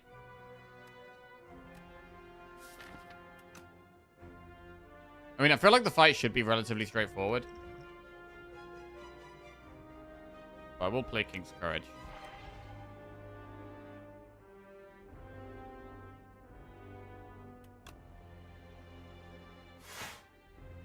Entropy, Calamity, the Bomb.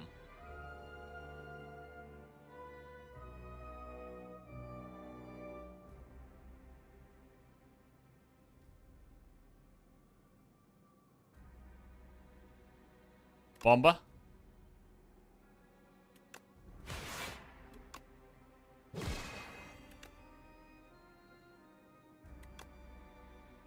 Cool.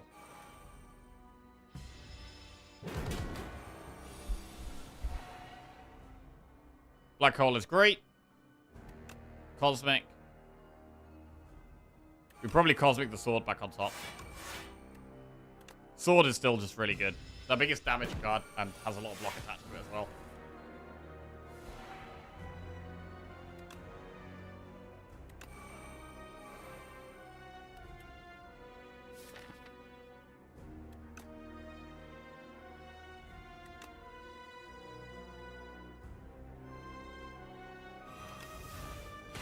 $73. Okay, we could pull something here that we want to exhaust. What's the worst skill? Unfortunately, we can only pull skills. Probably a defend. Or we can exhaust the bomb.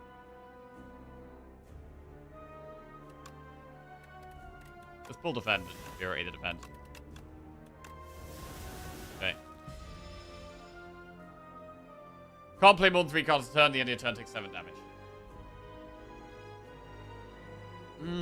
This deck can get by with just potentially with just doing 3 a turn. I mean, it works with Pocket Watch. It does work with Pocket Watch.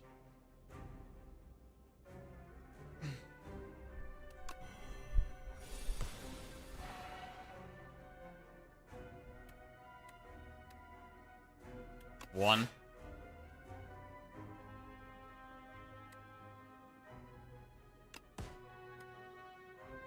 Two. 3. Sword on top.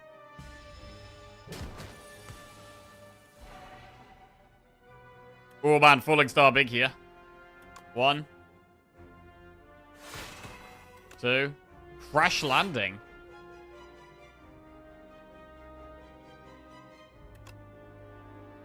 Be in a shape. 3. Sword is even bigger.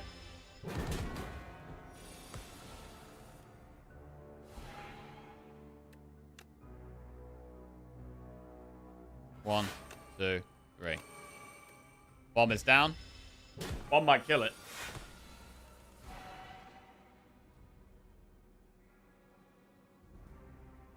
One. 2. 3.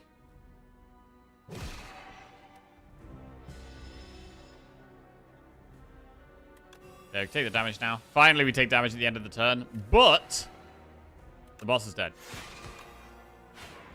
Wow. Really nice.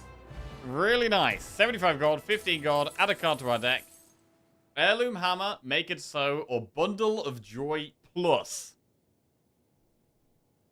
So Hammer can copy the sword. So we get more swords.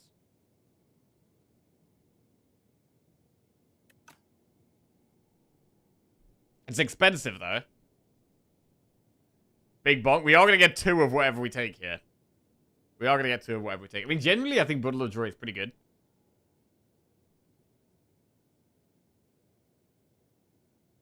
Bundle of Joy or Heirloom Hammer?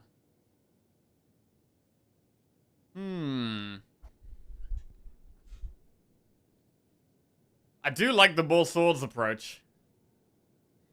But it's just, are we going to have the energy to do it?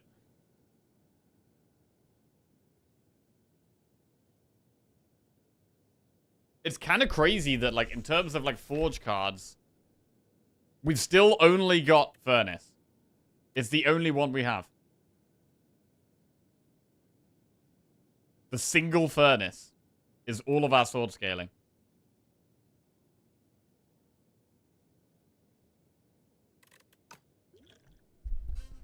Maybe Furnace ain't that bad.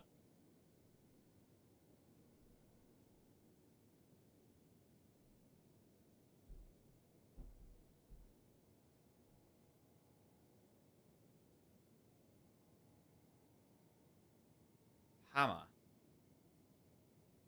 Ah, man.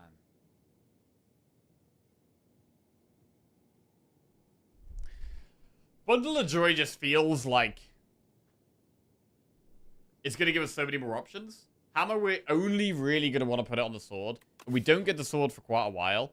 This could actually be a skip. Like, I feel like this could be a skip. We need to be conservative with our picks. Goes on to picking every card. I do like the amount of options this Bundle of Joy gives you. So many options. We could also take some of the, like, creation synergy stuff. Like, if we get Pillar or something. We've then got double Quasar, double Bundle of Joy.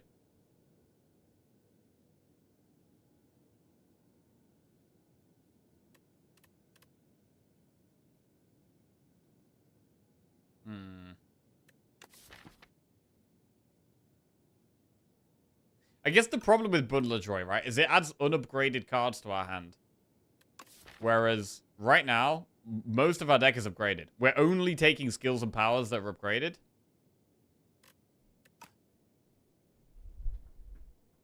To make it so, this is pretty good.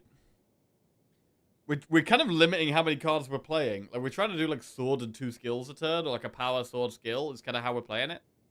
So, I don't think the Make It So is going to go off very often. It might just be skip. We don't have any, like, creation synergy with Bundle of Joy. So I'm going to skip. Right. Game 1 NG at the start of each turn. Vacuum plays your first turn for you. Lose 9 max HP, but add 3 apparitions to your deck.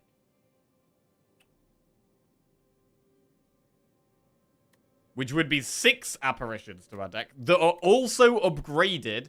It would be 6 upgraded apparitions. Jesus. That's got to be the way, right? That's pretty insane. 6 upgraded apparitions. That's pretty bonkers. Gives us time.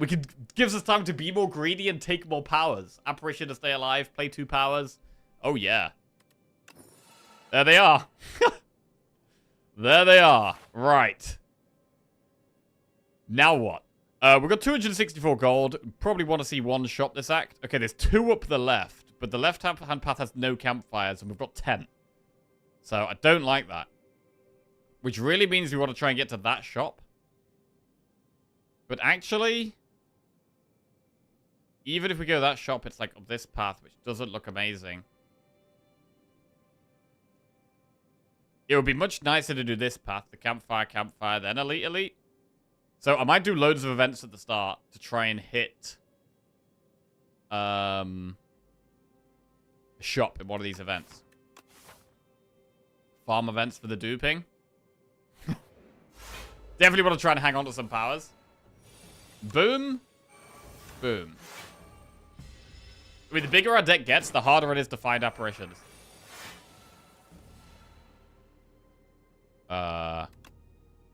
Wait, how do we get 9 block here? Oh, we played Clear Stream. Yeah, nice.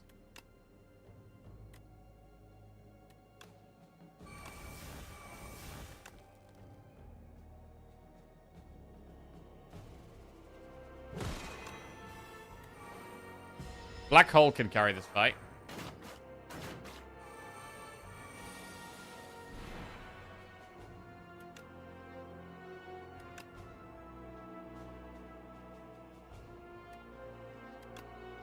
Quasar. Fisticuffs?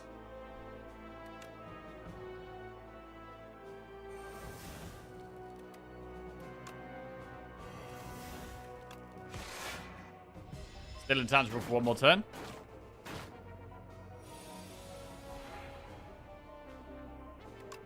Two more turns.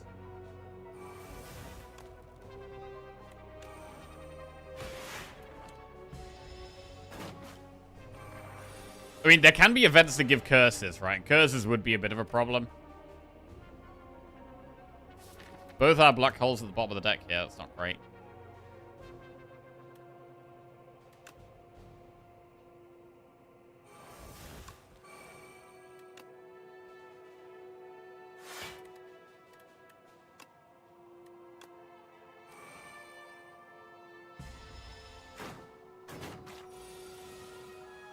Black hole and then just do star stuff. Black hole. Star stuff. Star stuff. Wait, Quasar.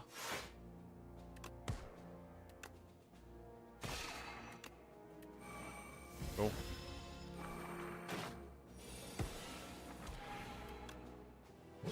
Honestly, summon Fourth and Sword Sage before the end of this run. Those full art relic, those full arts are nice. I hope they implement a system to earn them for all cards by winning Ascension 10 runs or something.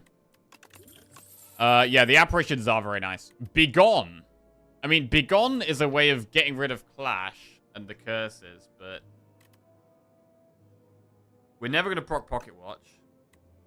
It's just okay. It's not amazing. It's just okay.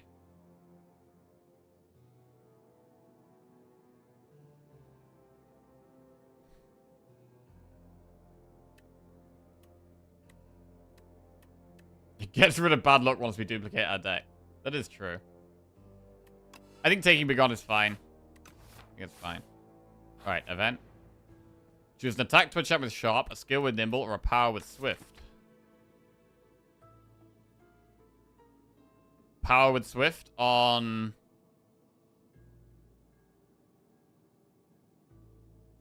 Furnace.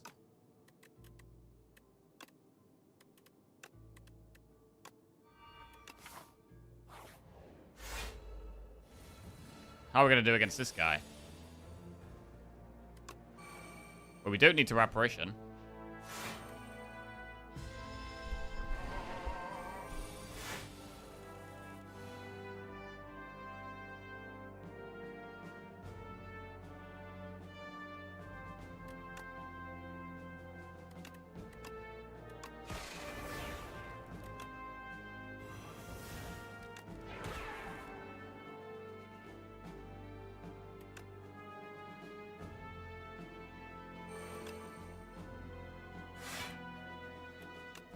Put an Apparition on top.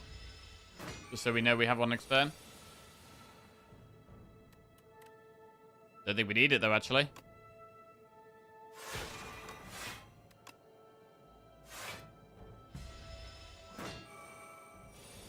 I mean, this guy does scale as well. Like, we scale, but this guy really also scales a lot.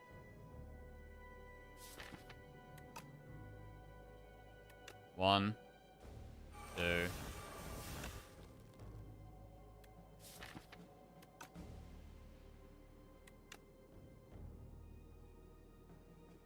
Three. Four. Okay.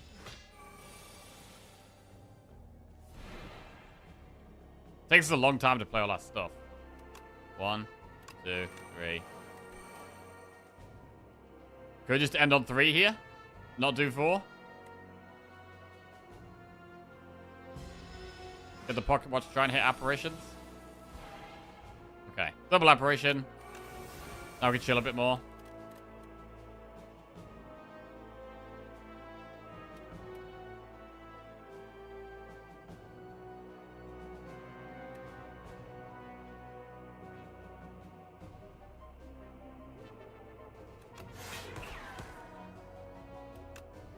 More Apparitions.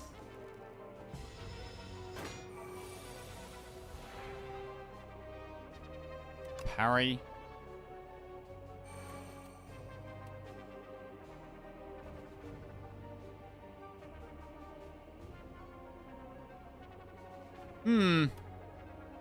Sword and Cosmic Hit on top.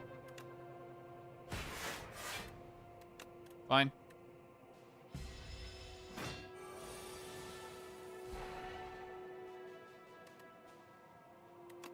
Genesis Sword.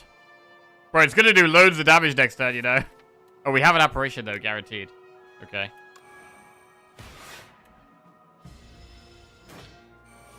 $78 damage. Jesus Christ.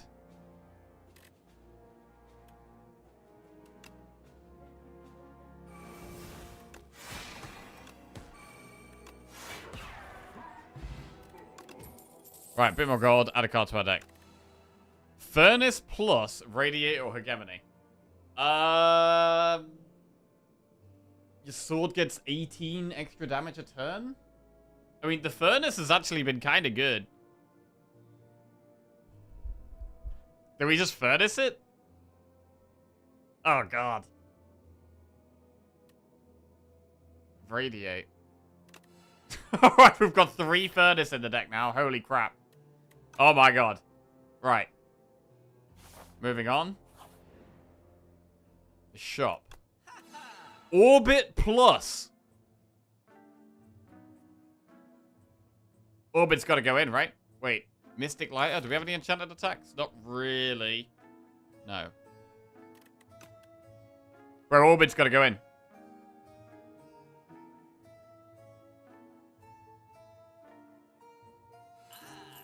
Double Orbit.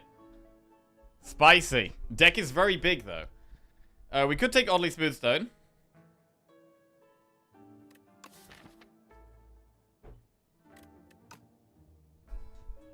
Gambit full blocks. Double Gambit.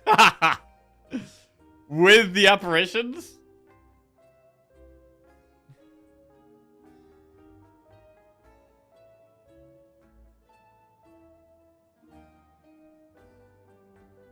Double Panache. I don't think so. I don't think so. I mean, glows are kind of fine. The more energy we have, the better glow becomes. We could do glow remove. What about glow remove? With more energy, more draw is good. We can get rid of the injury, finally. You can Gambit Cosmic Indifference to keep putting on top of the deck. That's kind of insane. I don't think we do it, though.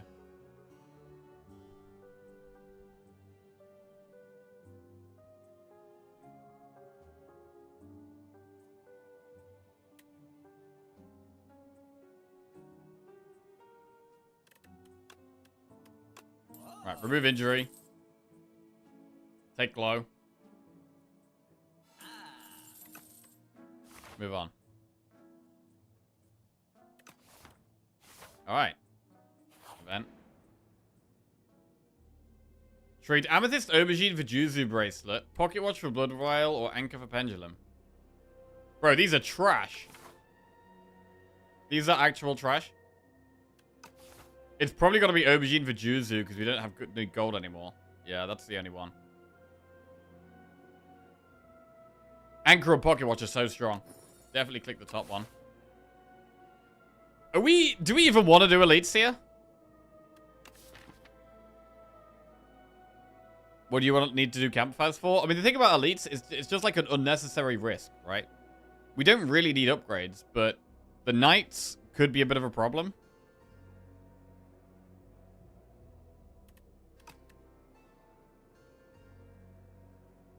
We don't have AoE. I mean, apparitions keep us alive for a while. I mean, we have AoE with black holes if we can get them. Ah, that's probably fine, right? Okay, here we go. Here are the knights. Let's see how we do. 1.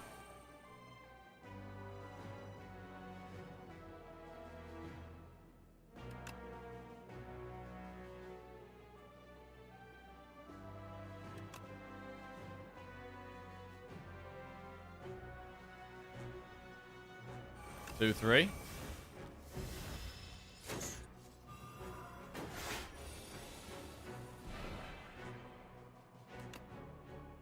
Orbit. Everything gets removed.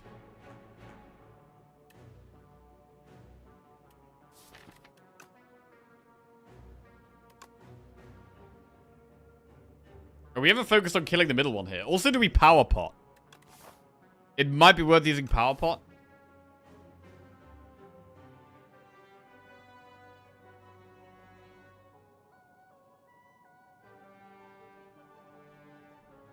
I'm gonna do it. Genesis, Black Hole, Pillar of Creation. Okay, well this is AoE damage as we get stars. We should do that, really.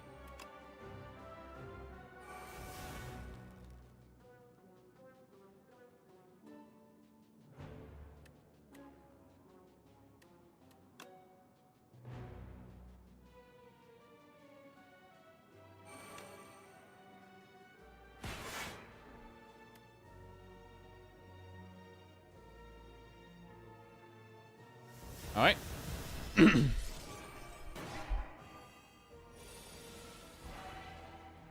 The black holes are great. Love the black hole with the glows. 6 damage AoE. 6 damage AoE. Apparition. Shout of the Stars. Good turn.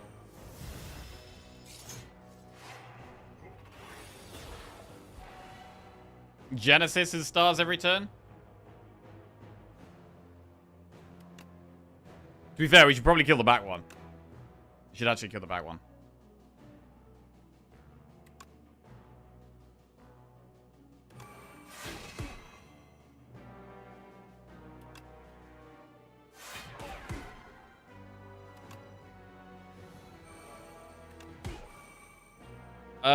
Maybe we apparition here for it being intangible next turn. Dramatic entrance is huge. Yeah, being intangible next turn sounds good.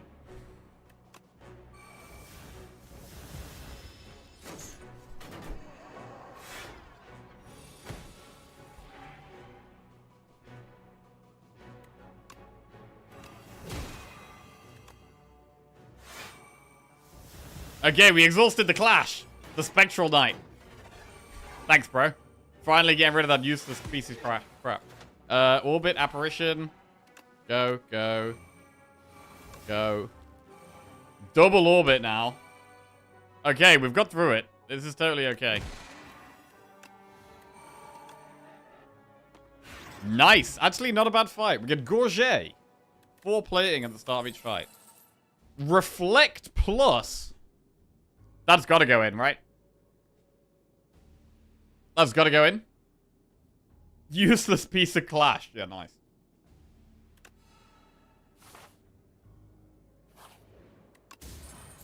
Prayer Wheel.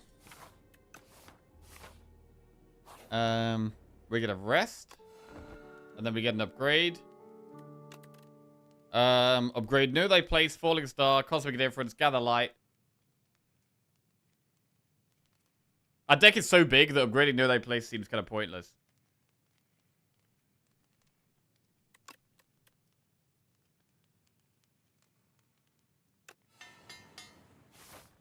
Right. Do we do double event? Do we actually want to duplicate our deck? Like, do we genuinely want to duplicate our deck? Because if we do double event, we might actually get it. I mean, we'll have 12 apparitions. We'll have 4 orbits. Like, there's an argument to skipping an elite. So we do double event. Problem is we could also get given curses. We could also get given curses.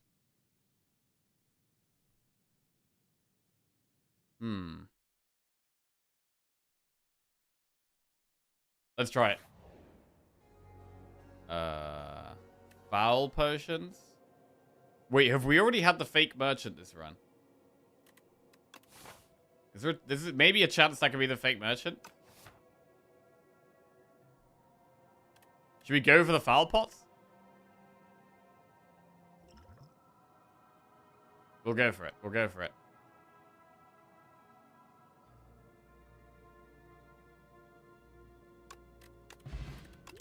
Okay. Right, we either want it to be the fake merchant or the duplicate our deck. Come on. Both would be huge. Oh, you only need to take one. Oh, true. True, we did only need to take one. Although this is beneficial if it's a shop. If it's a real merchant. Ah. Ooh, upgraded rare skill. Big Bang Plus. Double Big Bang Plus?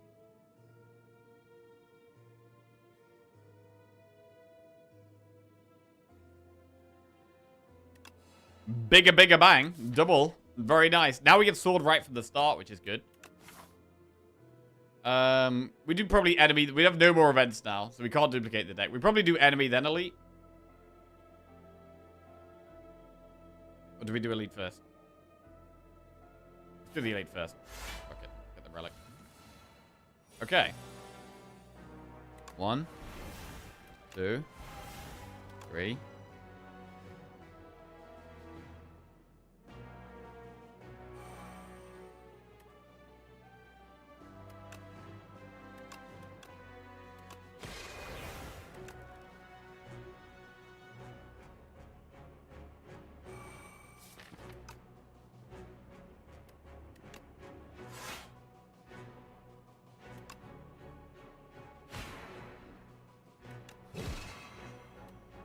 Not too bad.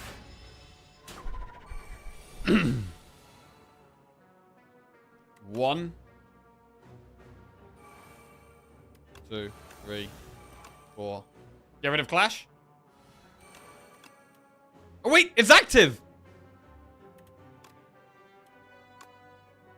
Absolutely massive Clash. Huge. All right. Glow.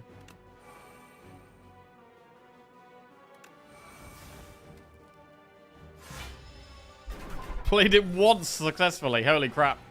Actual good card.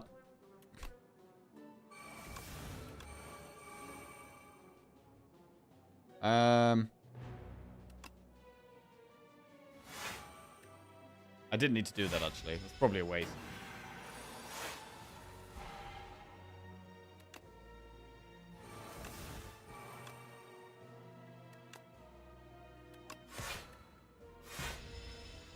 We are very slow. Very slow. Like, so slow that I don't even hate just using the bomb.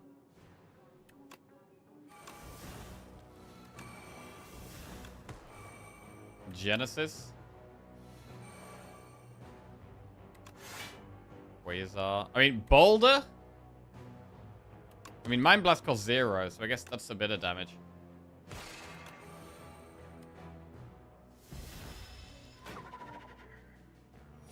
Deleted Furnace. I mean, we do have 3 of them.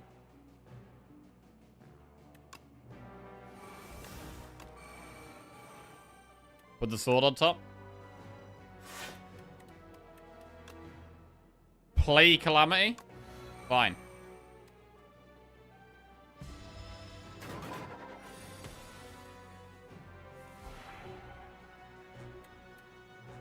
Blade is a lot of damage. Calamity. Blade. Ooh, Solar Strike. Crush Under Bombardment. Let's play this one. Kingly Kick costs a lot.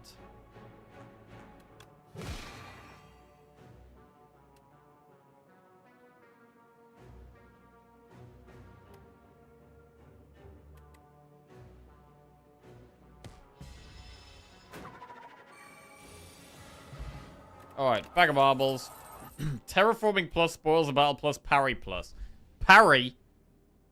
I don't know how often we're playing the sword though, but I mean, I guess we cosmic a difference the sword. It's insane, right? Alright, more parries. More parries are in. We do have the Big Bang, right? So we always get the sword at the start, which is nice.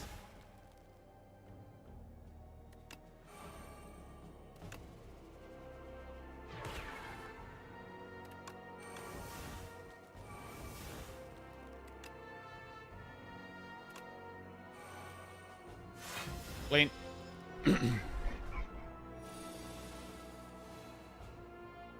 Reflect doesn't really do anything.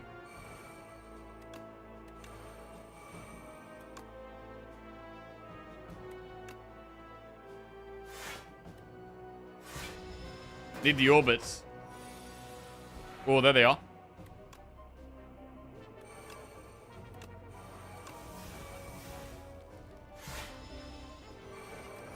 It blocks 14, which isn't insane.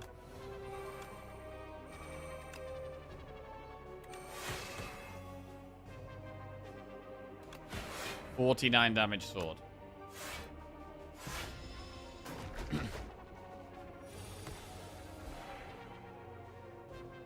One.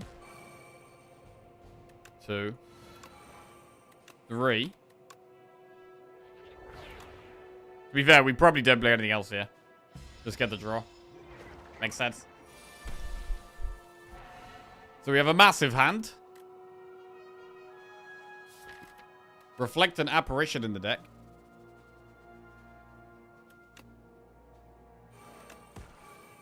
There's an apparition. Quasar. We have to like Quasar our damage, basically. Panache? Okay, we can Quasar our damage. That's probably the way.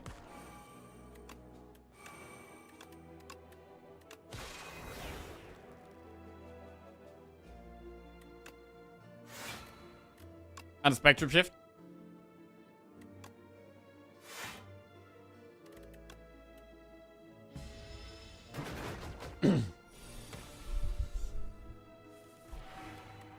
$80 damage sword.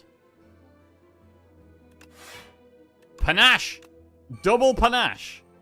That's pretty big.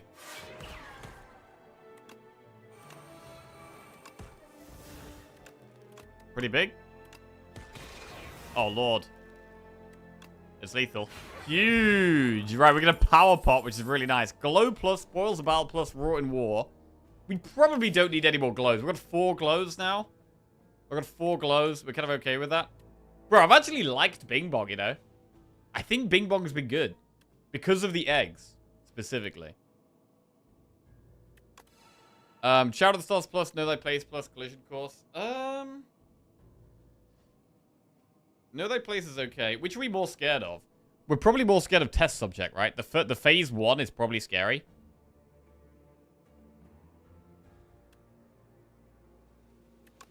Let's double Know Thy Place. We now have a 50-card deck.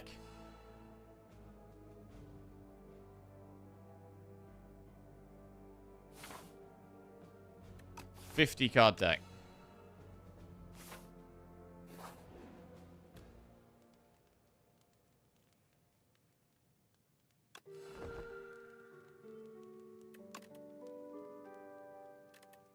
I'm going to upgrade a Frolic Star. Whatever. Small amount more damage. Right, we really need to be killing this guy fast. I think this is the fight we power pot in, and I think we do it straight away. Pale blue dot, Arsenal, Void Form. Wait, when you create a card, get 1 strength. I mean, there's a Quasar in our hand, and we create the sword. So this is already going to be 2 strength. But Void Form. But Void Form. I don't think we need Pale Blue Dot in this deck.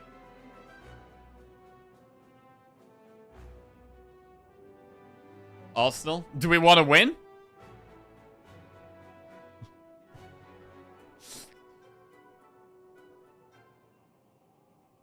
We're not doing that many attacks.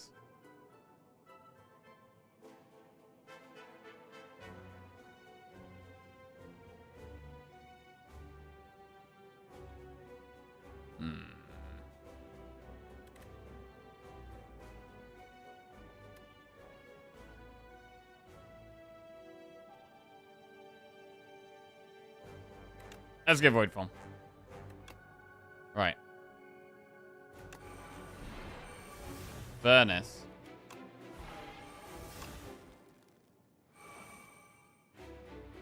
Double Apparition. Gives us a bit of time. We might want to wait on the blade, actually. Gold Axe or Prep Time? I mean, Gold Axe could get big. Nostalgia's kind of good, though. You could just keep putting the sword back on top. Nostalgia's pretty nuts, actually. Boom, sword's on top. Just like that. And it's going to be free every turn with Void Form as well. So we get a free sword every turn. Wait.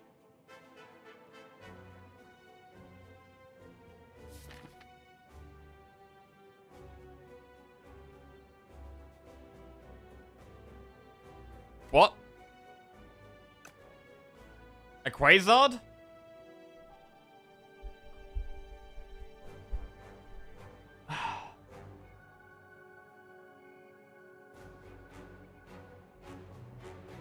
Bro, honestly, that thing really confuses me. That thing really confuses me. Where is it?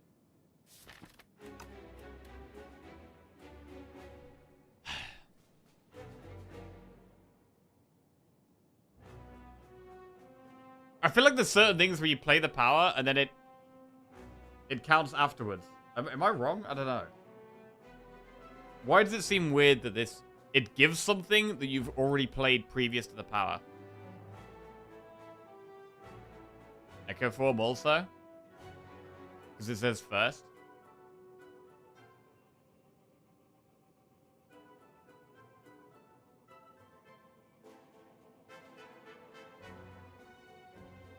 You never expect Echo Form to trigger the turn it's played?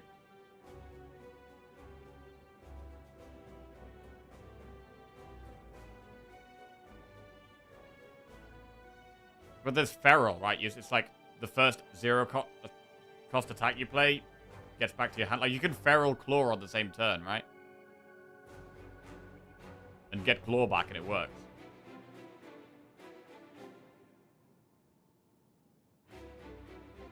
But with this, it doesn't work.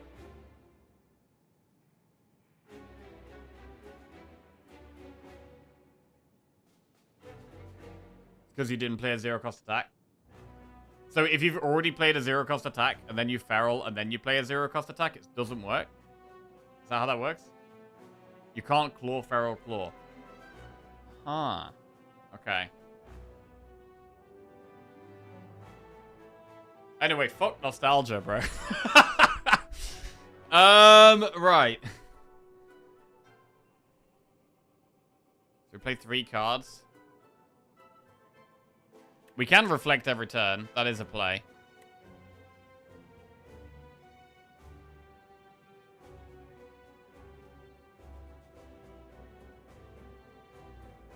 But we will just be buffing it. If we draw an apparition, we're not going to reflect. We could just triple power.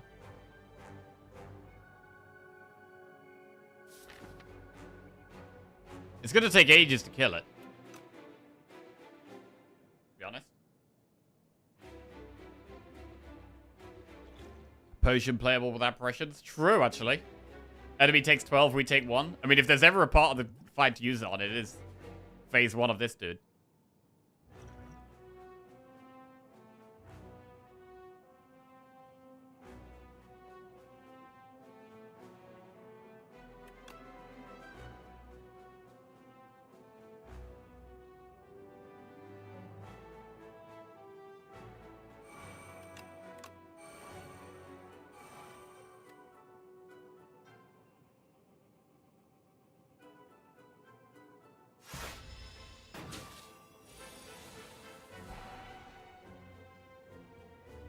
$55.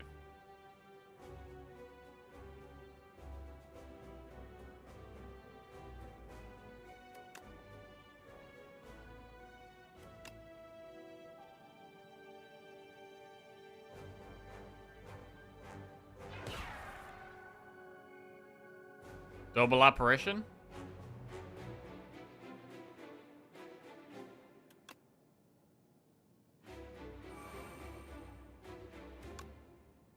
We can put the sword on top with Cosmic Indifference.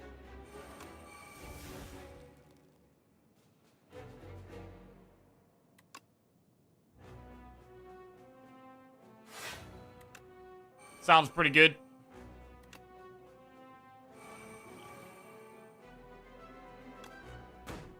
Cool. We probably don't need to play Apparition. It's probably a mistake to play it here.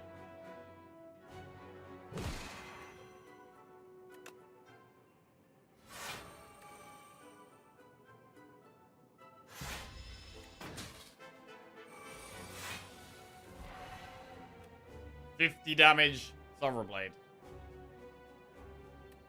Well, we should retain it, really, and kill it with other stuff if we can. First attack. Oh, wait, sword goes back on top! Oh, okay, now it's good. Yep, okay.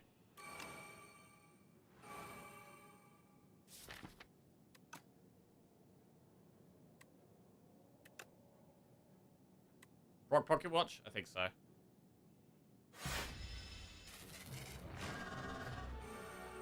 How big is the sword now? 62? It's okay.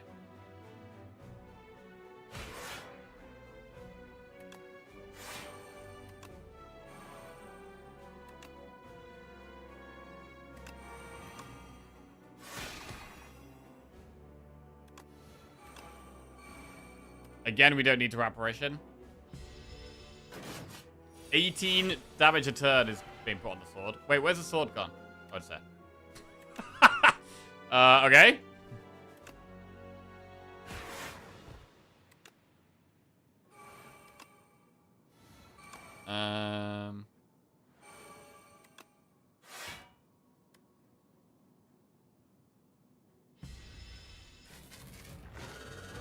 It's intangible this turn. We do want to keep the sword. We don't have to play the sword here.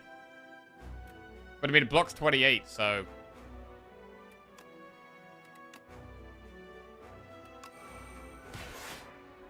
why not put it on top?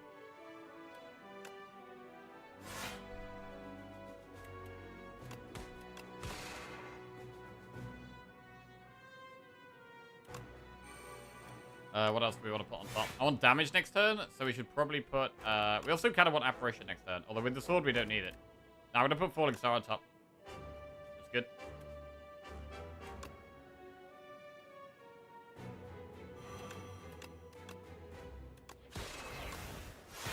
Alright. Block blade? Yup. 120 damage and 42 block, but 0 energy, you say? 0 energy? Wow. Yes, please. Blade? It's on top of the deck. Finesse? Blade. Oh my god, it's beautiful. It's beautiful. Fantastic stuff. Right, we've got one more boss.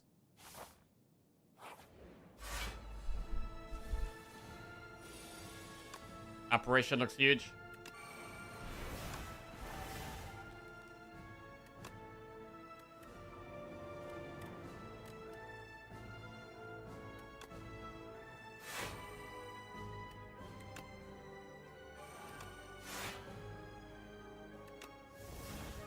Cool. Gotta find those furnaces. Bro, I'm liking the furnace in this deck. I'm liking the furnace. Strip the artifact. And start with draw. See what we get. Okay, no, they play strips hard. That's hard strip. Big hard strip. Right, and then we want to play all the powers.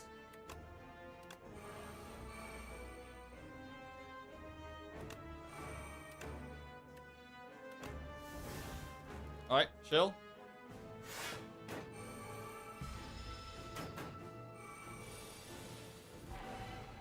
More powers. Silver Blade's up to 42. 1, 2, 3, 4. Wither.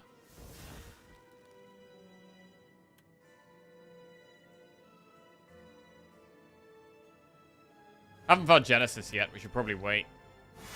Not play anything else. Oh, actually, we have the Orbit to play a Wither there, actually. Furnace. Double apparition. Maybe just play it. Wither.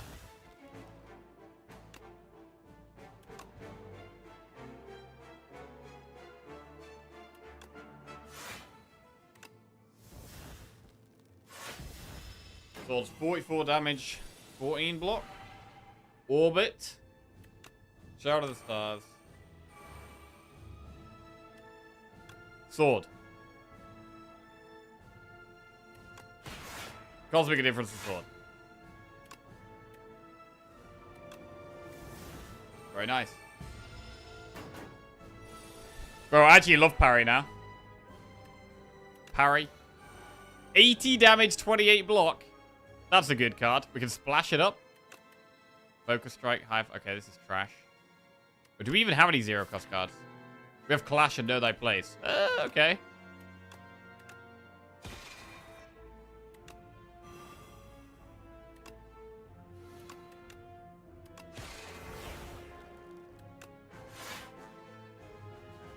Master of Strategy. Keep going.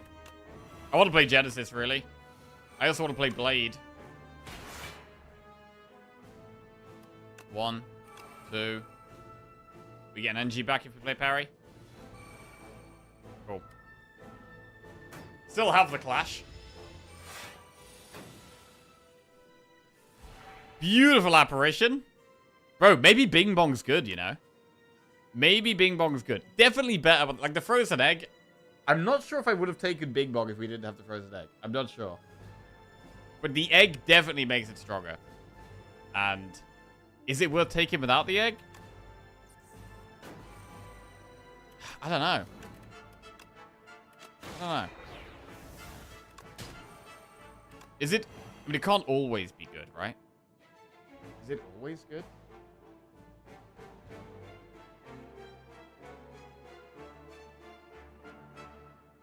When would it not be good?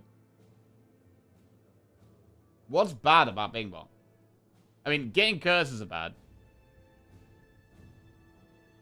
if you add a card to your deck, like adding 2 of it, if you're adding 1 of a card to your deck, adding 2 of it is usually going to be a good thing, I feel like. Is he always good? Like, the time you don't want him, right, is when you're adding bad cards to your deck. But you're not trying to add bad cards to your deck. We can still get offered some upgraded cards.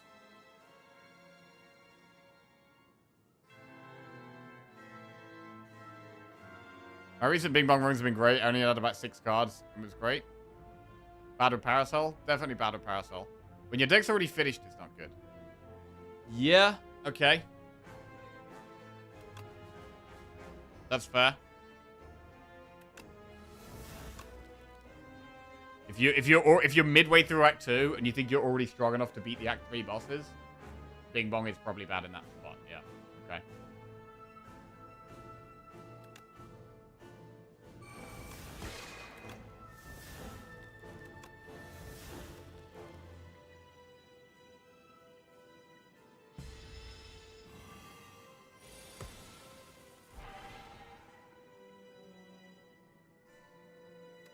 Blade.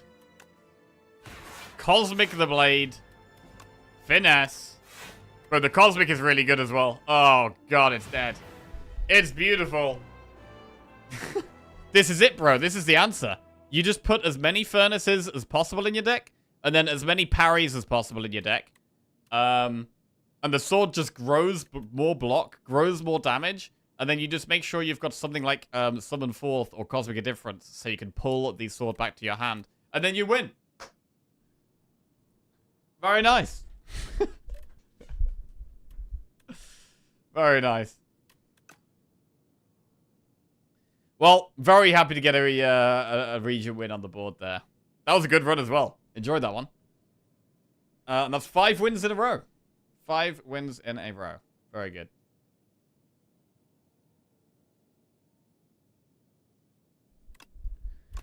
How many wins have you got with Clash? It might be our first Clash win, actually. We could have a look. We could have a look. Could be the first Clash win. Did we play Clash more often than Reflect? To be fair, we literally barely played Reflect, which is crazy, right? Like, Reflect is one of Region's best block cards, and we barely played it. Why did we barely play it? We barely played it because we had so much block already with Apparitions and our powers. Like, our Apparitions and our powers and our sword, and we had so many ways of blocking. Which is partly why the deck felt so strong. Like, we could just consistently block almost anything. And then we were eventually going to get there with the Furnace doing enough. And the Black Hole.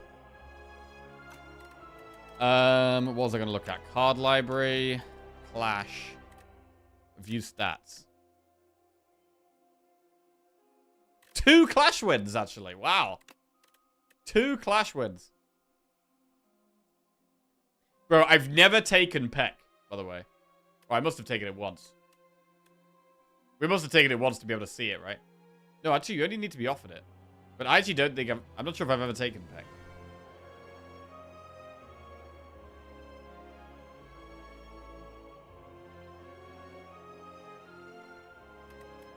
Still don't know what these 2 cards are. Well, we do, but... No wins with the egg in the deck. God, we're gonna... Wait, how do you get a win with Sweeping Gaze in your deck? Well, you can't, right? You can't get a win with this in your deck. No.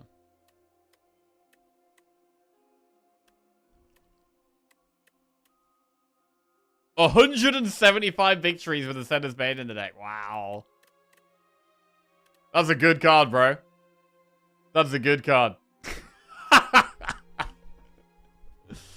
Jesus. Wow, 43 with Clumsy. Okay. Taking that a lot. The Sender's Bane confirmed OP.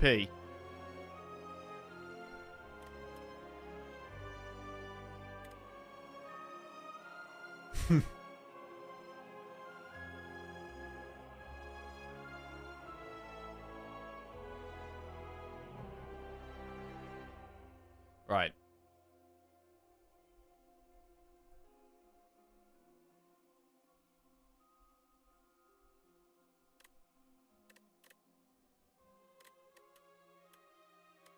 What else have we got the most? Let's see what's the Ironclad card we've had the most. Well, I should probably try and guess. The Ironclad card. Okay, other than things that start in your deck, right? So other than like Bash, Strikes Defends, and Ascender's Bane, what is the Ironclad card I've had the most wins with? I would say it's probably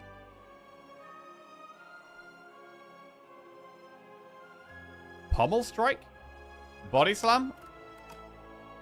I'd say I'm gonna guess Pommel Strike. Let's see. 20 with Body Slam, 28 with Pommel Strike. Ah, Bloodletting, bro. Shit, 34 with Bloodletting. 34 with Bloodletting.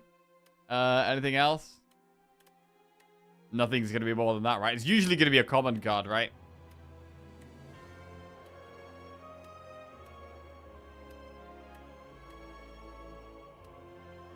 $14 wins with Barricade.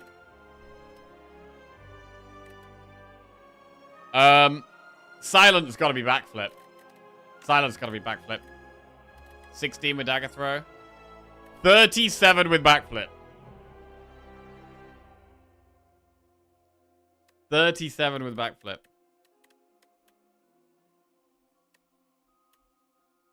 20 with Escape Plan. 24 with Leg Sweep. 33 with Footwork. Wait. 37 with Backflip. 33 with Footwork. Jesus. 25 with Well-Laid Plans. Rare card with the most is After Image. Wait, what was the rare card with the most in Ironclad? Let's have a look. Rare card with the most was Pyres on 14, Barricades on 14. Offerings on 14. It's those three. Right, best Regent card. What do I take the most on Regent? What do I take the most? Probably a common card. What common card do I take the most?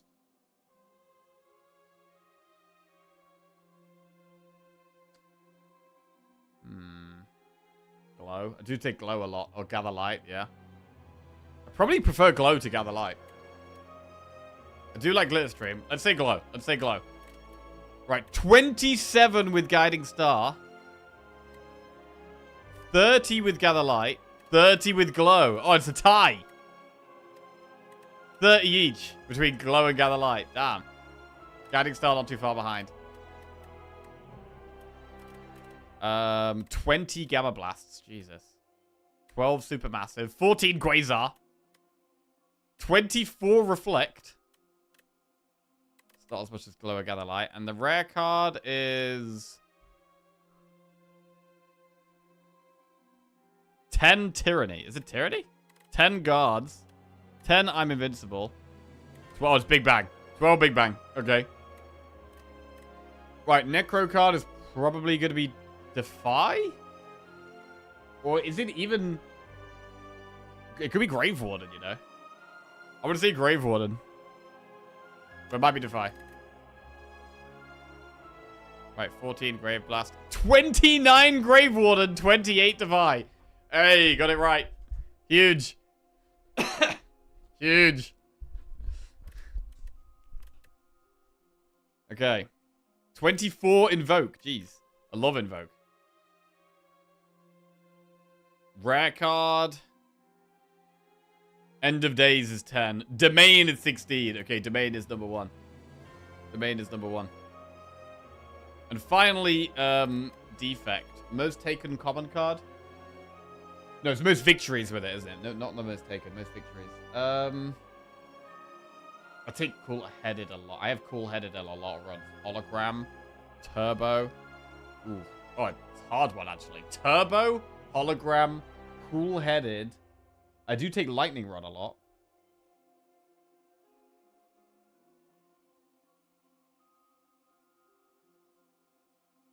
I think Cool-Headed.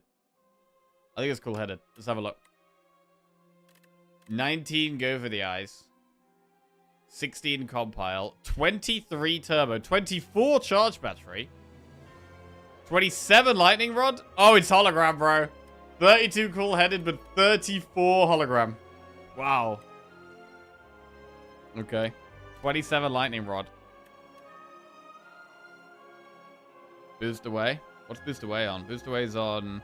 I didn't like boost... I've only started liking boost away more recently.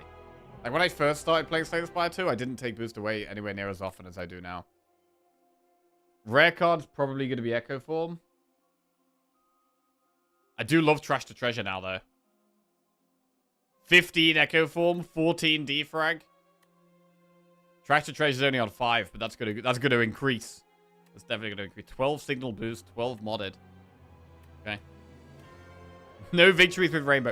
Bro, why is Rainbow rare? Hang on a second. I really just realized this. Rainbow's a rare card. What?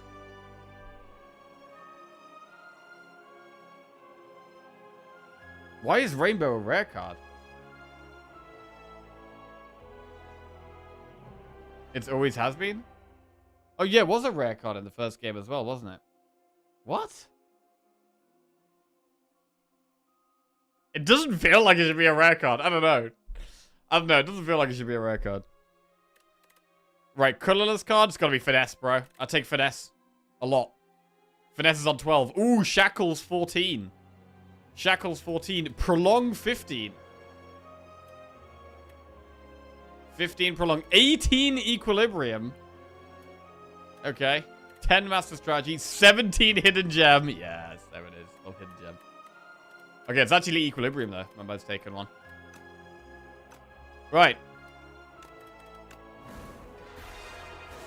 Necro next. Necro next. This will be for 6 wins in a row. Starting to get a bit of a streak going here. Want to try and keep this going. Let's keep it up. Right, upgrade 1 strike and 1 defend. Act 1 boss drops 2 relics, remove 2 cards, and lose 16 HP. How many hours do you have on Slay the Spire 2? About 500. Underdogs. I do quite like playing Necro quite safe at the start. And we can do Campfire, Shop, Campfire, Campfire there. And then maybe even still do 2 elites if we wanted. Could still do 2 elites. We would have to go through 4 enemies. But I think that is the way. We're never doing that. I don't think we want to go into that elite. I don't think we're ever doing any of those. I think this is definitely the path. Right, do we want to upgrade a strike and defend, or do we want to remove 2 and lose 16 HP? 16 is quite a lot to lose, but we could just take double... We could just get rid of double strike. Removing 2 strikes doesn't hurt as much on underdogs as overgrowth. I think that is correct. I think I think removing 2 is okay here. Right, just going to quickly pop to the bathroom. I mean, this is better immediately, though. Like, upgrading 1 strike and defend. If we had a harder map, if we didn't have, like, lots of nice campfires... I would take Nia's Talisman, I think. Gamba? Yeah, we can get a Gamba going. Let's go on. Let's do it. Bro, that region run was sick. I really enjoyed that one. And I've got to think about Bing Bong a bit more. Like, I don't take him that often, but maybe he's not as bad as I thought. Right, BRB.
Right. Lunch in the microwave. Got some leftover, what is it? I think it's some like Cajun chicken stuff. Right. I think Precarious Shears is pretty good with Necro to start with. We're going to cut the strikes. Cut the strikes. And go this way. So this fourth enemy could be a little tricky.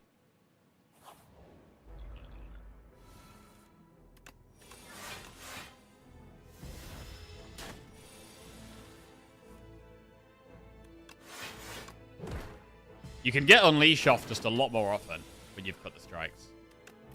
And Bodyguard as well.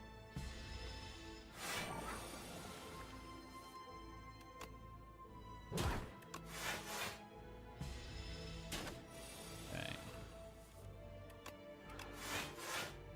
And we can just never play strikes. We could just not play strikes all run. 8 gold, block pot, add a card to our deck. Reeve, Defy, Spur.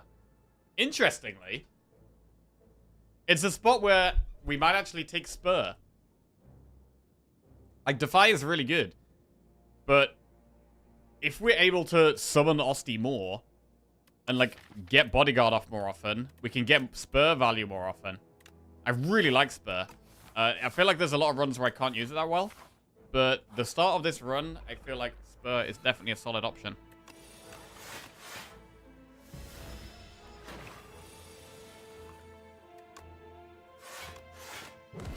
Right.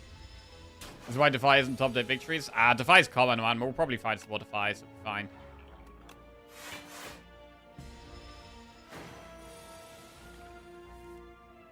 Bodyguard. Spur, Unleash. Big. Sleight of Flesh, Defy, Reeve.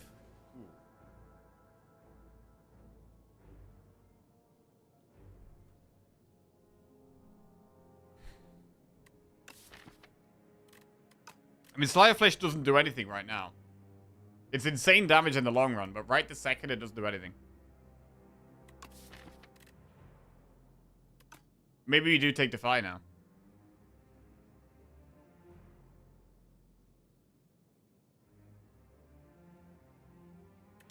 Take Defy. We're in the early game. Sleight is not good right now.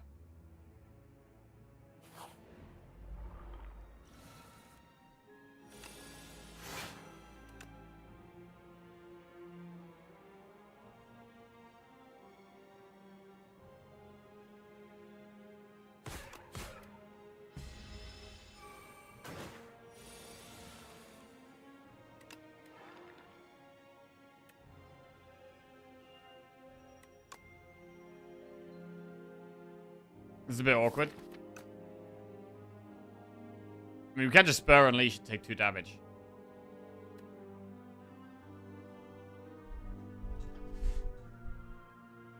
Or we could just defend, not take any damage, and unleash the back one. But next turn we could take a chunk of damage. So I think it's better to just kill one. Take a small amount.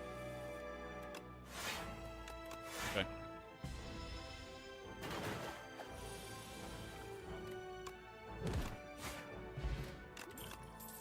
No escape, defile, or sculpting strike.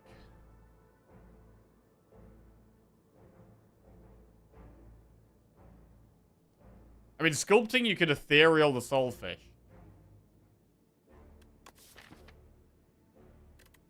Osti takes the thorns. Oh, wait, does he? Oh, okay. I feel like I should know that by now.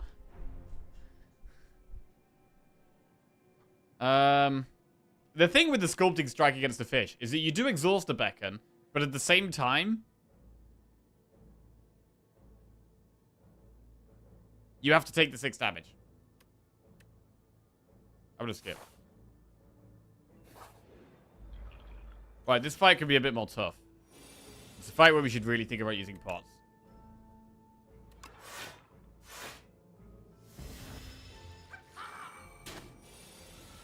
Oh, because it was an Osti attack. Oh, yeah, okay, that does make sense.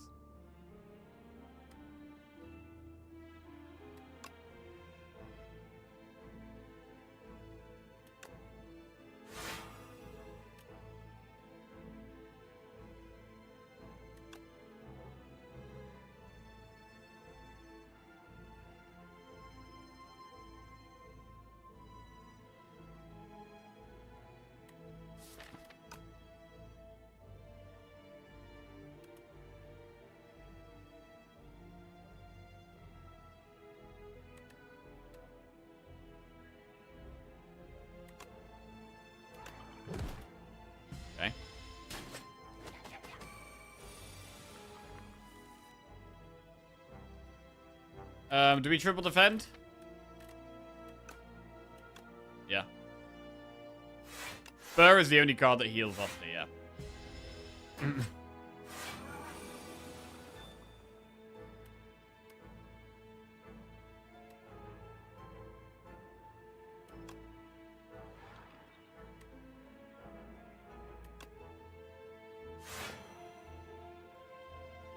Block pot here.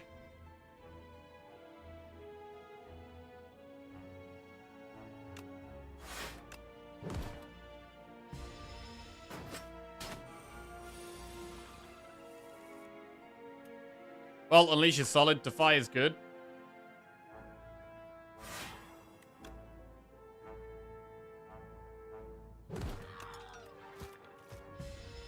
So we're looking to upgrade Bodyguard and Spur as fast as we can.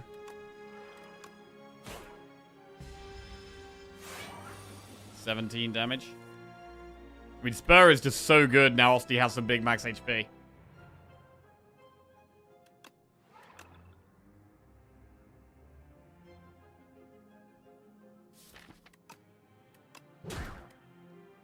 And we could flex pot here. It's doing 24 damage, which is a lot. Or we could just defy, defend, defend. That is fine. We just kill it when we draw Unleash next.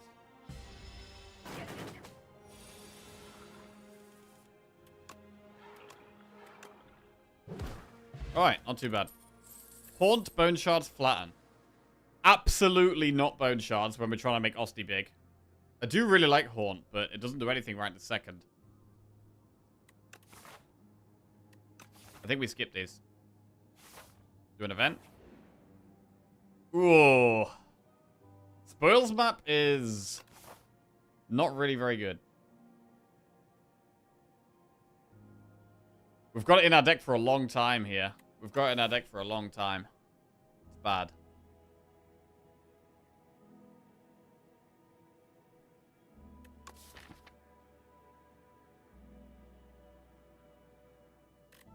Take the spoils and skip the elites.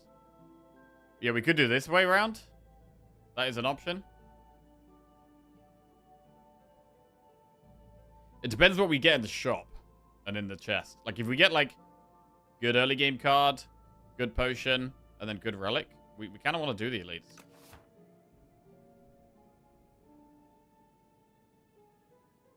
But equally, we could just do no elites and have the spoils map and then splash out later. That is, it's okay.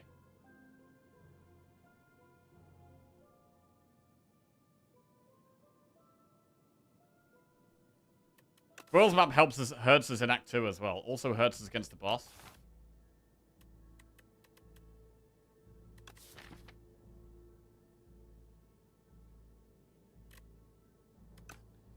Alright, we'll do the spoils map. But we might play this a bit safer now. Alright, we'll upgrade Bodyguard first. Shop. Another Spur. What about double Spur? Grave Warden's quite good. We do Spur, Grave Warden. Fasten is big block.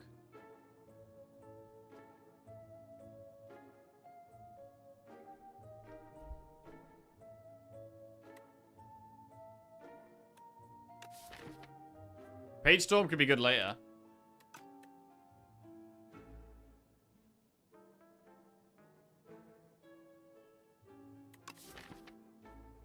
I mean, with the 4 defenders, Fasten is pretty good.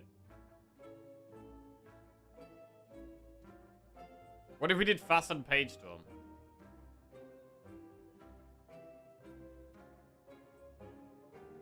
Or we could do Fasten Grave Warden. Fasten's pretty good. I mean, just getting more block makes it easier to get Osti big.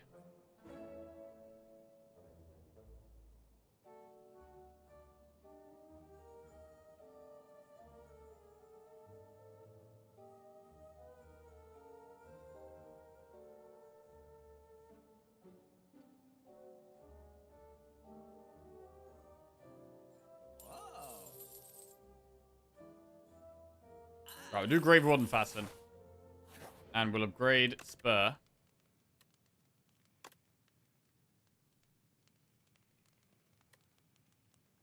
What do we upgrade Fasten? I'm gonna upgrade Spur.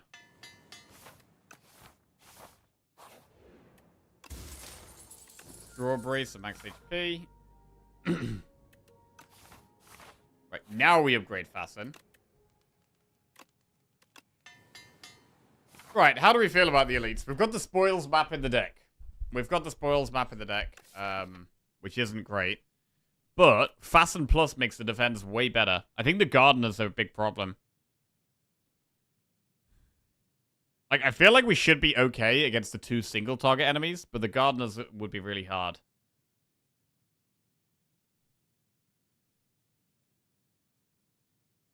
Really hard, I think.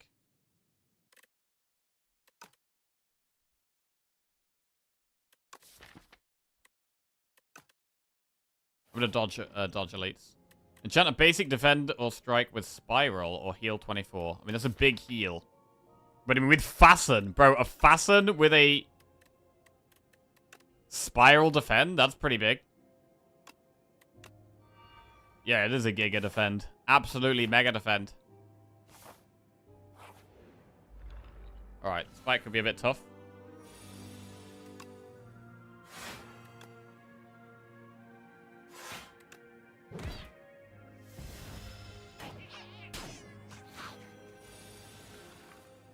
Fasten.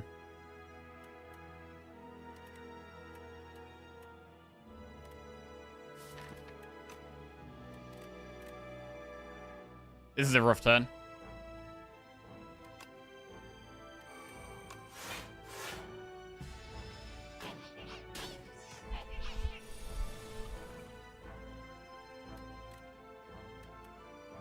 The replay, I mean, now we block so much.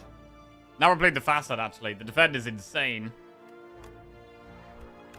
Blocks everything.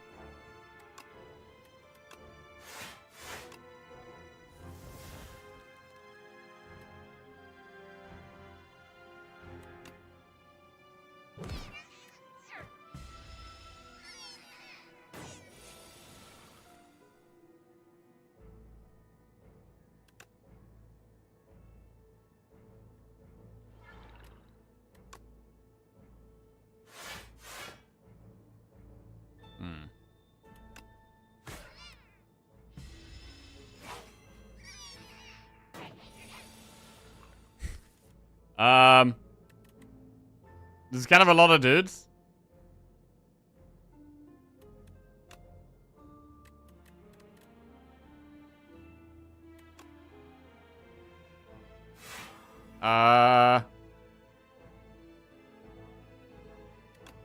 It's kind of scary. It's kind of scary, bro.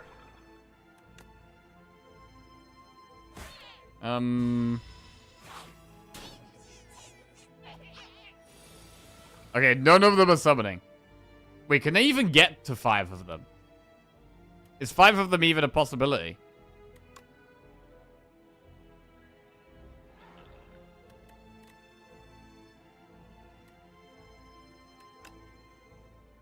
I think we need to play Grave Warden because I think we really need the draw.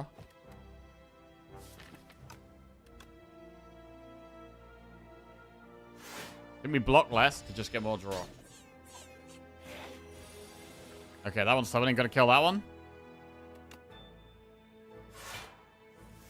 Oh, God. I mean, we don't really... Maybe we don't need Defy. Yeah, we probably don't need Defy. We've almost strike the back one down.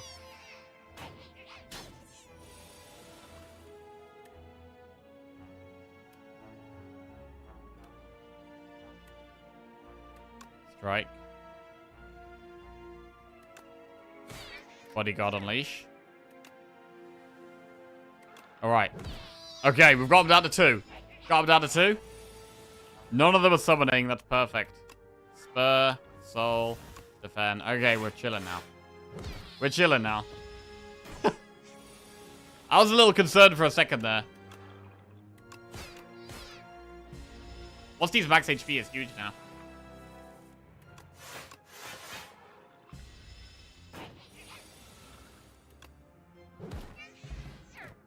Strength pot.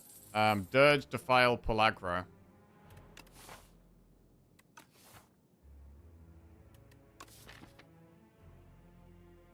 Do we Dirge it?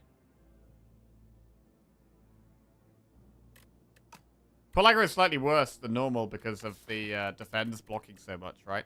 We're going to want to defend over pull aggro. So we should probably Dirge.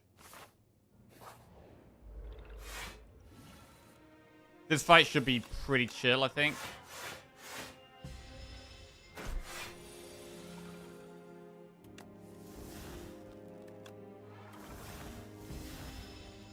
Gotta remember we have the spoils map, so we're not like mega strong or anything.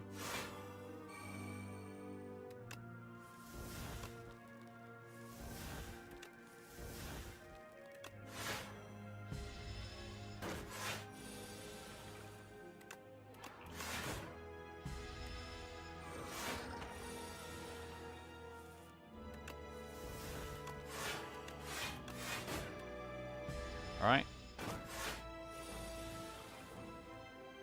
Big. Big. 47 damage unleash.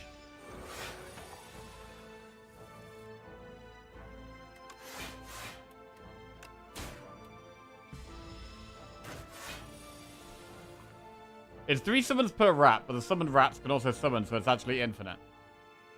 It's 1 summon per rat and 3 total. You can't get infinite rats, right? I don't think there's enough space on the screen. I feel like they stop at 4. Like, with how many of them there was there, I feel like surely they stop at 4. Shroud, Grave Warden, Grave Blast. We could Grave Blast to pull Unleash back, which feels quite a big deal at the moment. I don't mind taking and upgrading Grave Blast. I'm gonna take Grave Blast. Do an event.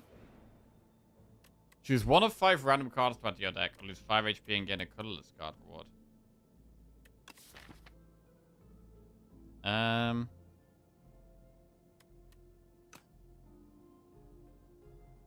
Colorless could be another facet. I mean, I think we might be resting here. I think we might be resting here either way. Really, though? I mean, we could upgrade Dirge.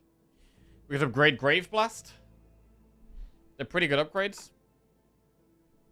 Maybe we do 1 of 5. I feel like if we do 1 of 5, we are definitely more comfortable upgrading.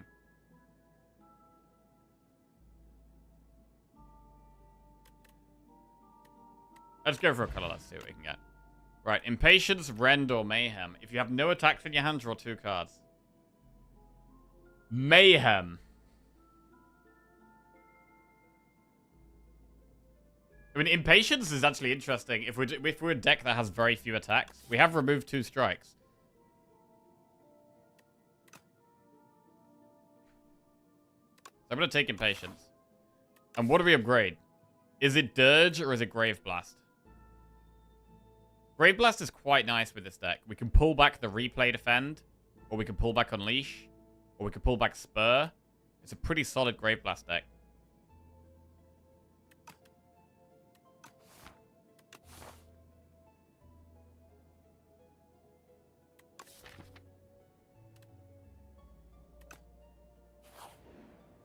Right, I'm going to upgrade Grave Blast. Where's the damage? The damage is going to have to come from an Unleash. We will Strength Bond.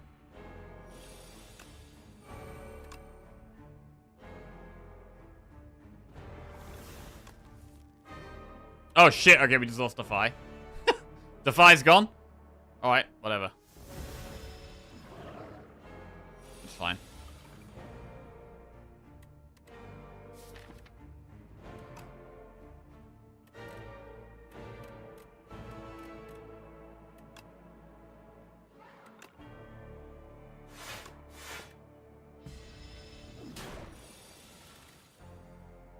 Osty heals 7 HP.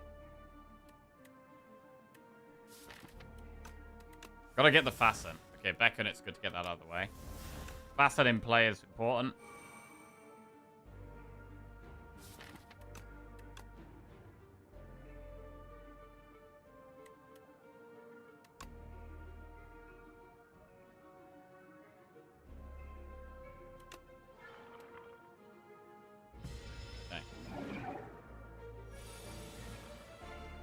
Spur is now just a really good card.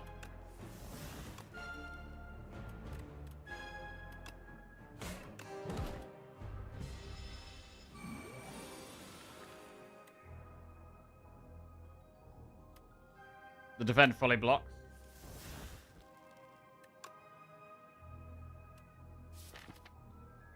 There's nothing that's really good to Great Blast here, to be honest.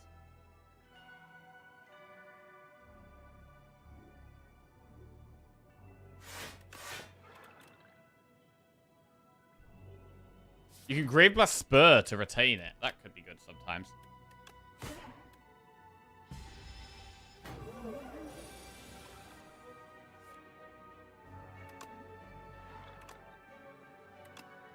This is like low Ascension Necro play.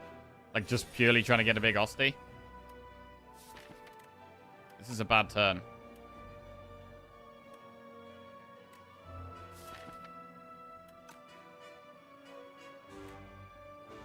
Double back and defend, I guess. Not great.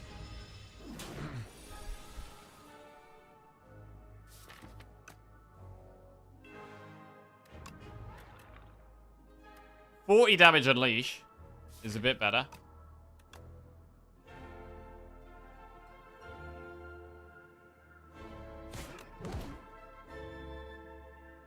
So Impatience draws the defends, which you probably don't. I probably want them next turn. I'm gonna end turn here. Thank you.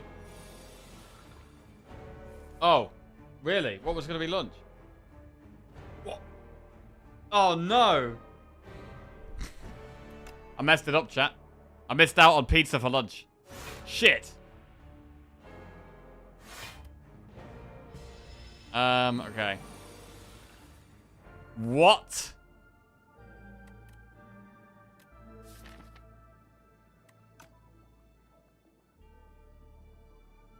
Bro, it's getting real scary, you know?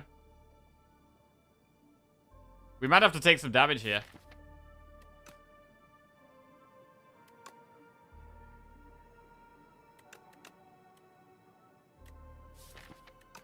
Okay. Osty going low, which means our Unleash is not even going to be very good anymore. Spur. I think I need to Great Blast Spur, actually. The Spur is really important.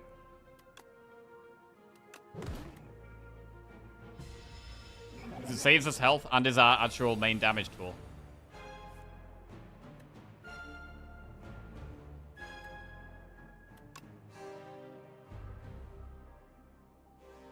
I need to tank Frosty. I do need to tank Frosty. We do.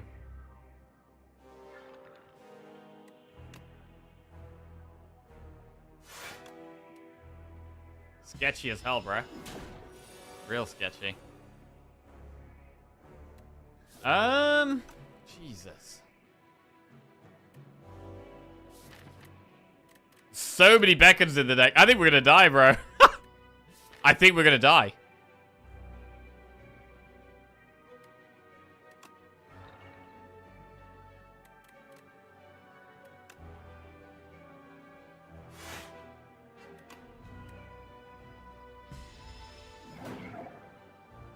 Alright.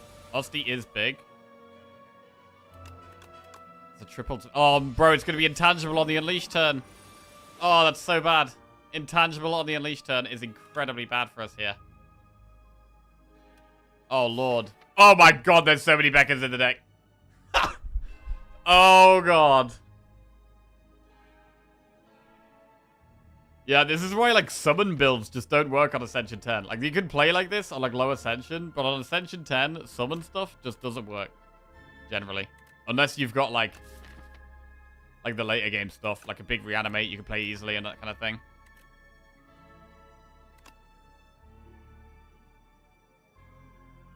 Sculpting Strike maybe was the play. Possibly. We would have had to take damage to get rid of the beacon, but we've been taking so much damage that it probably would have been fine.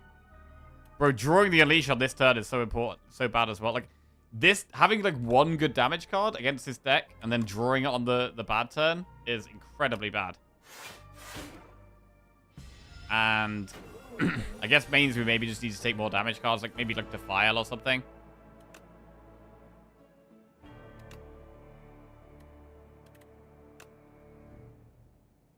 Okay, we did get it below 100. We can't take... We can take one more beacon, but we can't take two.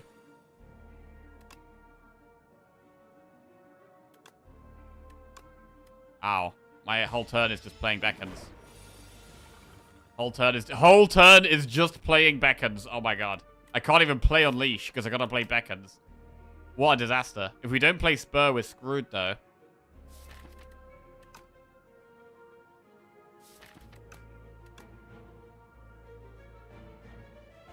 Jesus Lord. Okay. We have to play every beacon we ever draw and somehow do 96 damage.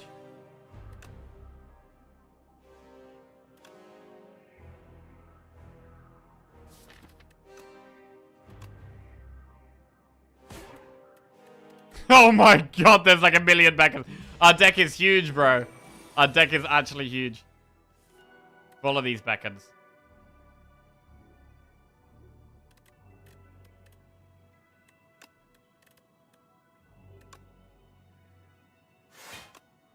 Okay. This turn is not so scary. Oh my god, we died to 4 beacons. We actually died to 4 beacons, bro. Jesus.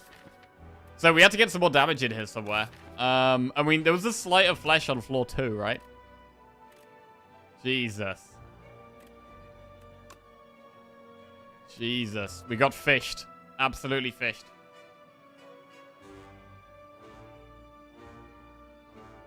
Died on 0 damage turn. Yep. That was bad, man. Flatten you skipped? Yeah, Flatten sucks though, bro. Flatten's a terrible card. Okay. We didn't skip any energy? No, I never skip energy on Necro. So, floor 1 we took Spur over Reave or Defy. There was this sleight of flesh on floor 2 we could have taken. Mayhem is energy. Wait, yeah, there was the Mayhem in this shot. What did we take? We took Bro, Fasten was so good, though. Wait, no, where was the Mayhem? Oh, Mayhem instead of Impatience. Okay. So we could have taken Mayhem instead of Impatience. And then Mayhem would have been the upgrade, right? Mayhem would have been the upgrade. So that was the play.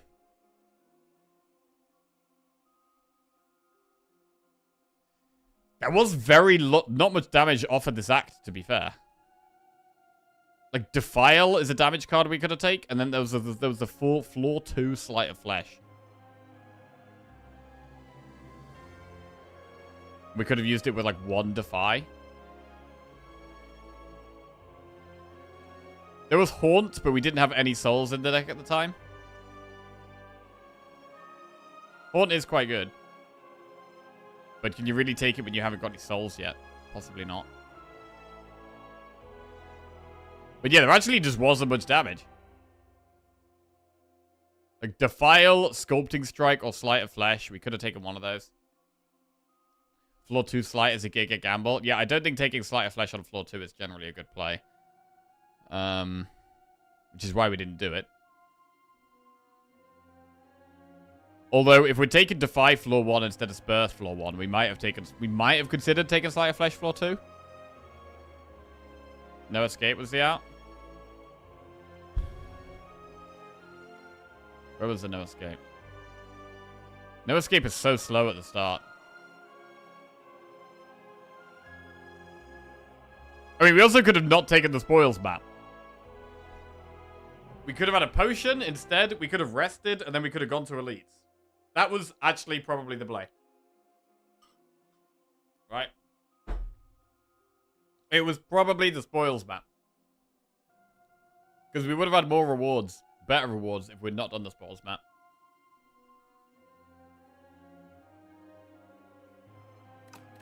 Alright. Well, onto defect we go. Think you beat the other 2 bosses? Maybe. Maybe. Okay, that's a shame.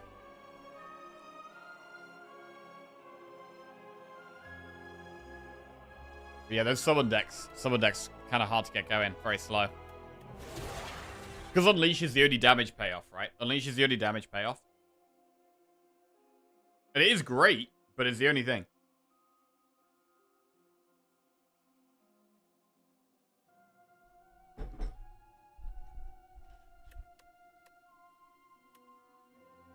Right, defect. Let's go. Right. Transform a card. Obtain 2 card rewards or lose all gold. Let's just transform a strike. Modded. Orb stuff.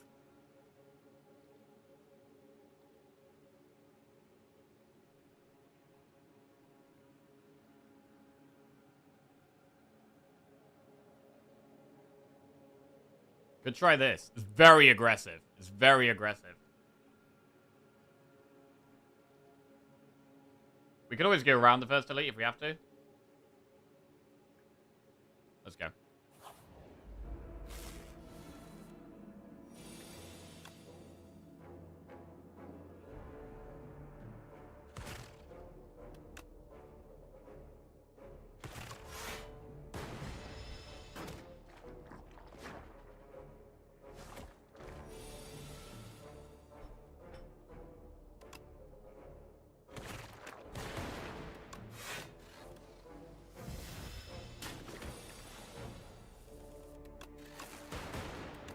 Right.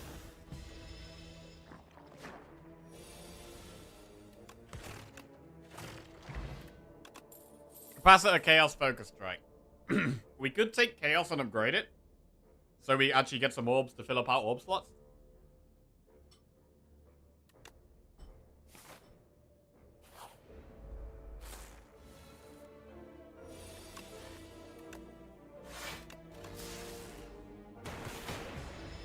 I haven't had many runs with Chaos, actually.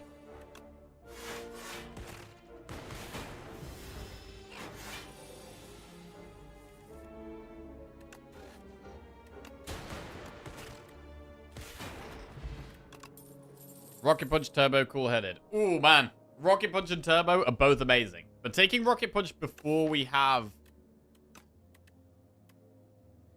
It could be cool-headed, just because we need, orbs right now. I think it's actually cool-headed, because we need orbs. Heal to full HP, but receive poor sleep, or lose 8 magic max HP and get a one Willock. Get a one Willock. Oddly smooth stone. Could save us some health.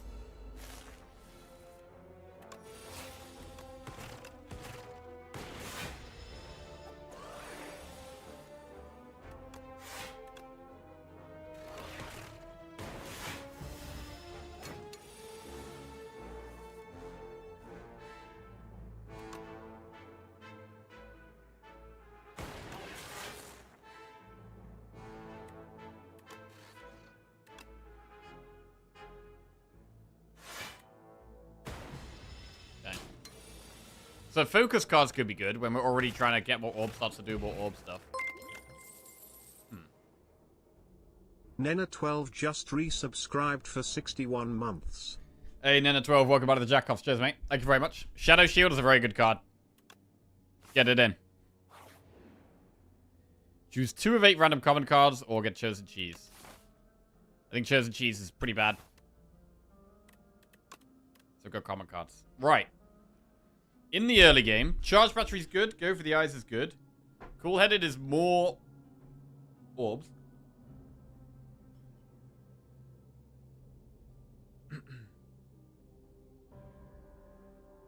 Focus Strike is not terrible.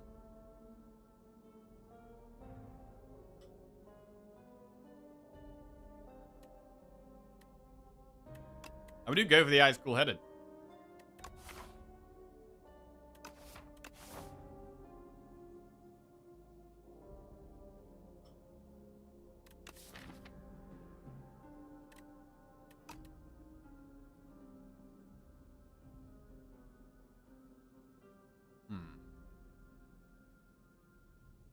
Upgrade, go for the Ice before the Elite.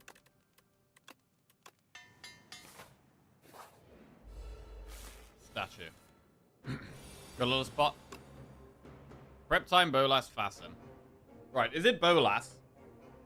Or Fasten?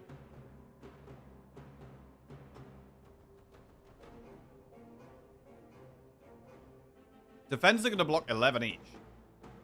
It's probably Fasten.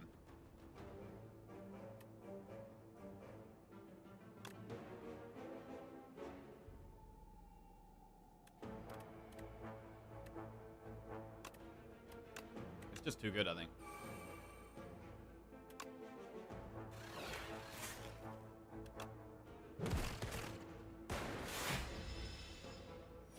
We can't rush it down anyway.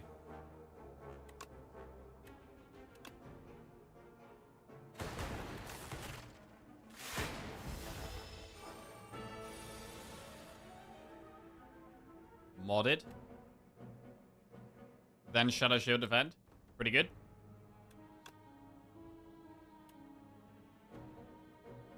It's nice to keep the Dark Orb at the front for dual cast, really.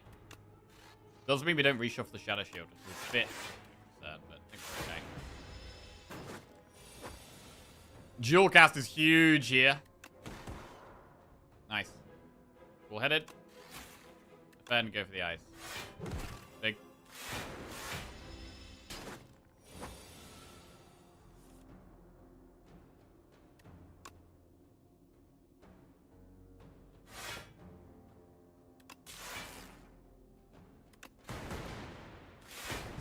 Dual cast on Dark again. And we're actually blocking this. Which is quite rare.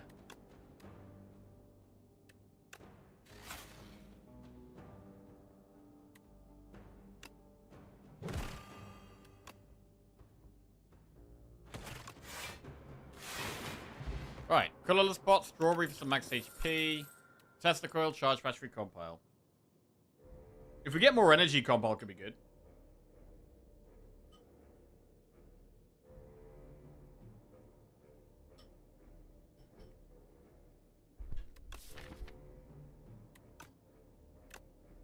But I think for now, Charge Battery's better, because we've already got double cool-headed and modded for card draw. So some more energy seems good.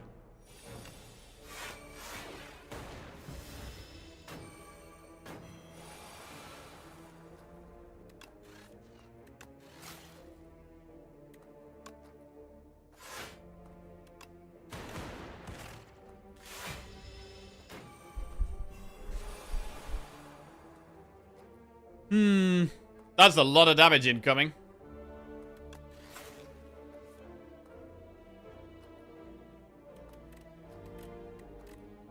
Colorless Spot.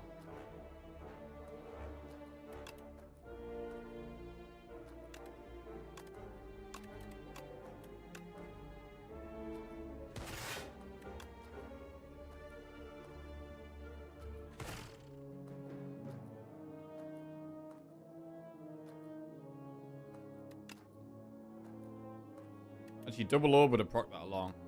We could have done Zap Chaos, maybe.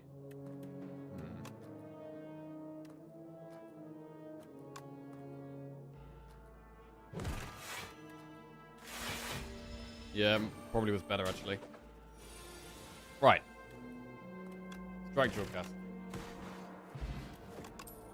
Bulk up Turbo Darkness. Turbo.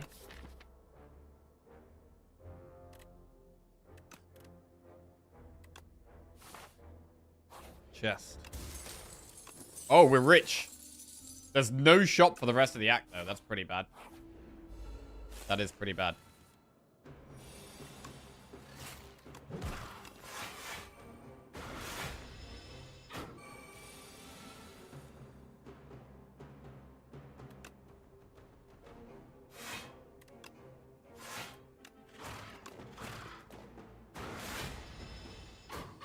Pretty slow here. Shadow Shield.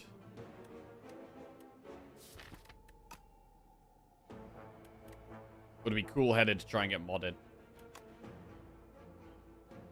Let's cycle through. Get more Frost up as well.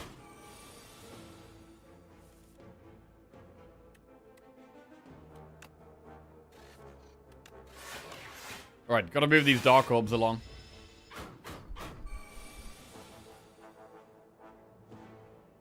Cool-headed helps us do that. Go for the Ice Strike Strike. Next turn looks a bit sketchy.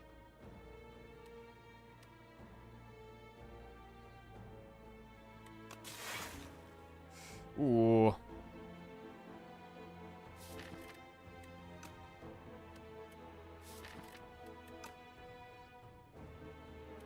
Is it dual cast?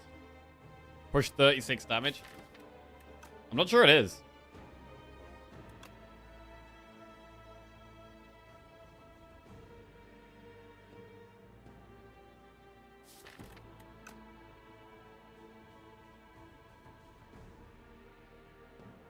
These are already going to be pushing loads. We should block more.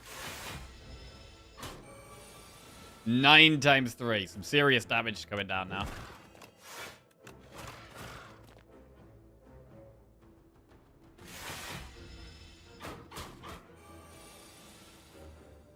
Cool-headed.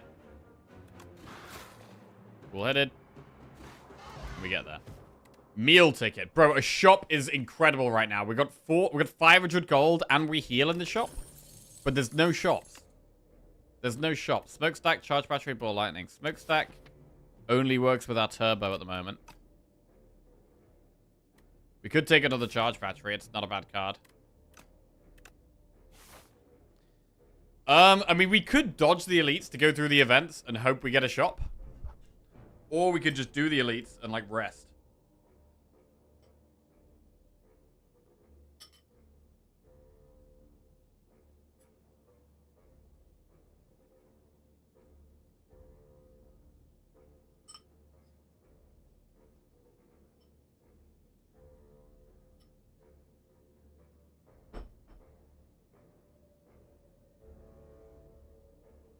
I mean, we have done 2 elites already.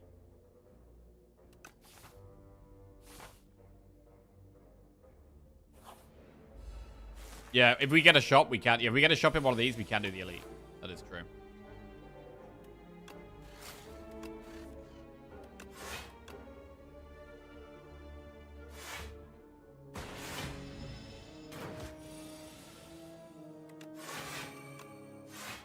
Wow, I think we get all our damage next turn on the big hitting turn. This is a bad draw order. Okay, we got Shadow Shield at least.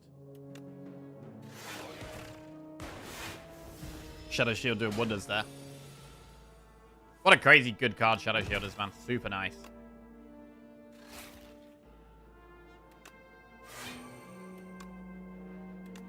Need to get to the Dark Orb.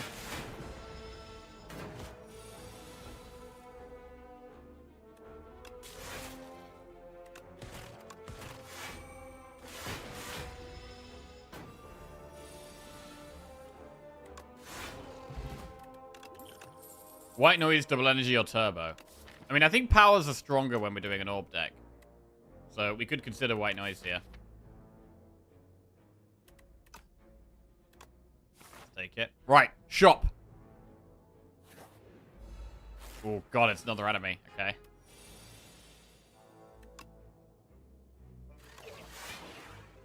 Plasma Orb?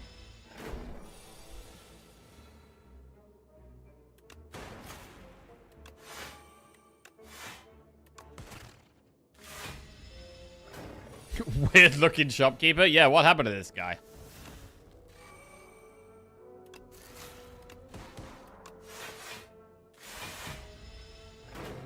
Have fire pot if we need it, but I don't think we should.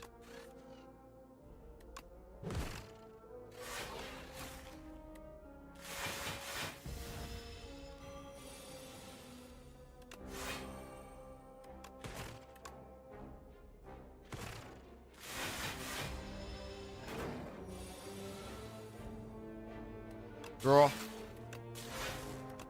Got that. Energy pot. Go for the ice synthesis or gun cup. I don't really want any of those.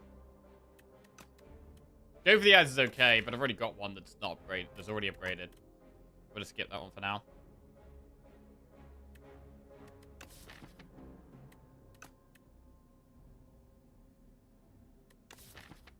We don't have much direct damage, so vulnerable to pot doesn't do that much, so I'll go with the energy pot instead. Matt Monkey just resubscribed for 74 months. Good decisions only? Wish you told me before I resubbed. Welcome back to the Jackals, Matt Monkey. Cheers, mate. To be fair, we definitely haven't been good decisions only. There was a, taking the spoils map, I think was definitely a bad decision.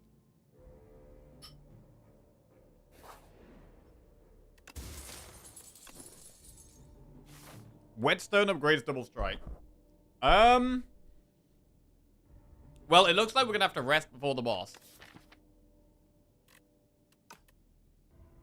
Is it too risky to do an elite here? Which one is it? It's the squiggly dude. We know that for sure. Yeah, we're not super fast, so... I guess it is a scary one for us. So we won't do it.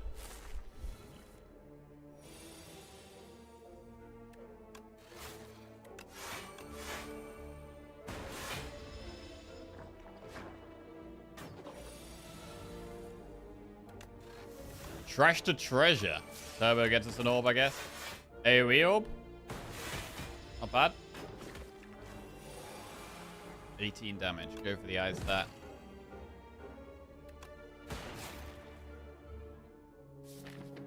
Could draw Shadow Shield. I mean, Zap procs the Frost, but then we can't draw the Shadow Shield.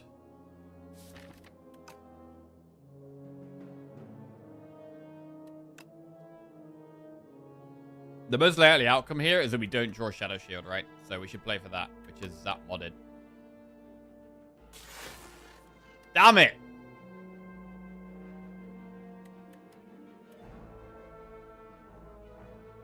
I mean, we could Energy Pot.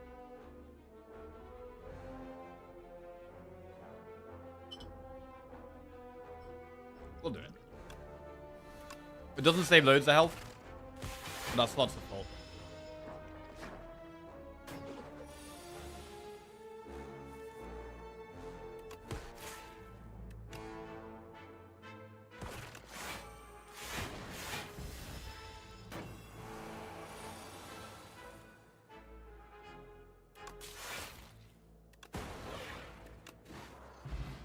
Fire Pot.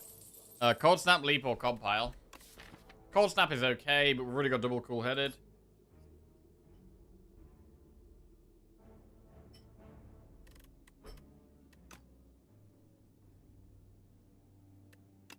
Compile gets better as we go through the run. Right, I mean, I think we have to rest here, unfortunately. I really need to upgrade Chaos. But I think we definitely have to rest.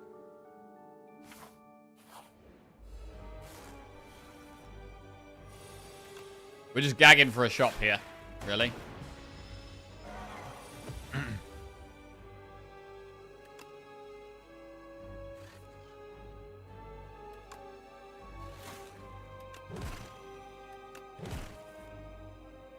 Want to play White Noise, but it's probably Charge Battery here.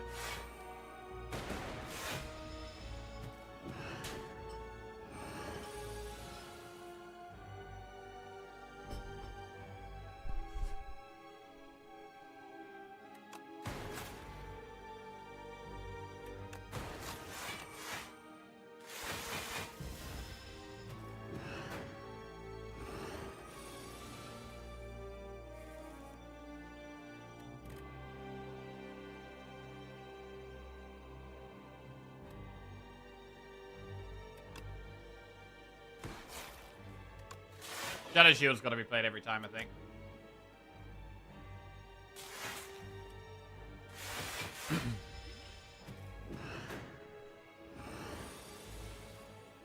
More modded. Well, we could White Noise. Thunder. It's not that useful, actually. Unless we play Zap. So we might try and get the Zap in play.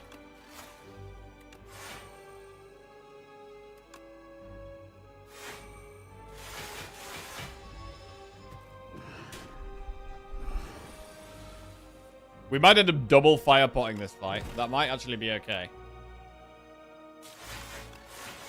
Okay, we do have a lightning orb.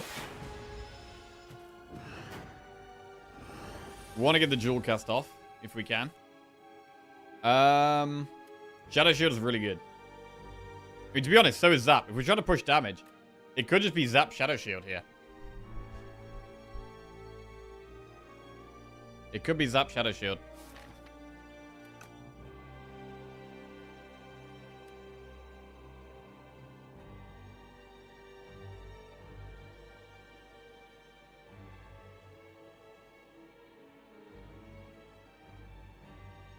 Alright. Right, then we pop it this turn. Don't damage this turn. It's not much damage. Is it worth doing turbo for Chaos? Probably is. Extra orb. Frost.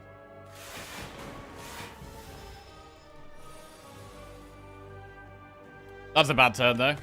Gotta just chill here. Want to draw Shadow Shield this turn. Alright. Extra energy next turn is good.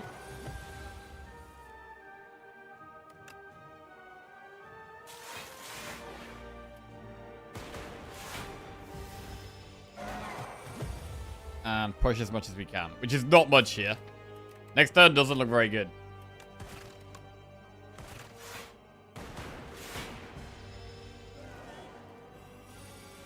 $21. Defend is 6. Go for the eyes is... But it does make it weak next turn as well. It might be go for the eyes. Alright. It is 6. Yeah, and pushes damage.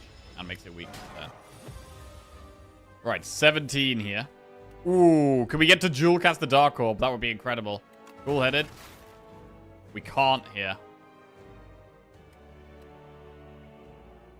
I mean, it could just be push damage and do dual cast strike.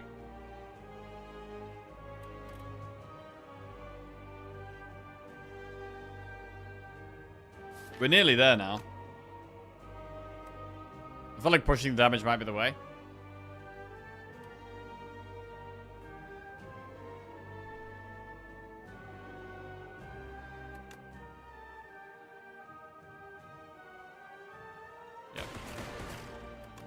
This is guarantees we win. It's just how many pots do we have to use.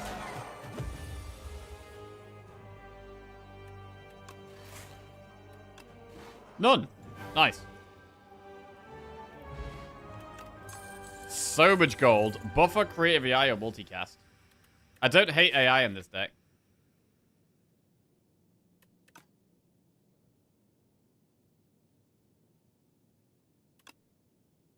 Do AI. Right, we're going to get to a shop immediately. 666 gold. Right, upon pickup, upgrade 6 random cards. At the start of each combat, add 1 Luminous or transform dual cast into quadcast. I don't actually think quadcast is the pick here. I think we either upgrade 6 random cards or Luminous. I mean, Luminous helps us play creative AI. Like, the fact that Luminous helps us play AI is pretty big, a big deal. Upgrade 6 random cards. We have already got 2 strikes upgraded, so, like, there's a lot of good upgrades. There is a lot of good upgrades here.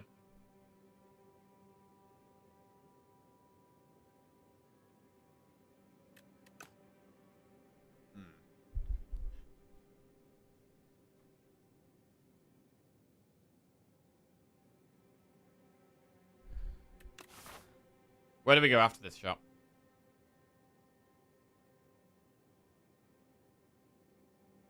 Campfire, elite, campfire. There's 3 campfires. We could, if we get to that shop, well, it's a bit sketchy. There's more campfires, but it's a bit sketchy. Don't want to do that.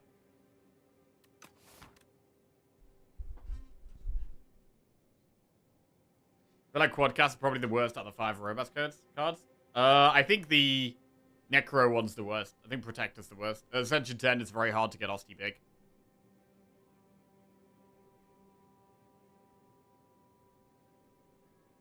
I think Quadcast is the second worst.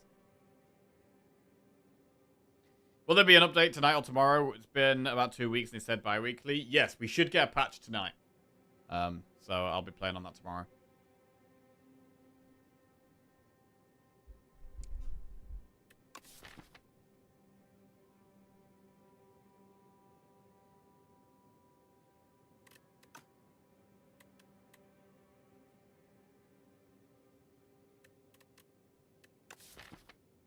Upgrades.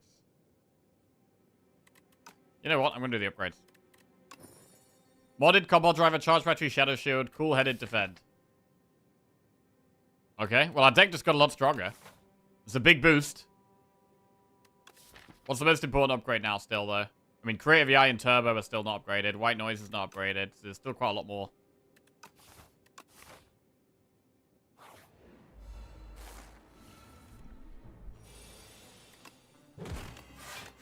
Chaos needs to be upgraded. Chaos might be the most important, actually.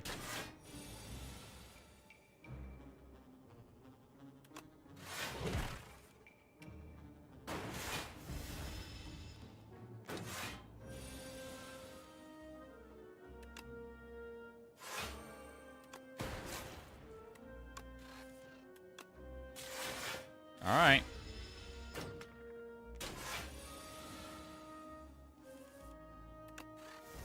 Feral.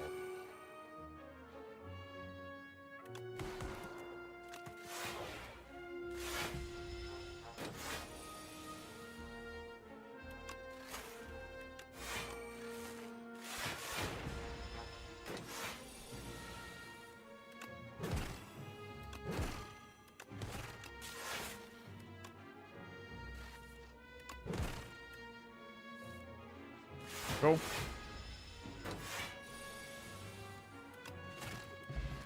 Level God, add a card to our deck. Hologram, Gun Cup, Hailstorm. Hologram's good, but needs an upgrade. It is good. Hailstorm. We don't always have Frost up. Let's do Hologram. Shop. Right, loads of gold here. Mango, Bag of Marbles, Glacier, Null, Ringing Triangle. Retain your hand on the first turn of combat. It's not the best shop in the world. Glacier's good.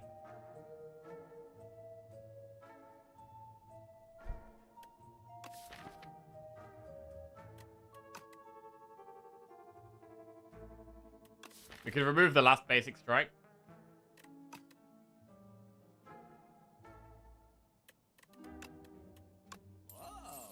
Okay.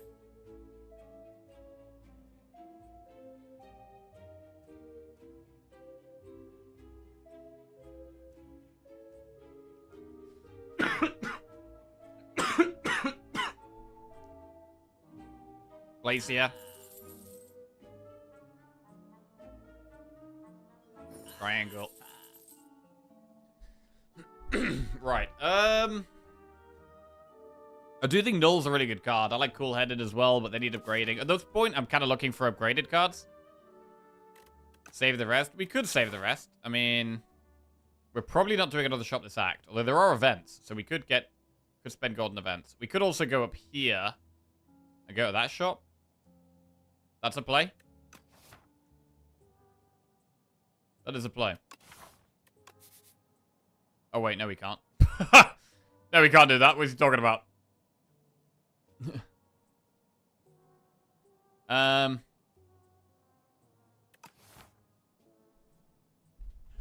Hailstorm. Null is a really good card.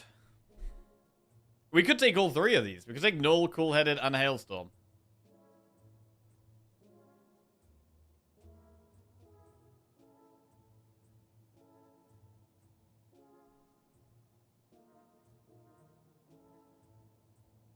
Frost Slop deck. Wow.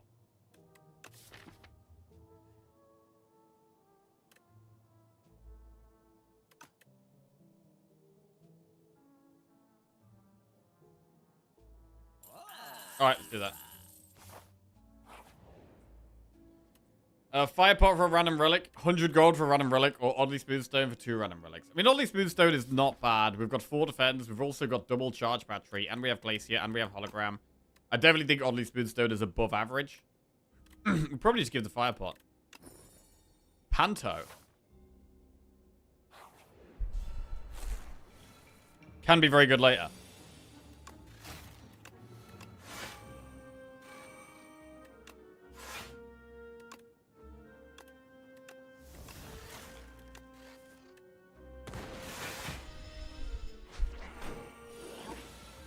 Shadow Shield. Okay, this has got to go.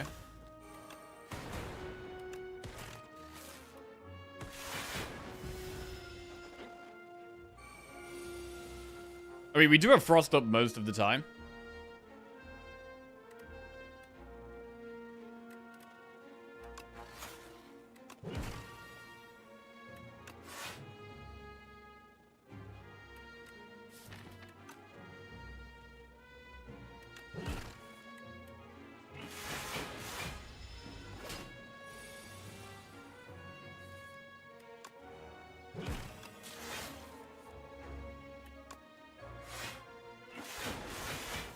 Okay.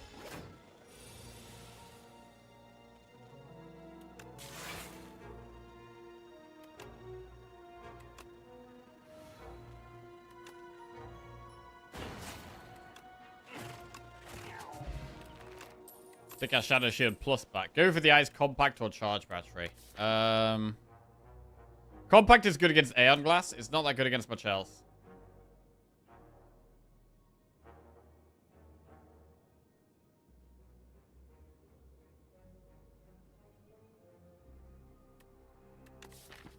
B-Dude? Yeah, I mean, we don't attack him that much.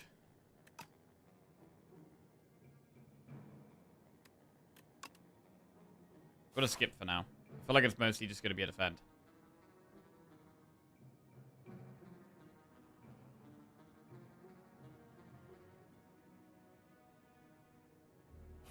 Compact's instant take for me with Aeon Glass, possibly. Yeah, we're so far away from that, though.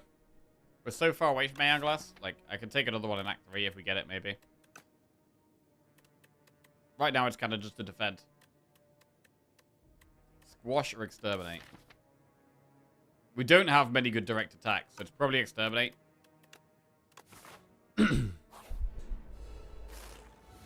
Exterminate could be good at this fight.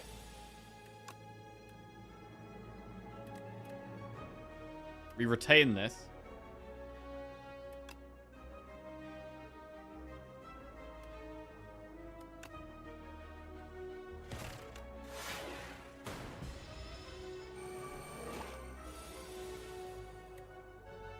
Can we even kill any here, though?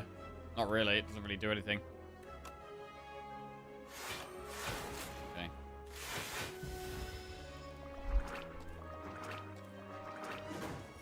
We could have hologrammed it back, but then we take loads of damage.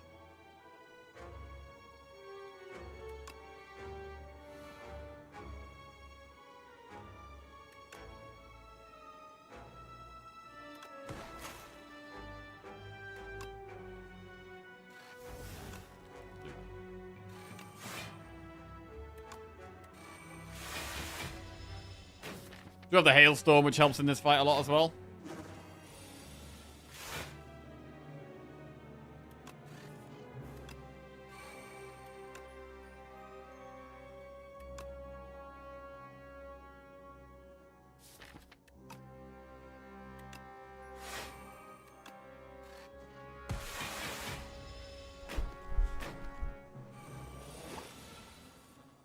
Spinner.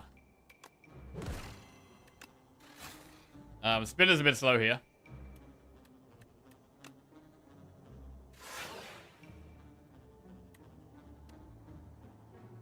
$37 damage incoming. I don't block all that.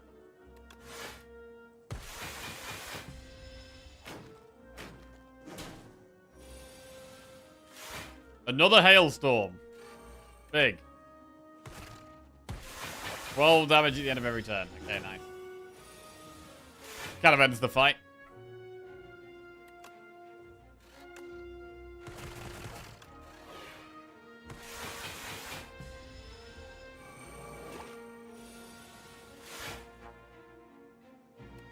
As long as we can block it all.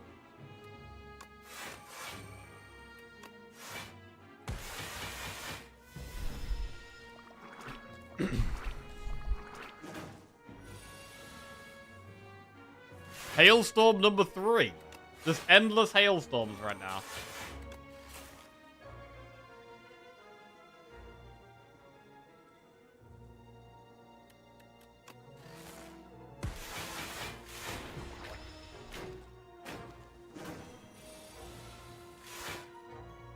Exterminate. Go for the eyes. Yes. Right, White Noise plus boost away. Go for the eyes. I do like the idea of getting more powers in this deck. So we'll go with the upgraded White Noise. We're also going to upgrade...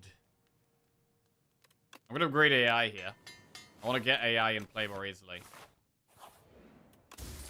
We get a Lantern for turn 1 energy. Never bad. Another Relic. Art of War. If we have a turn where we're just blocking and playing powers, some extra energy, also good. Okay, we just got 2 things that give us more energy.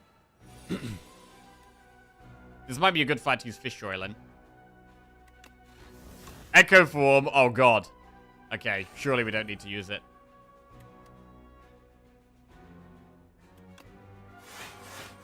Alright.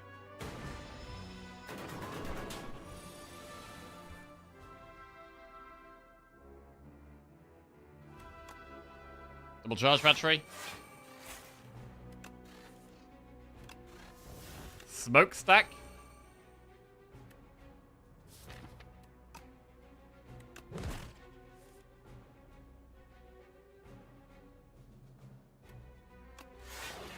Okay. Do you want to find Creative AI? Double hailstorm is okay.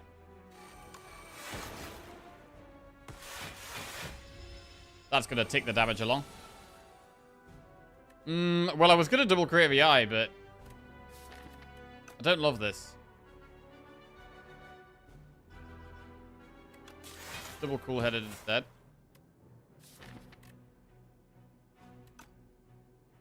Hologram turbo.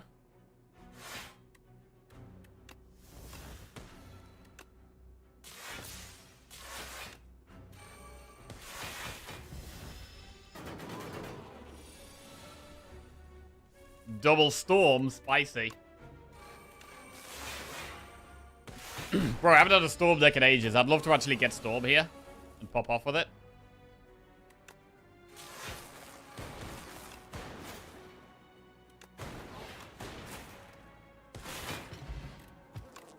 Okay, some good things here. Null plus, boost away or claw plus. We could take a null plus. Campfire. Upgrade. Chaos, or I finally get the chaos upgraded so it gets two orbs. Much more playable now.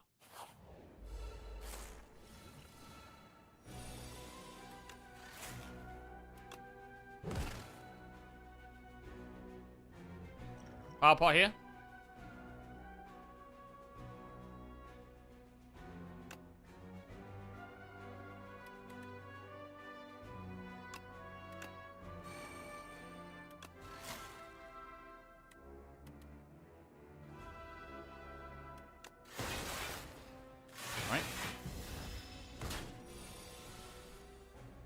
Okay, now we get the creative AI off. Solid. Is Bulk Up ever a good play here? I mean, we want to get the Hailstorm in play. I think Shadow Shield is solid. Yeah. Big damage from playing Bulk Up. Thunder. Machine Learning. Null. So we get Hologram Turbo again. I'm thinking I want to upgrade Hologram and I want to upgrade Turbo. They both feel very important right now.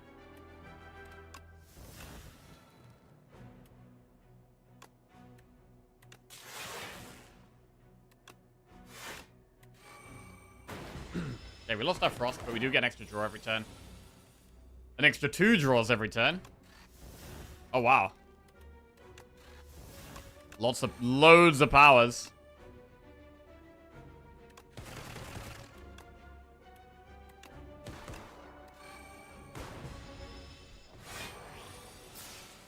Trash to treasure defrag.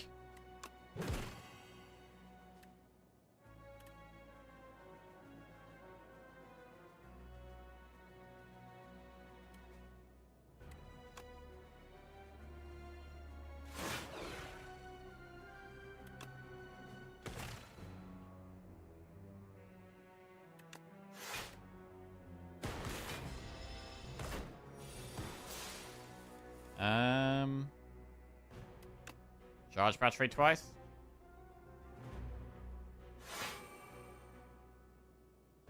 Wait, why do I keep thinking we've got Echo Form in play?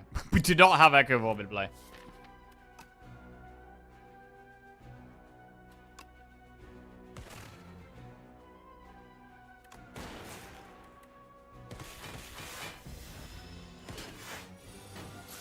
$11 times 3. Oh, now we have Echo Form in play. Maybe. Maybe? Maybe not.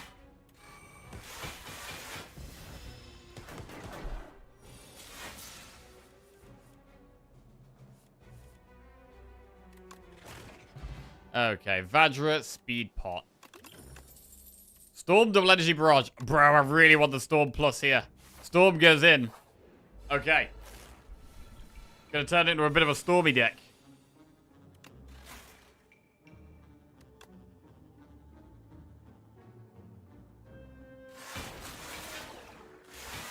Thorns are really good in this fight. So's Hailstorm. Storm, Hailstorm. White Noise. Passer.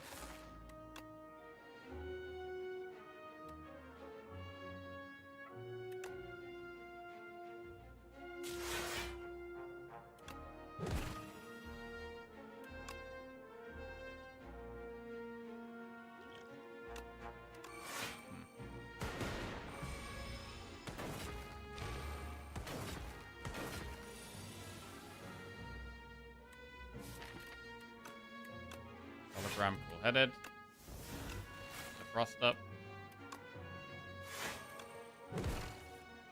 Okay. And that's the bug gone. Luke plus Scrape or Tester Coil. I mean, if we're doing more orbs, more powers, we could just take Luke. And just go full power deck. Let's take Luke plus, and then we're going to upgrade Storm, I think. Storm plus. Right. May the lightning commence. This is going to make Hailstorm worse, because we're going to be sitting on Frost less often.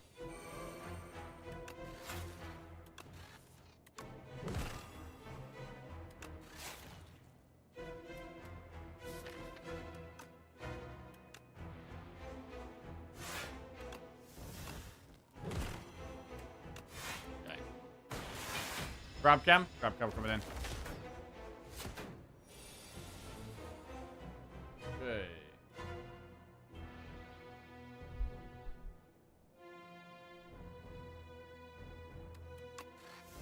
Iteration. Kind of needs to turn around here.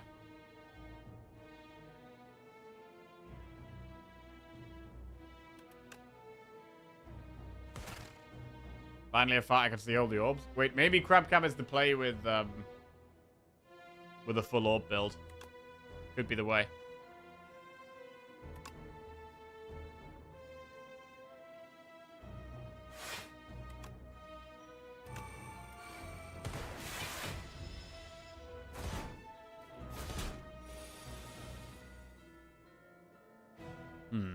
Double null, I guess.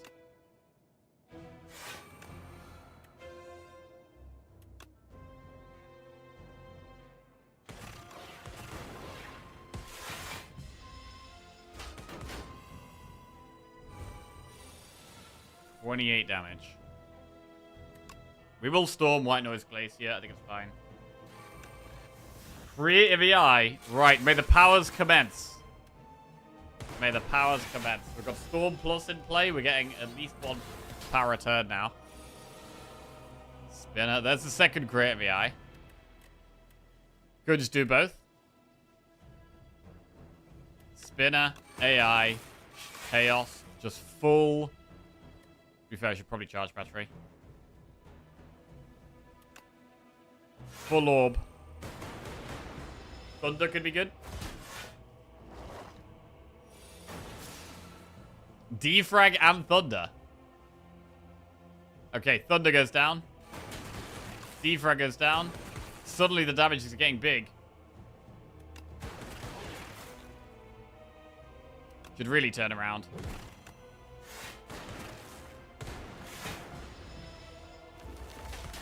We are taking damage there. We're not blocking super consistently.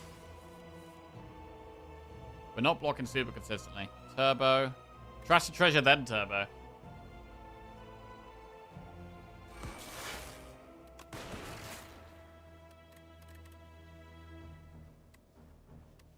Glacier charge battery.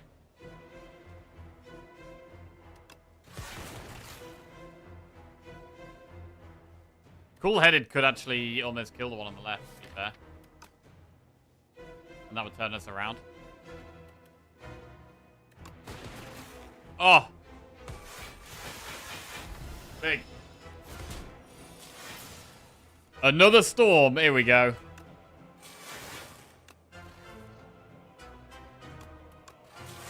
God, I love it when you get all the powers. Right, we need like subroutine. We need so many things right now. Signal boost, shatter, or adaptive strike. We'll definitely take the signal boost. We're trying to be a power deck. Want to upgrade that. Right, brilliant scarf. The 5th card you play from your hand each turn is free. Beautiful bracelet. Choose 3 cards in your deck and enchant them with Swift 3 or jewelry box. Add 1 apotheosis to your deck. I mean, is it apotheosis? We've managed to upgrade quite a lot of things.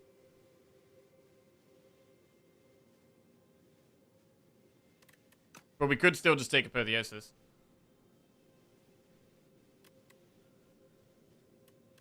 Scarf might be better. We are playing a lot of cards a turn.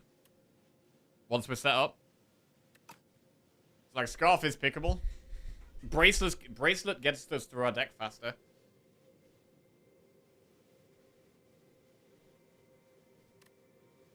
Like, Bracelet is very good on, like, on Turbo.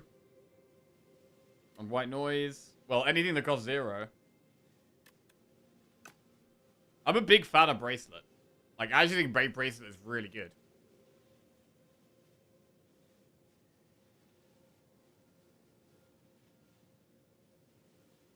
And the plan is to eventually speed up and have subroutine giving us energy, right? So we shouldn't need energy from Scarf. It could be Bracelet. Are there any? How many like really important upgrades are there? I mean, there's things that are nice. There's things that are nice.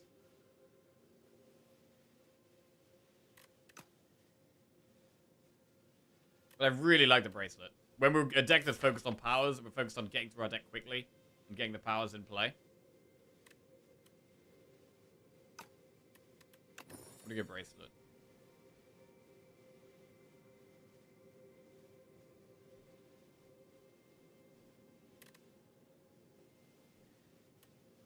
Put on turbo.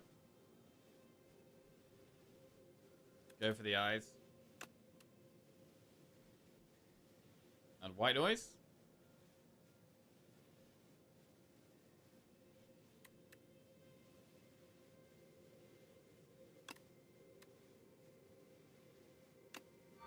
Cool. Cycle through the deck fast. And we definitely need a shop. So we can either go up the left to that one, or we go to this one. Campfire, Campfire Elite, or Elite Elite. The right-hand path is quite nice. Campfire, Campfire, Elite Elite. They're both kind of similar. The right-hand path, we get the shop later, which is slightly better for the heal and the gold, generally. And there's maybe more events. We have to do more enemies up the left. Yeah, I think we go this way. By the way, thanks for blessing my ears with your voice for 6 consecutive hours during work. Haven't listened 90% of the time, but it's nice gibberish in the background. My pleasure, I guess.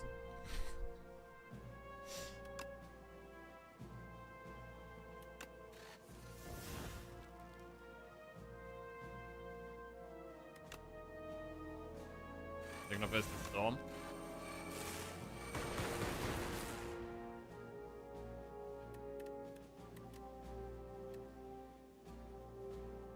Right, do we go max power here? I think we Hailstorm here over defend. Because we could kill one. Oh, we didn't get a Frost. Bro, Frost? Frost would do 6 damage AoE. Is it worth playing Chaos? It probably is. God damn it. Well, we did kill one at least. We at least killed one.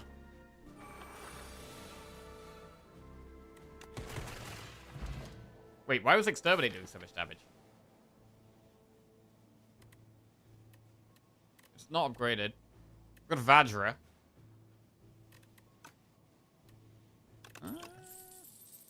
Storm again. Oh, the bulk up. Yeah, bulk up. True.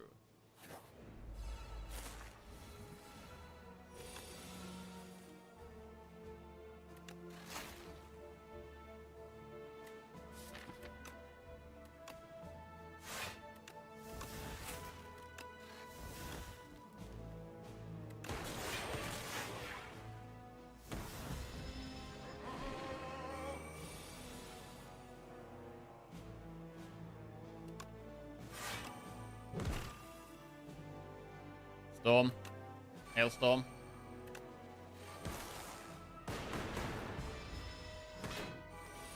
Game piece would be insane for us. Trash to treasure. Shadow shield. We could create a VI here. Let's do it. We do get a heal in the shop, and we have create a VI. We have panic wrath, sorry.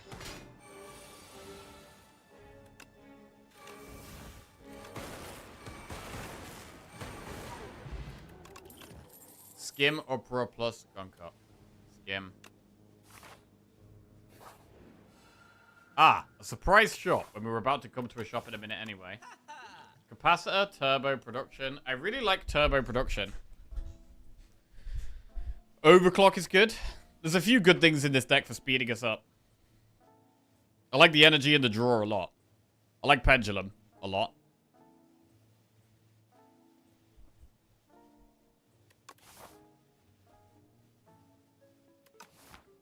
We want energy. We could spend in this shop and not look in the second one, or we could wait for the second shop and try and find something better.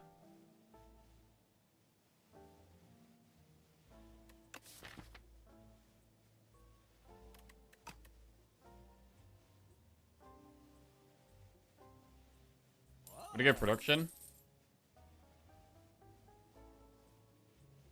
We could do overclock, turbo, and remove.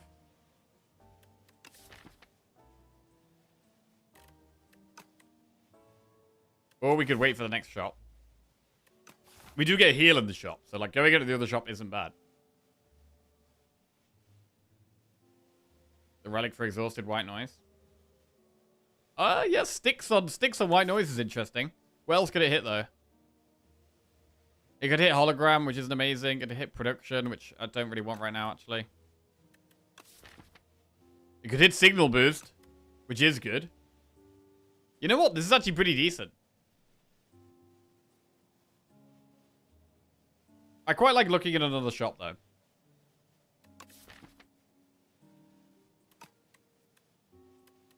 Let's have a look at the next shop. Whoa. Storm.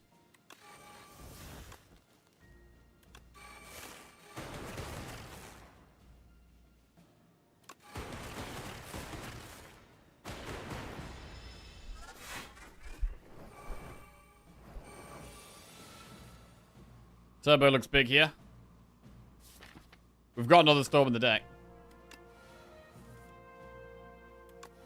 Love the production there.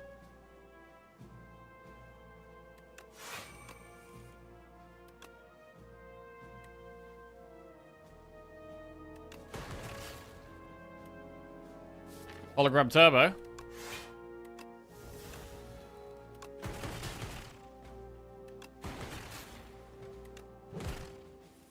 It's pretty smooth. It's pretty slick. Wow. That was aggressive as hell, and it worked great. Hailstorm, smokestack, leap. Skip. Shop. Iteration. First time you channel 7 orbs each combat, deal 30 damage to all enemies. Choose the tackle skill in your deck to enchant with royally approved, innate, and retain. I mean, that could go on modded. Probably would go on modded.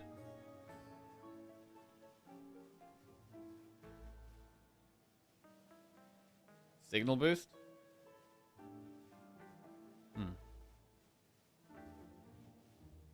I think I prefer it on modded. I like the draw straight away, go fast.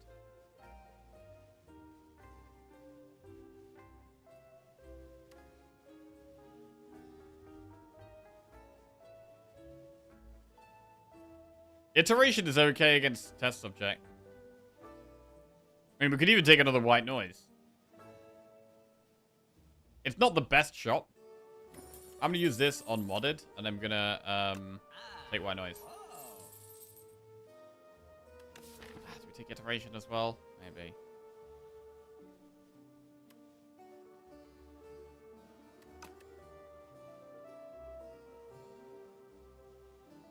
Not gonna take it.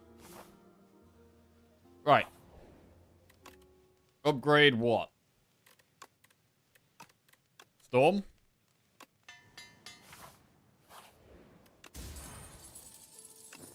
Block persists across turns. Meal ticket for potion belt. Ringing triangle for Akabeko or Vajra for tungsten rod. I keep the ring. We definitely keep ringing triangle. Meal ticket we may never use again. So could get some more potions. Could get some more potions.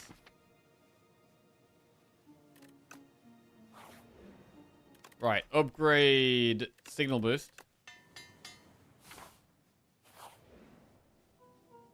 Create a custom card. We could go with another power.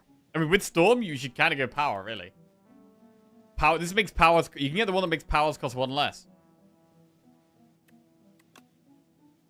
Powers cost 1 less. That's got to be the way, right? Boom.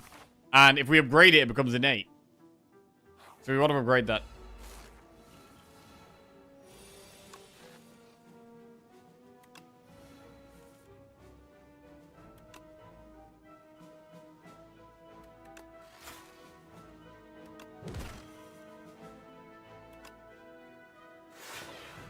Okay.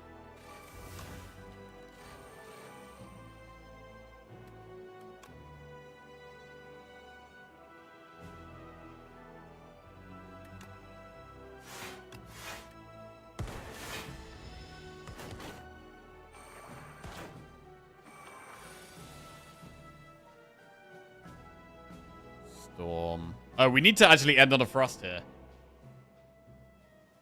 To be honest. Need more energy.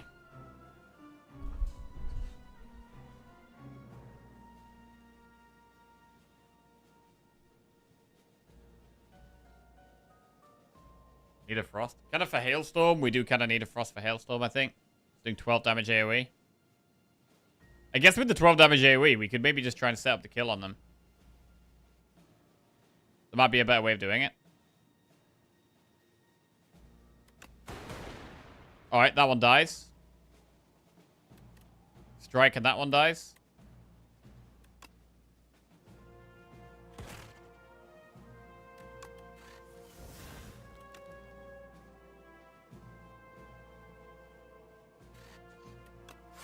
Alright. That worked very well.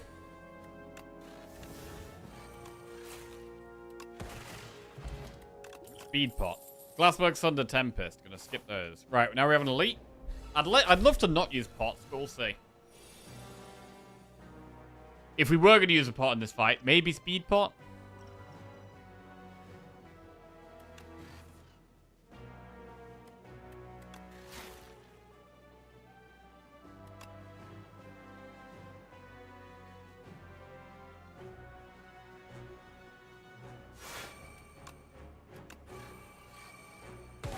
Okay.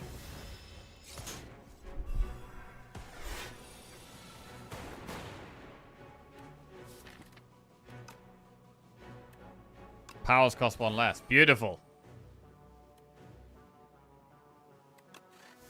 Iteration, not great.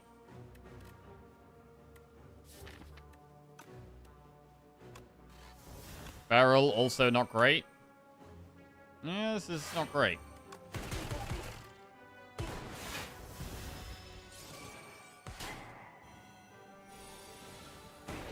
This turn's a bit scary.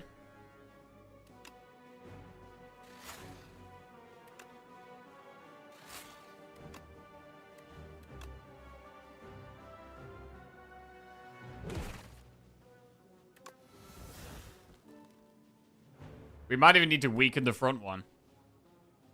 God, I want to play Signal Boost there.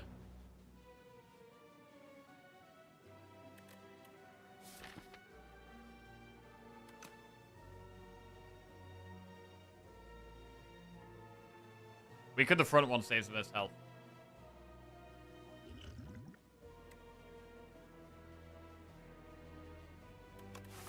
The other players accept we have to rest. Use Gigantification Potion and null the back one. That's a play.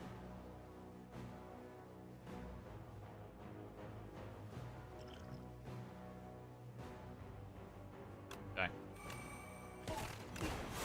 Get a move on.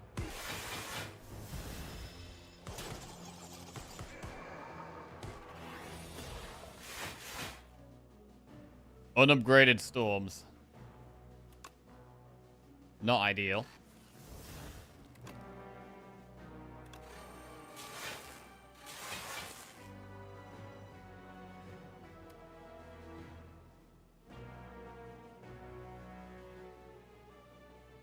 Kind of need the cool-headed to do the AoE damage. Do we even block this, though?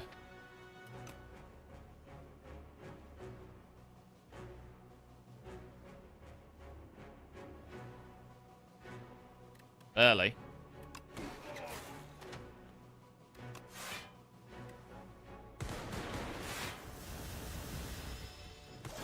Ow.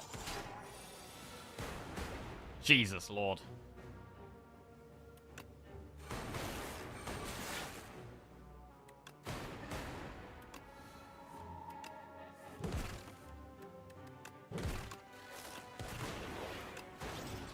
Right, really rough one. We get Anchor and Colorless Pot, but we're now... I think we have to say Turbo. And then I think we have to rest and Panagraph. So we rest and then get Panagraph value. And we get another Panagraph value after this fight. We're only on 51 health here. Signal Boost Storm is really good. Right, which pot do we use in which fight? This could be the fight for Focus Pot. But Signal Boost Storm is quite a good start. I think I'm leaning towards Focus Pot in this fight, though.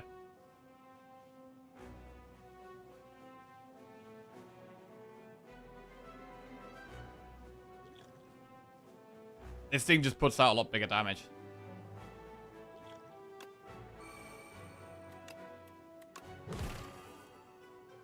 Whoa.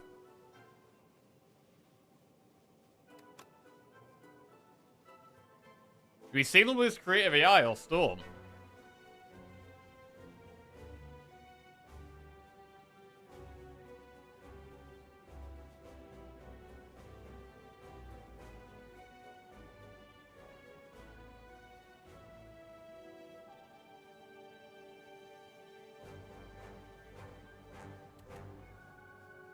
We push so much damage if we Signal Boost the Storm.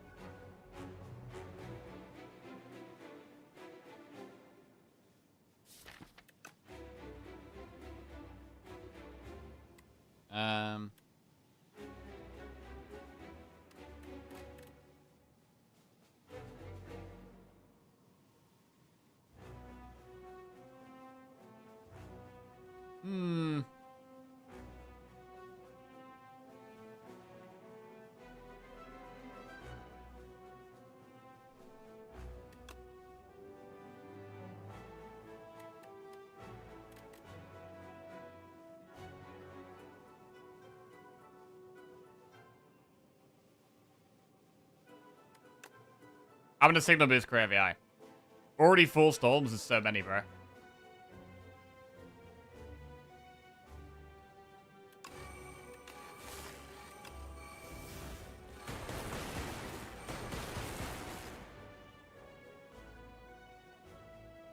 Now just wait here.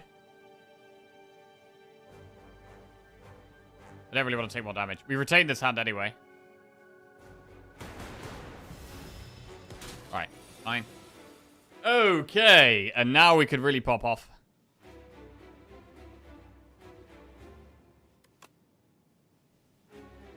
Coolant. Modded for orb slots. Iteration and loop.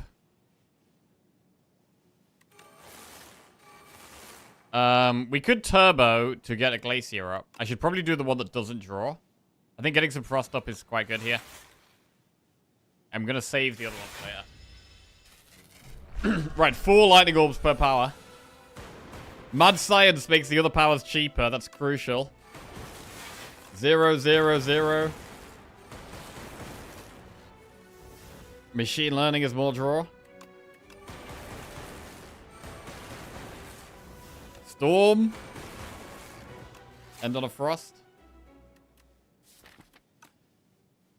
I should probably keep the frost up. Or should we right now? It's white noise. Oh, Echo Form. Worth. Absolutely worth.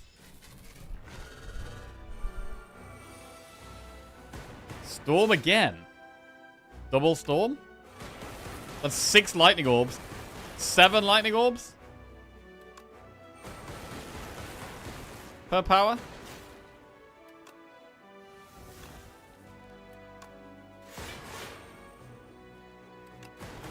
Don't need to play any attacks. Like 0 attacks.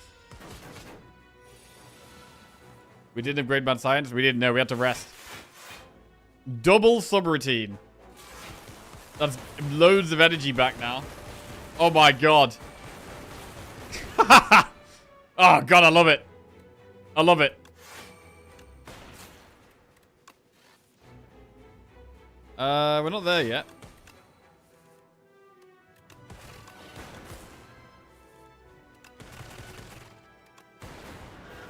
Very good. Right, we've got 2 pots going into the second fight. We get a big pantograph heal. Let's go. Modded. Not as strong of a start here. Definitely not as strong of a start. I'd like to not play an attack.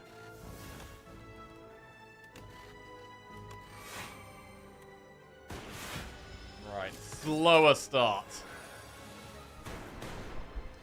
Hailstorm, very good in this fight, but if we play Hailstorm, it means we're not playing Skim. I think skimming to get through the deck quickly is pretty big. I'm going to Glacier Skim. Okay. This speeds us up a bit. We can get the Hailstorm later.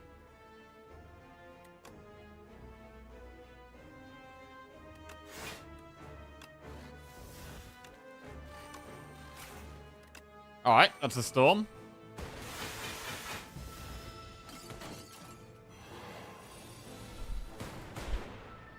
Mad Science. Powers cost less. And it's got to be Shadow Shield. Fine. Still got quite a few powers to play here. Still got Signal Boost as well. Alright, Storm AI. Big.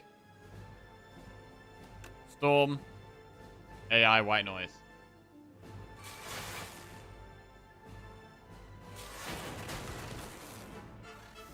Smokestack. Okay. So at the moment, this is just 1 power a turn, but we do have Signal Boost. Signal Boost Spinner? Or we can Spinner first and then Signal Boost, and we get the next power will get applied. Let's do Spinner and then Signal Boost.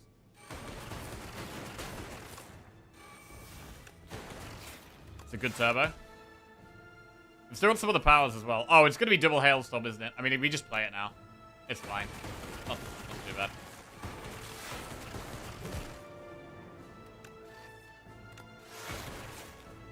Sweet. We're just doing so much passive damage. So much passive damage.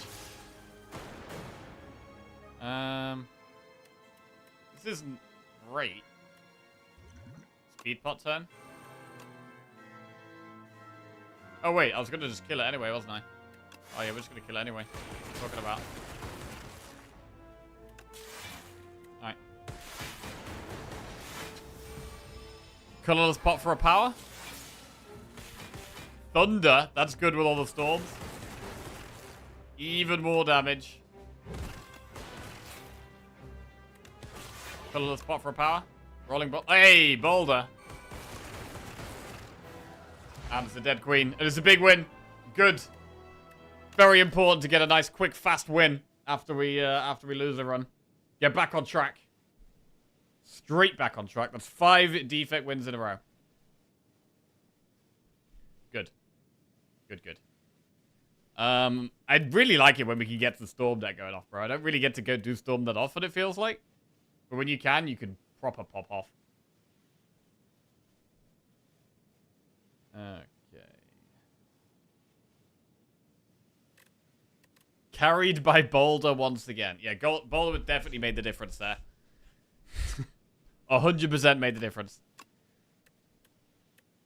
I do really like the beautiful bracelet. Like, getting things with Swift, especially when you've got a deck that's got loads of powers, and you've got a lot of setup. I think bracelet is fantastic. Especially if you've got some energy cards as well. Like, Turbo just makes it so much stronger. I'm a big bracelet enjoyer.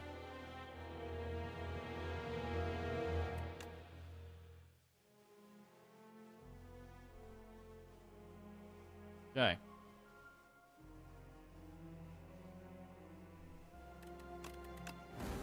To check out your save file in Notepad sometime. It tracks a lot of stats you can't see in game, like win rates with each ancient cards and against each enemy. Oh, really? Okay. That does sound interesting. That does sound interesting.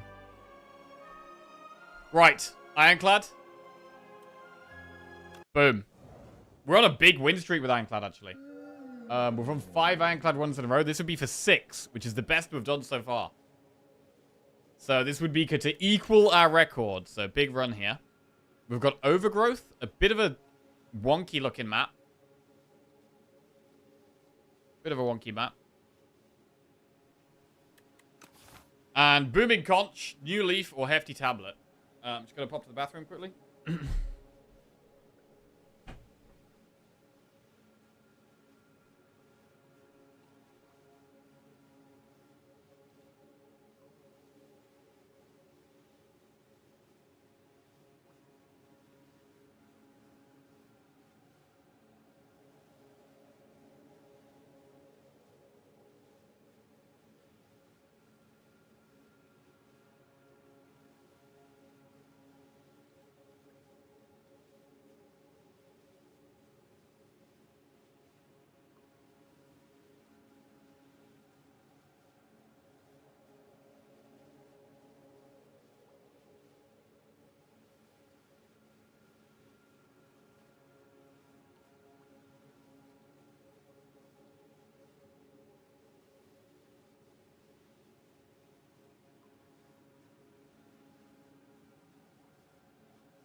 Oh, back with coffee. Turn off crab cam. Okay, thank you. Whew. Alright, let's just breathe for a second.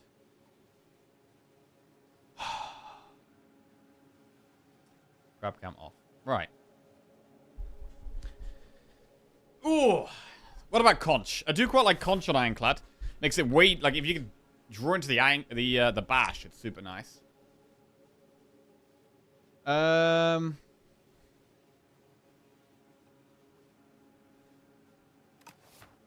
Transform one card solid. I think conch might be better.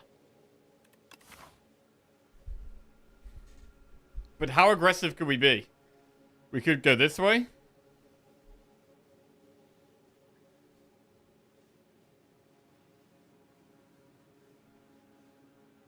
Get a few elites done.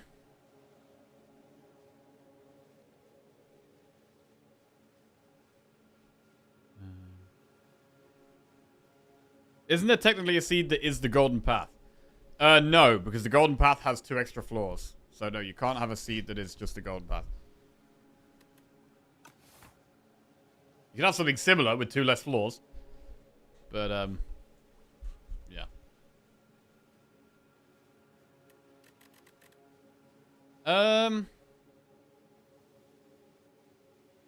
I do quite like Hefty Tablet on Ironclad.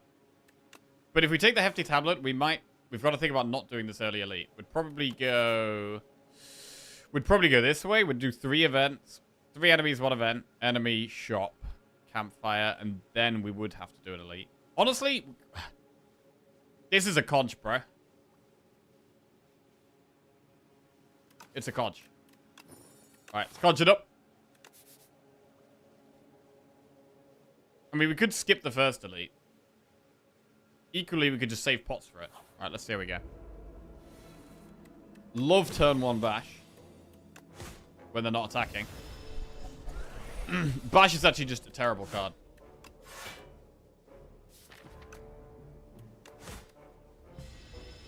Okay. Ooh.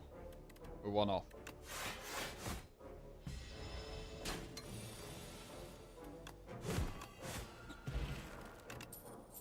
Dominate, True Grit, Infernal Blade. I mean, it's a very early Dominate. Dominate can be insane, right?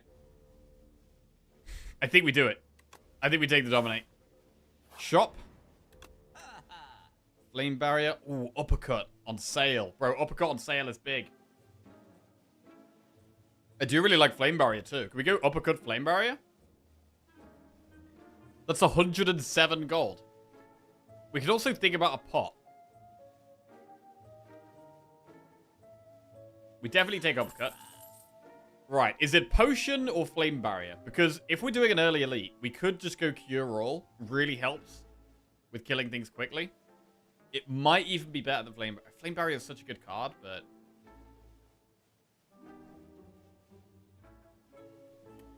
with the elite being so early, a Potion is really not bad.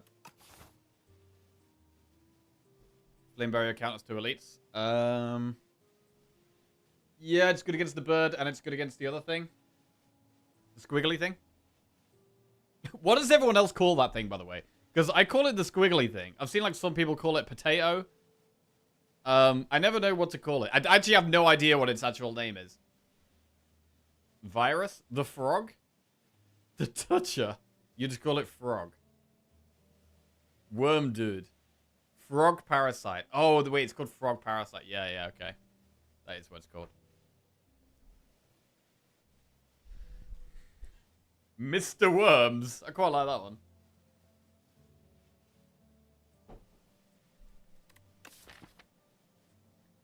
Infection guy. If you look better, you can see it's a frog with a face. A frog with a face? Is it actually? Well, we're gonna do lots of elites this run, so we'll have a look. We'll have a look.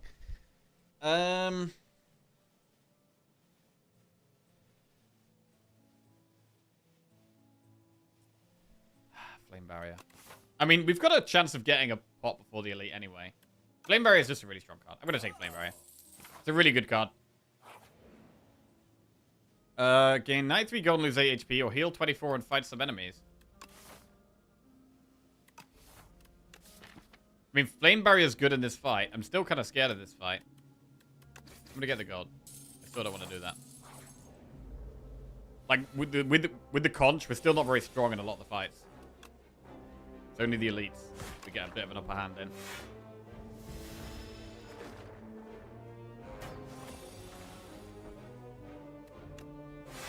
Solid Flame Barrier.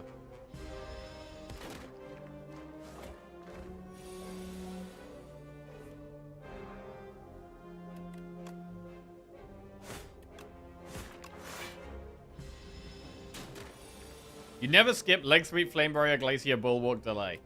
Yeah, they're very, very good in the early game. All of them. All of them very good.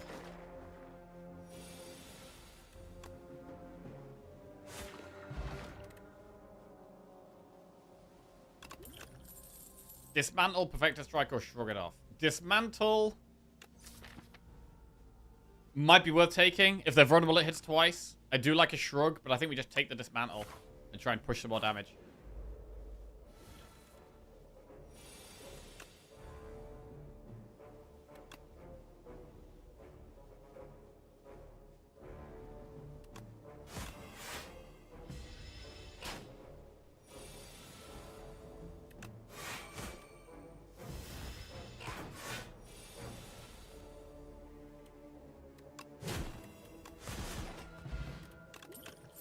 Evil Eye, Pommel Strike, Anger. Ooh. We don't have quite enough exhaust for Evil Eye yet. We're going to go Pommel or Anger. Which one? Pommel's always good. Pommel it up. Right. Elite. We got the statue. Which pot is good in this fight? Powder Demise or Power Pot?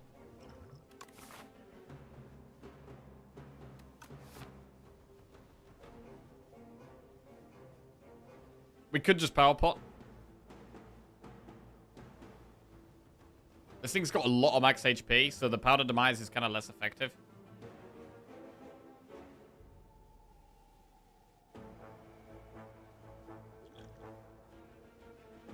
Still, we're not getting Dominate off, though.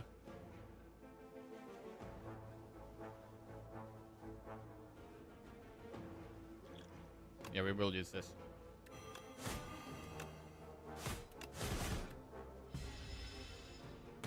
Okay. Do we Pommel first, in case we get vulnerable? I think we do. Slightly less damage, but we might get vulnerable. We need to play. Ooh, bad draw. Bad draw.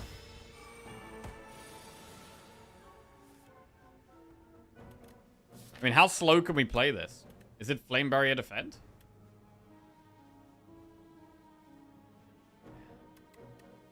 I think it is.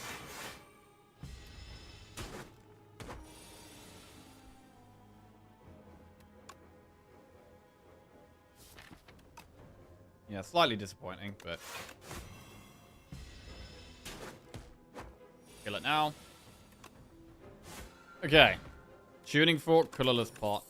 Battletron, Stampede, Thunderclap. An AoE card. Battletron is just way too big. It's way too big. We're going to upgrade Uppercut first.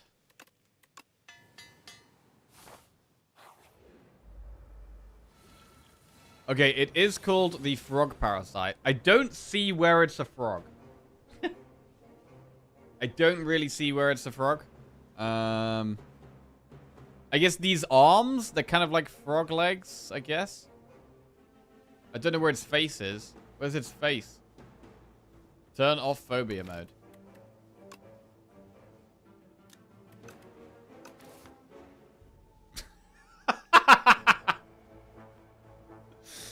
Oh, God. Wait, that's a face? That dark bit there? What is that?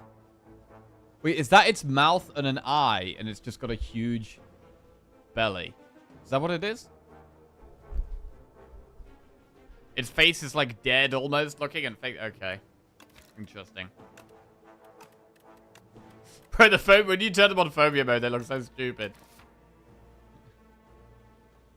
Like, the animation is a massive part of the enemy. Power or colorless in this fight? I'm going to use one of them. I think colorless is quite good. It could give us AoE. But like, I'm thinking like AoE is what we want in this fight. It's not really... There's Inferno.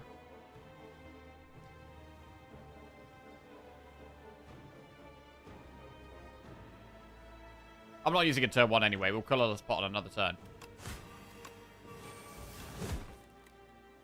Okay, we've got 3 strength.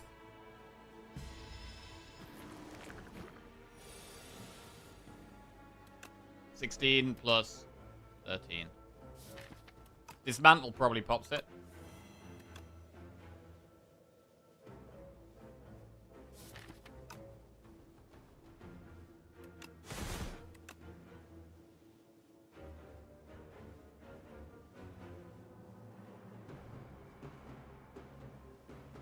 Does it kill itself? That is better, right?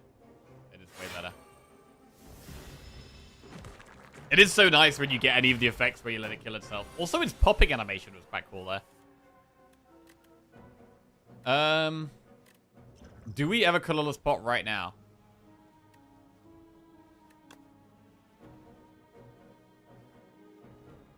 What if we get Boulder? Thing is, we might get block as well. Next turn, AoE is good and block is also good. Right now, block is not helpful.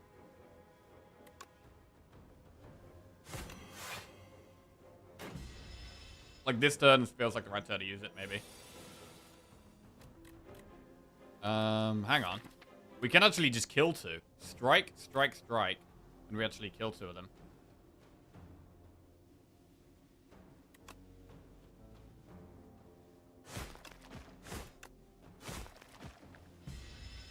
Alright.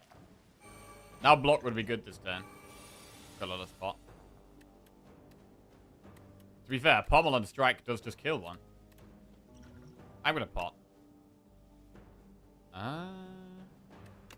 Okay. That works. That works just fine. Explosive Ampoule, Juzu Bracelet, and then we've got Shrug, Headbutt, Armaments. Shrug goes in. Candelabra, 2 energy on our second turn. That's really good. Right, we'll upgrade Pommel Strike. We are going through another shop, and then we've got one last elite. Remove a card for a guilty. I think we can do that. We probably just get rid of a strike.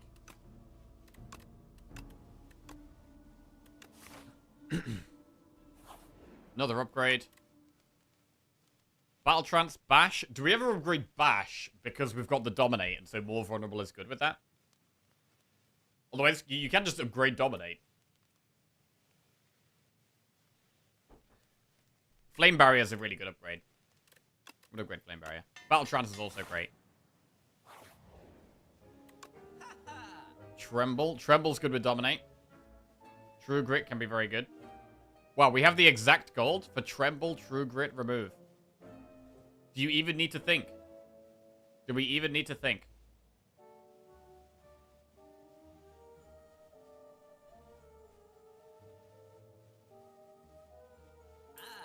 All right.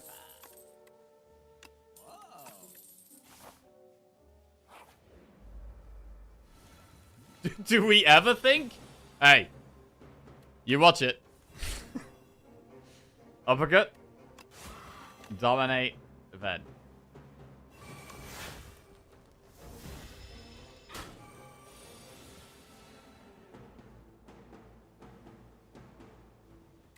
Flame Barrier's solid.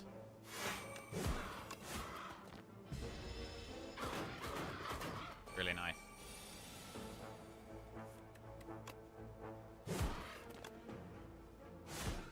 Really nice elite. Oddly Smooth Stone is some more. Block, Stoke, Bully, Havoc. I mean, Bully with all our vulnerable makes a lot of sense. Bully goes in. What do we upgrade? True Grit would be the upgrade if we upgrade something, right? Yeah. Right, and we should definitely power pop against the boss. See what we can get. Aggression, Cruelty, or Vicious. I don't know if I love Dominate turn 1 here.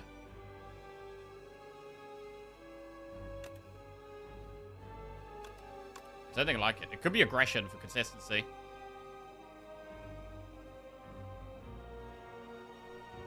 Vicious speeds us up. Aggression is going to pull back Dismantle and upgrade it.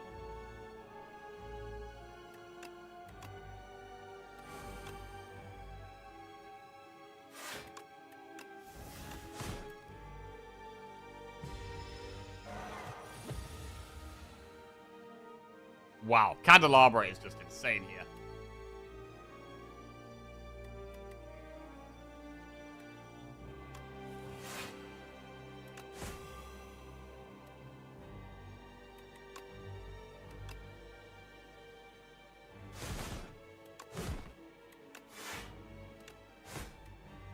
Alright. Dismantle again.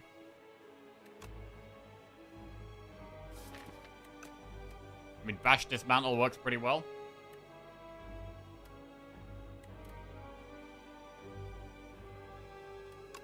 We could Tremble Strike Dismantle, so the Tremble's gone and it's actually more vulnerable.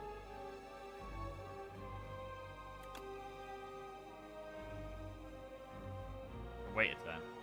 We could do Flame Barrier Tremble. That's actually pretty good. That is actually good.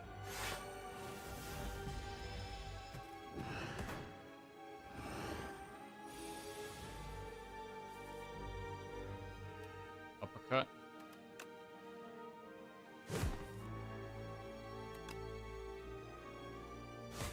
Big.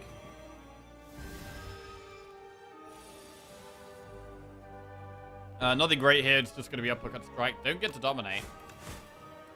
Wow, we haven't even played dominate.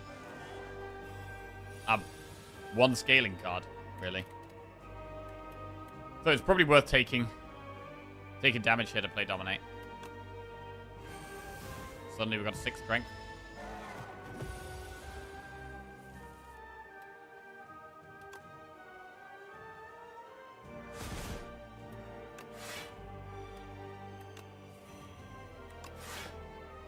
It's going to be great when the Guilty's out the deck as well. It's always so nice. I think it's a really cool event. The, like, gradual remove. Where you get a remove, but you don't actually get the benefit for a while. I think that's a really nice event.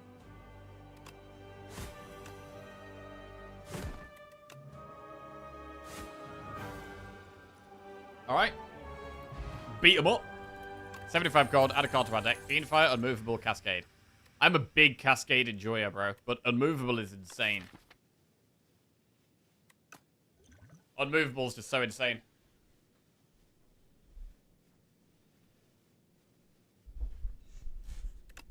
Right, Unmovable goes in. Right, Enchanter skill with Imbued. Oh, bro, we could have had Imbued Cascade. Could have had Imbued Cascade. Radiant Pearl or Transform Bash into Break. Wait, hang on a second. That sounds like a good time. Break.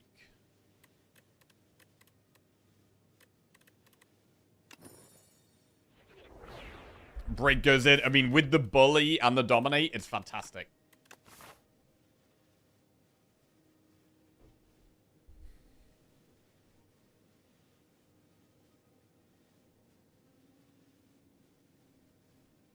Break plus does what? So it goes down to 1 energy. Break does. When you it's 20 and 5, and then upgraded it's 30 and 7. So an extra 10 damage and an extra 2 vulnerable.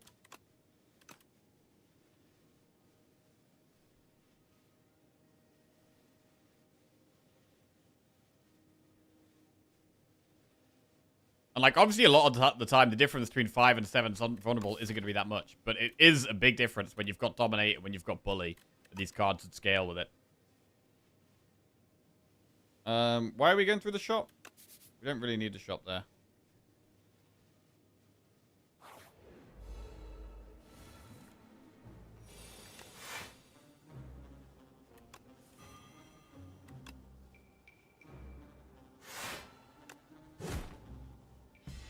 Could use Explosive Amp this fight.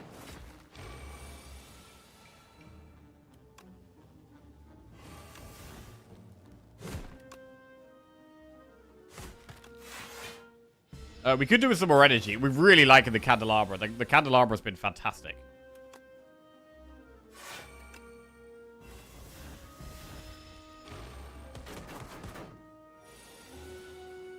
I don't know why I put vulnerable on that one. That was stupid.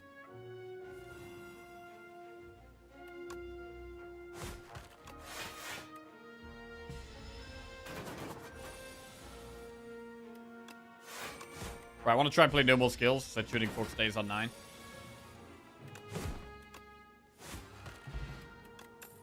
Spite, Forgotten Ritual, or Rampage. Forgotten Ritual, I do want energy, but we haven't got that much exhaust. We've got 1 Tremble and 1 Dominate. We can't always play Dominate straight away. Doesn't work with the Sender's Bane. It's at the end of the turn. So I'm going to skip. Oh, we do have True Grit. We do have True Grit.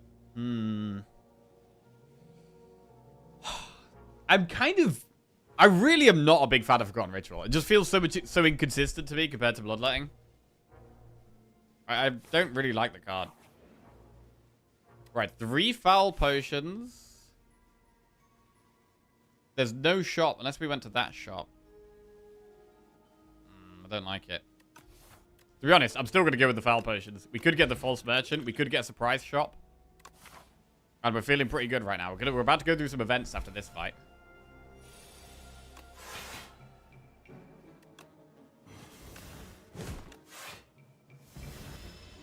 Nice, the Burning Pact. Yeah, definitely Burning Pact is a big one. Burning Pact activates a lot of stuff. Burning Pact makes Evil Eye so much stronger as well.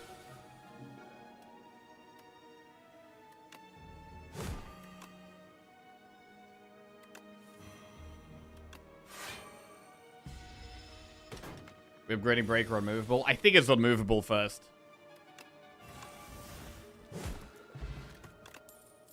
Ashen Strike Plus. We're a bit late for Cinder. Ashen Strike. I don't think we need it. I don't think it helps. Alright, event. Lose Foul Potion for 10 max HP or enchant an attack with Vigorous. Vigorous only really works on Dismantle. It's a shame we don't have anything better. It's a shame we don't have any other big multi-attack things.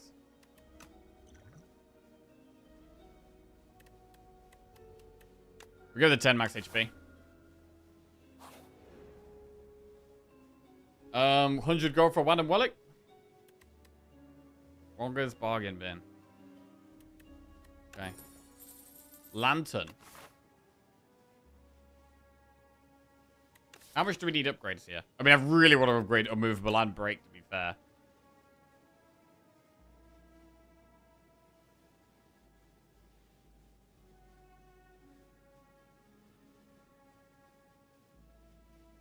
Have you ever clicked downgrade a card? I don't think so. I don't think so. Generally, 100 gold for a random relic is a pretty good deal.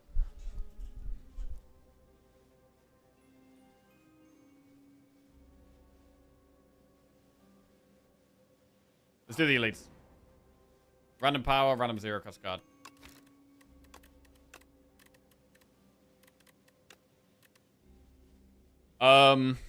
Bloodletting, Bully, Battle Trance, Offering, all 0. Rage is not bad.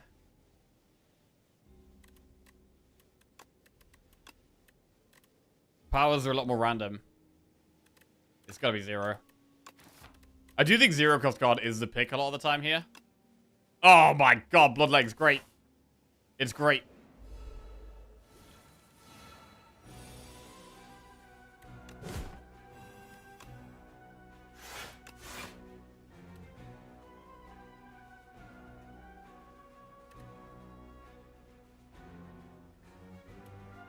Bloodletting blocks 7. It blocks 4 here. Okay.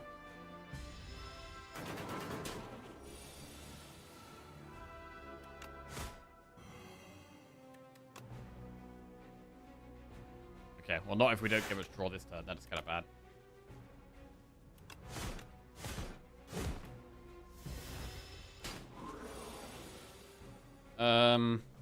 Dominate. Unmovable. It's not the best. It's not going great, to be honest.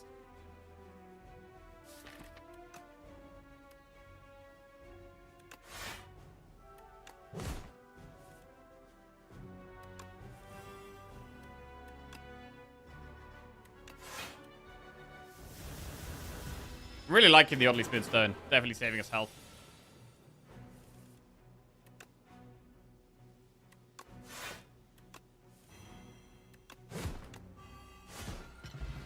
Alright, Guilty goes. Planisphere is some healing throughout the run. That's a bunch of bad cards that we skip. Then we get a relic. Centennial Puzzle. Really good with Bloodletting. We can upgrade a movable now.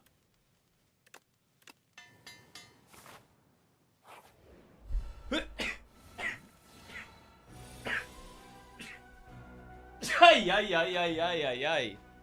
Jesus Christ. Bless me. Right. We could actually consider using Foul Pot here to do AoE damage.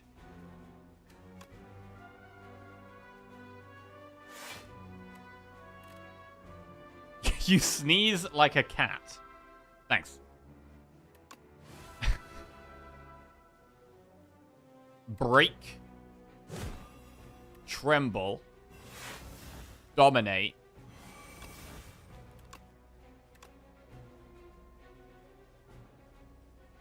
Pommel. Trance. Flame barrier. Oh, wait, no, I should have bullied the other one. I probably should have bullied the other one. Oh, whatever.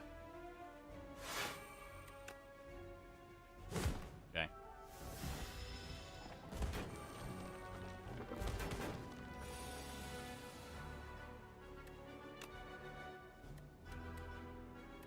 Uppercut.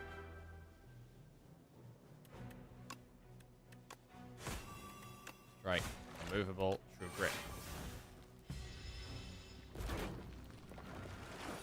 9 strength.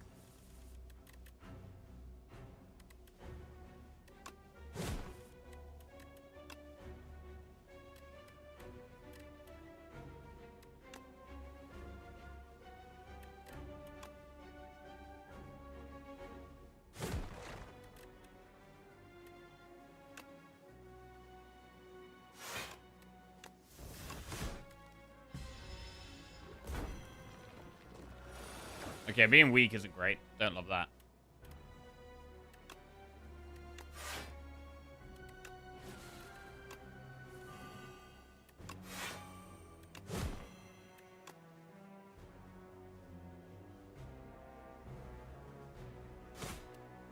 Alright. Nearly there.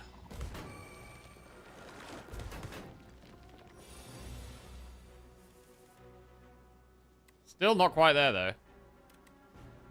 34 block. It's a lot of block. Good. Didn't even use the pot. That's not bad. That's not bad. Ornamental fan, dex pot, cascade, drummer, battle, twin strike. Could upgrade cascade.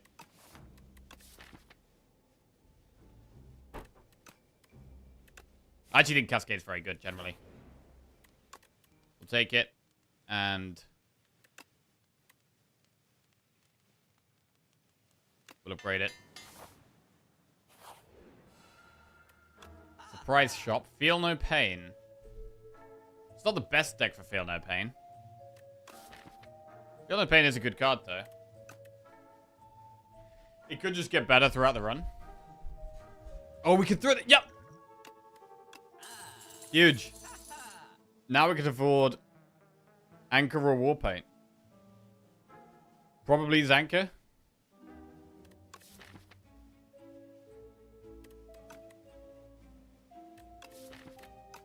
Sword Boomerang. That does work with strength. We could take Sword Boomerang and Warpaint. That's a plate. Sword Boomerang, Warpaint.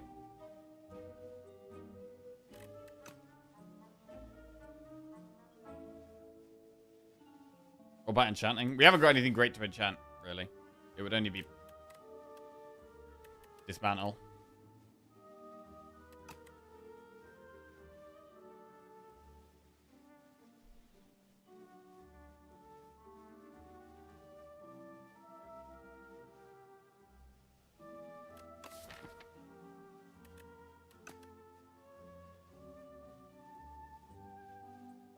Anchor is probably the safest play.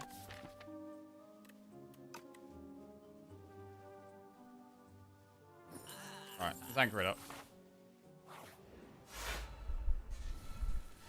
We are going pretty aggressive here.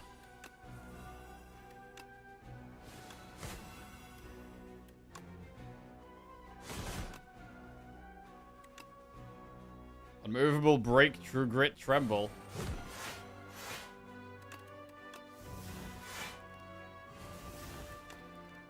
$36 damage bully.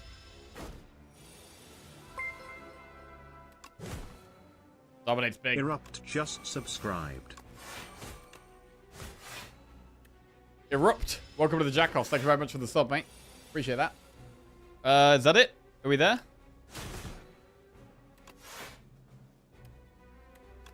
Should be. Yep. Chandelier. Oh my god, we got the Holy Trinity, bro. Lantern, candelabra, chandelier. 1 energy turn 1, 2 energy turn 2, 3 energy turn 3. Bro, these are great with Cascade as well. It's beautiful. Right, let's upgrade break. Really good if we can get this down first before we dominate.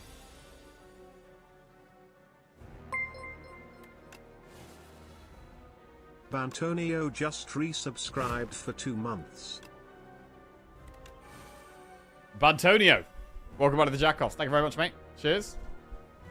Break. Dismantle. Bully. Break.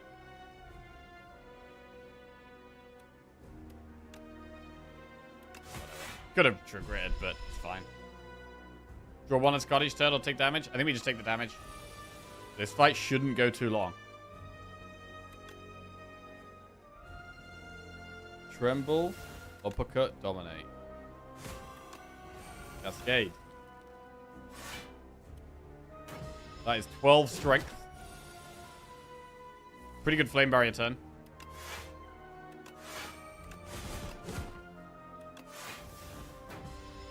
Nice.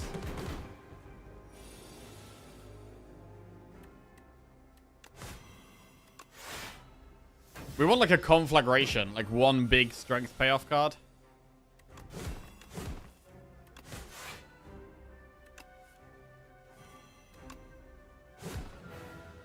Pretty clean.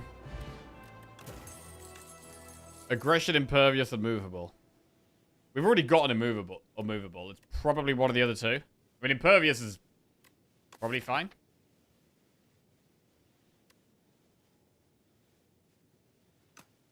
Double unmovable?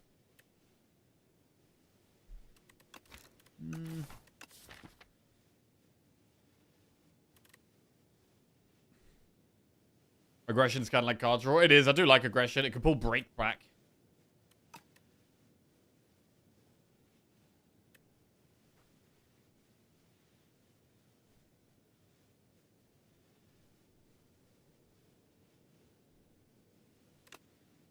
Alright, we'll aggression it.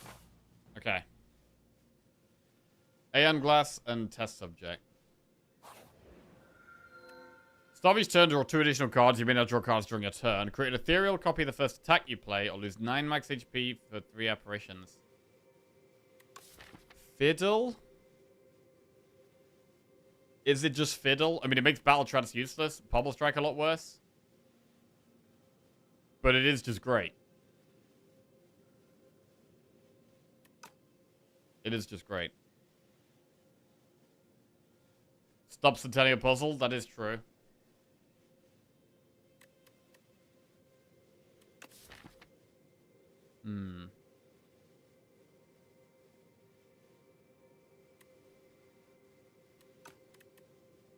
Music box. Are we always going to have the energy to play the cards is the problem? Double break. It's going to be good on break, and then it's going to be double good on bully. We're not really going to be able to afford to do double uppercut, I don't think.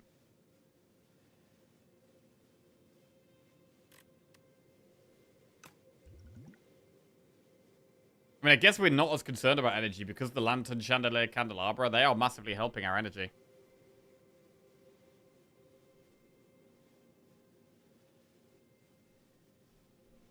Fiddle. I do think Fiddle's very good. We also have aggression to help with card draw now a little bit. I did just take that for card draw.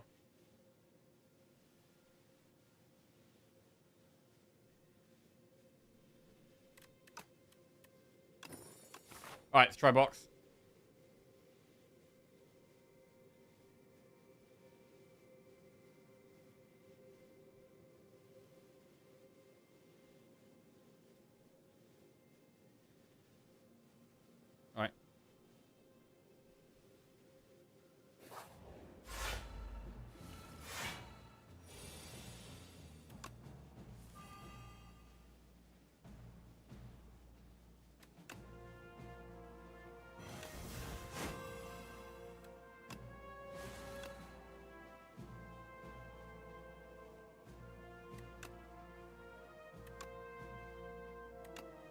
19 plus 24. 43. I think that is lethal, actually. Yeah. Wow, big damage. Really big damage.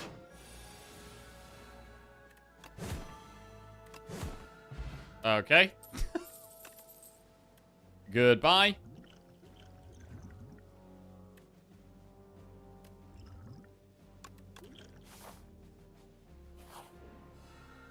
Create a custom card. An attack or a skill? The attack with the music box, we can get an ethereal copy of this attack, whatever it is.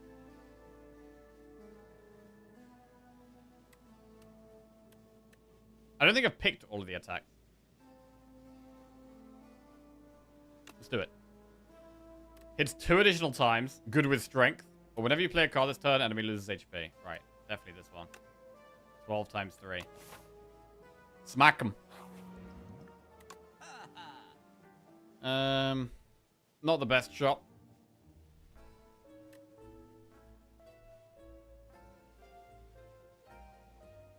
Do we want another tremble? I don't know. I would think upgraded Pobble, but probably not unupgraded. This is actually pretty useless. We don't need tremble, really, when we've got the break. For Aeon Glass artifact? That's true. It does help get through Aeon Glass. That is true. Second tremble's probably fine. Not going to take the rest, though. Maybe Energy Pot?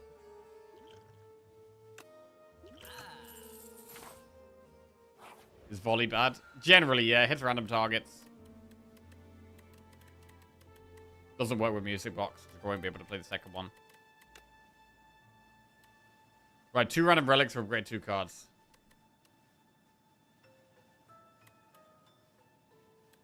Probably get random relics here.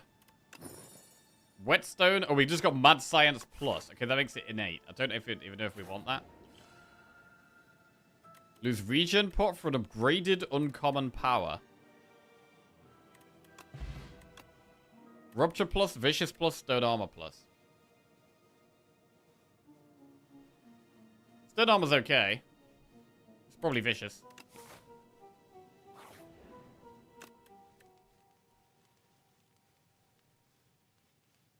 Upgrade Trance.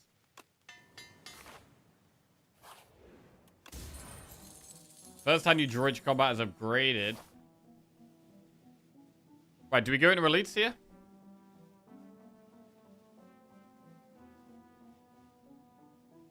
Yeah, I think so. This guy's got Artifact 2.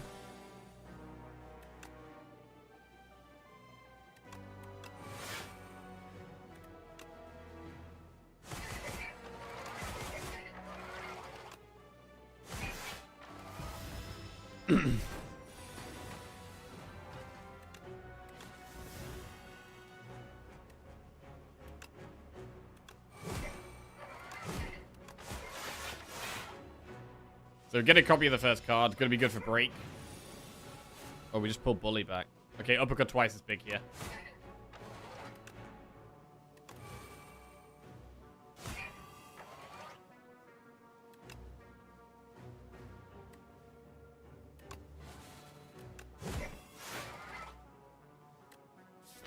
Dominate last card.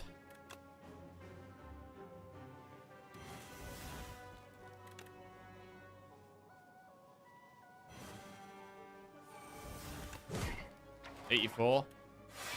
Okay.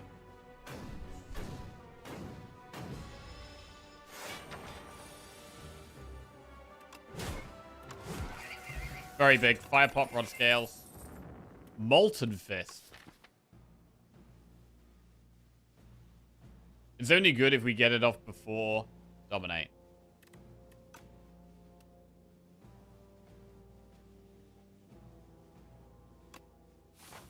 Why not? Tremble's removed. I do have double Tremble.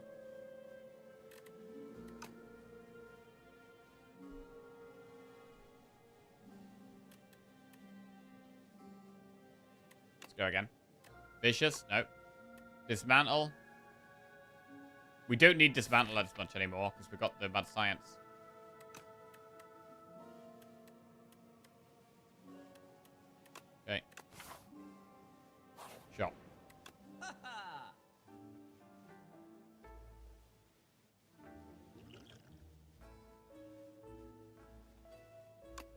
Just gonna get double energy pot.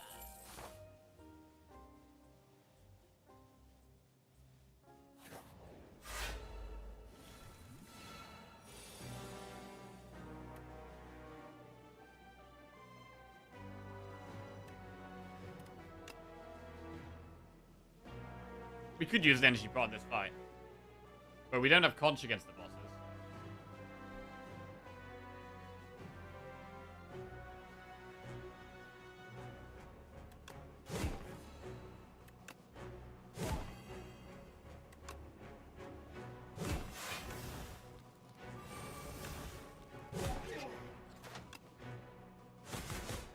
Alright, that was pretty big.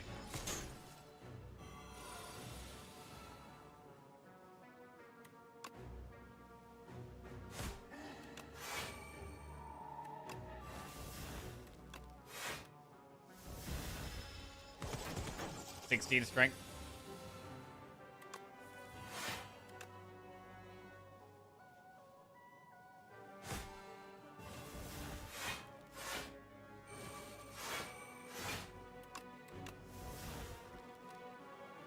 I mean, I could have just killed it there. Big. Very dead. Just paper. Vicious plus, Tremble plus, or Burning Pact. I think it's probably a Burning Pact now.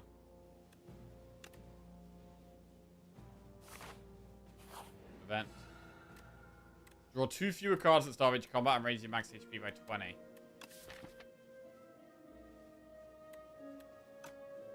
To be honest, I feel like I'd rather go with the upgrades than rest. I don't really want to draw less. We've got Bellows as well. Our first hand is upgraded. We're going to do this. Tremble plus, Bully plus.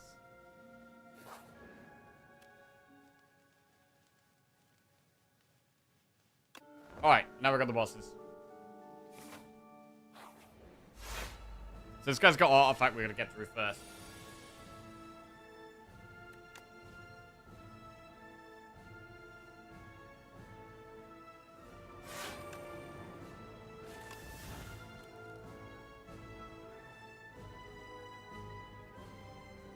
We have an energy pot just to get the upcut off and get rid of all the artifact.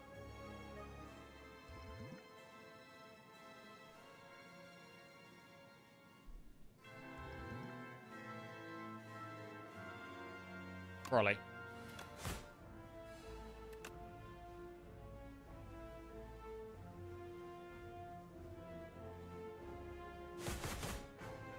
Okay.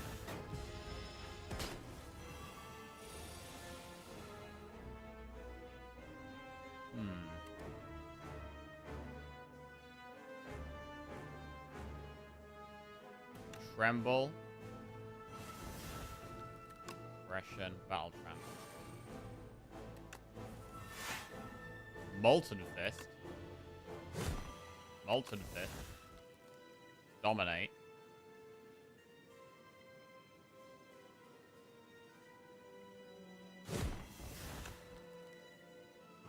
I've got 10 strength. We just take a hit because it's worth it, I think.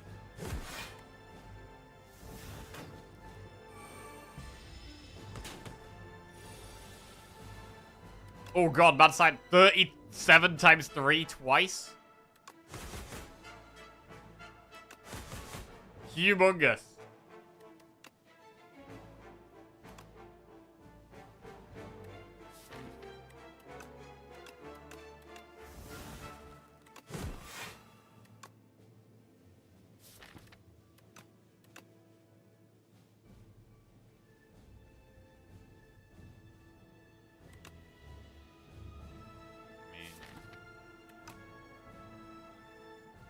We probably shouldn't even bloodletting.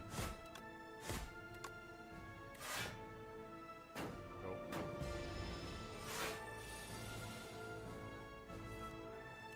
Pummel. Pummel. GG. Right. So the one thing about the test subject, right, the next fight, is that he's going to lose all the vulnerable. But we really want to get a big dominate off.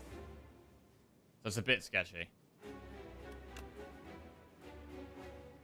Is it ever better to take this slow?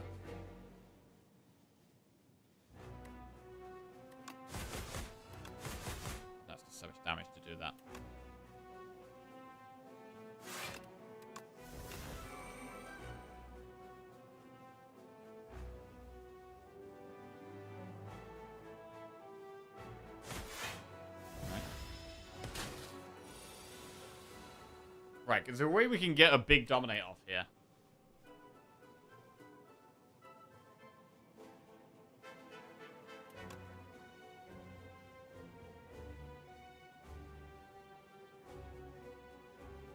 We have the trembles.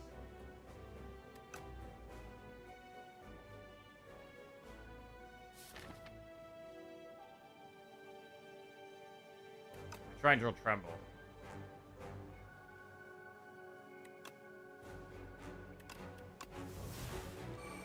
That's a tremble, so we can't break. Vicious tremble works. We could uppercut first, actually.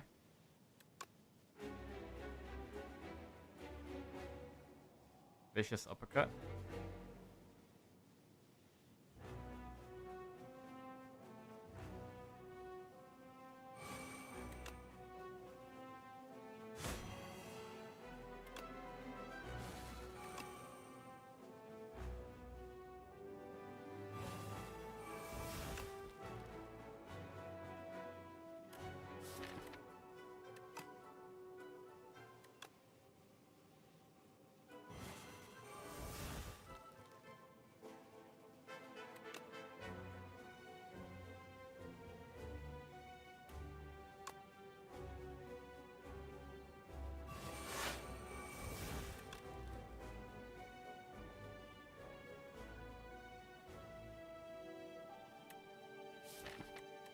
Alright.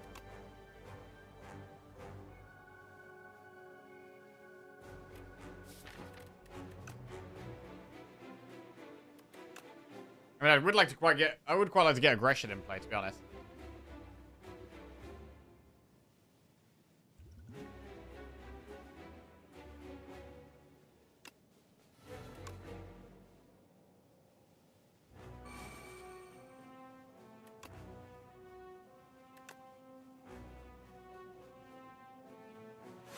Cool.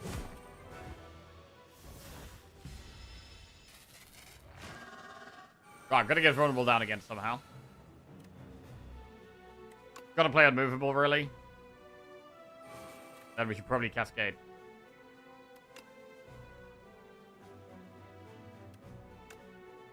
We could just get the bully back in our hand.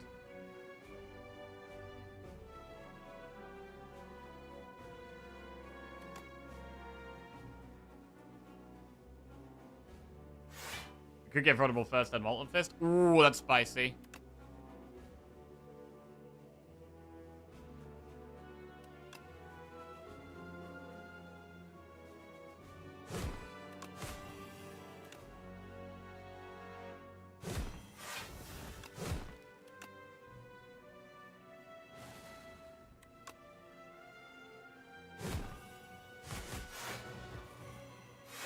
I regret again. Piece of shit regret. Ow. God, this regret, bro. The vicious drawing us cards is like screwing us with the regret.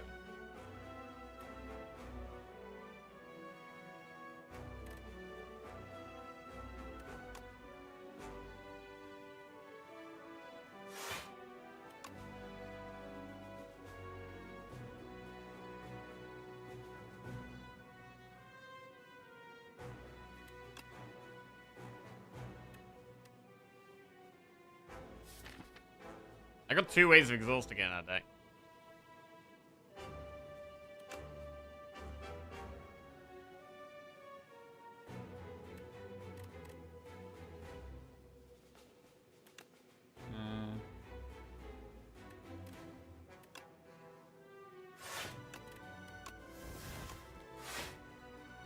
there any benefit to cascading here? You could hit regret, which is good, I guess. Could hit a vulnerable card, which is good. Oh, nice.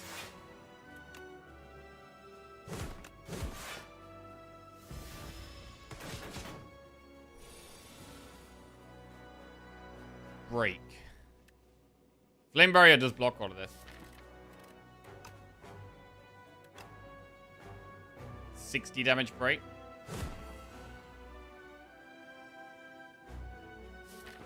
Gonna get Bloodline back.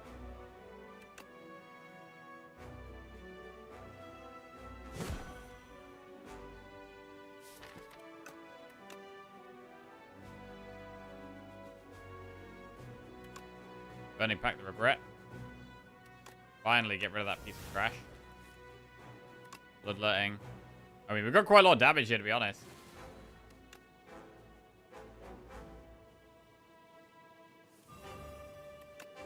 $60, 180. It's almost there. But I guess we have to Flame Barrier.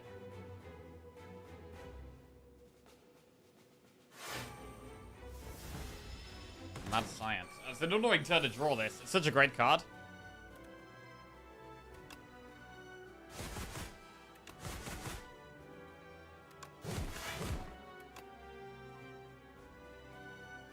Alright, just one lethal here. Any lethals?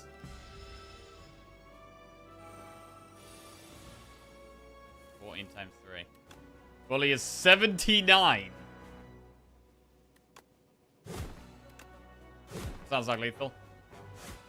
Very good. Strong. Under an hour this run. Pretty fast for us. Pretty fast, pretty strong.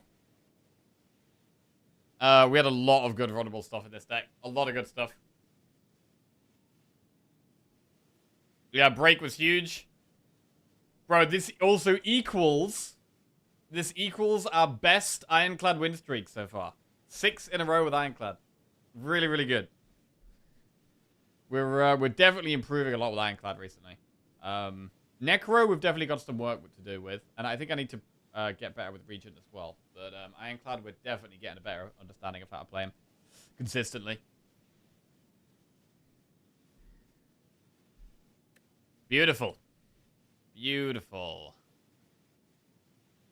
Yeah, break, absolutely insane. Unmovable, very, very good for keeping us alive. I do actually quite like Tremble, especially when you've got the other synergies. Like, the Bully was really big. I mean, we had Dominate right from the start of the run. So, Dominate kind of defined the run. We got this on, like, floor 2, I think we got Dominate. I think it was a floor 2 Dominate.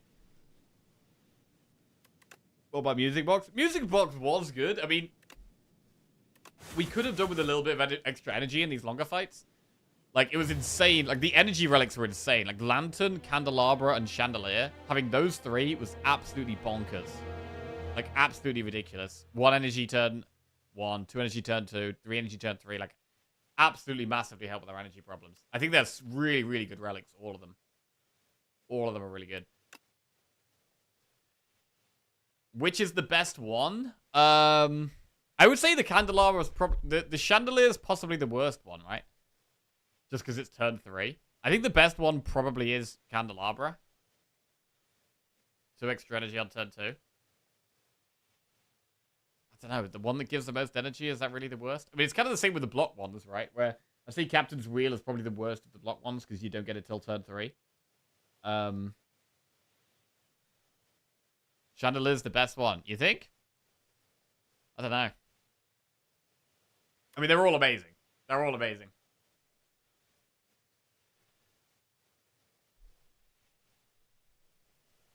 The turn 3 block one doesn't give 30 block. True. It does depend on your deck, right? If you can spend that energy, then, you know, the one that gives the most energy might be the best. But, the first turn is the most important turn, followed by the second turn, followed by the third turn. Chandelier has the biggest number, therefore it's the biggest good. Ah, okay. Got it. Lovely. Right, well, I think I'll call it a day there. Some pretty nice runs. Some pretty nice runs. Some fast ones in the end here, like as well. Like the Defect and Ironclad runs. I mean, we were popping off with strength and we were popping off with powers in both of these 2 runs. Love the beautiful bracelet to speed us up. And speeding us up in this one, we had the energy relics and Conch. Conch was really helpful in a lot of fights. Did really feel a little weaker when we didn't have the Conch.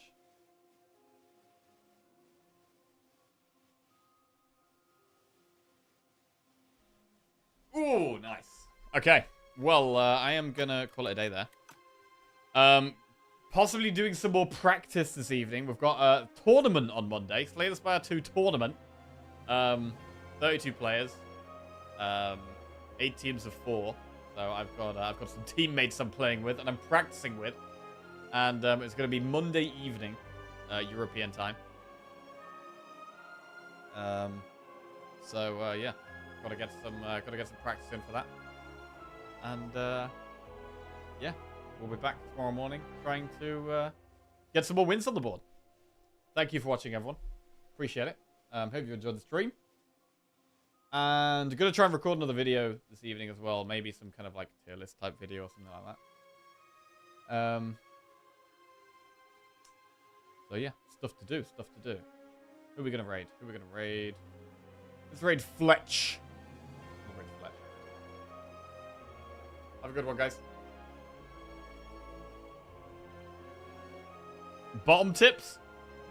Top 10 tips? Bottom 10 tips. Top 10 tips on how to lose at the Spire. Bro, maybe I should do that. Top 10 tips to die in the Spire. Bro, that's actually a good idea. Bro, I'm going to write that down. That's a good idea. Top 10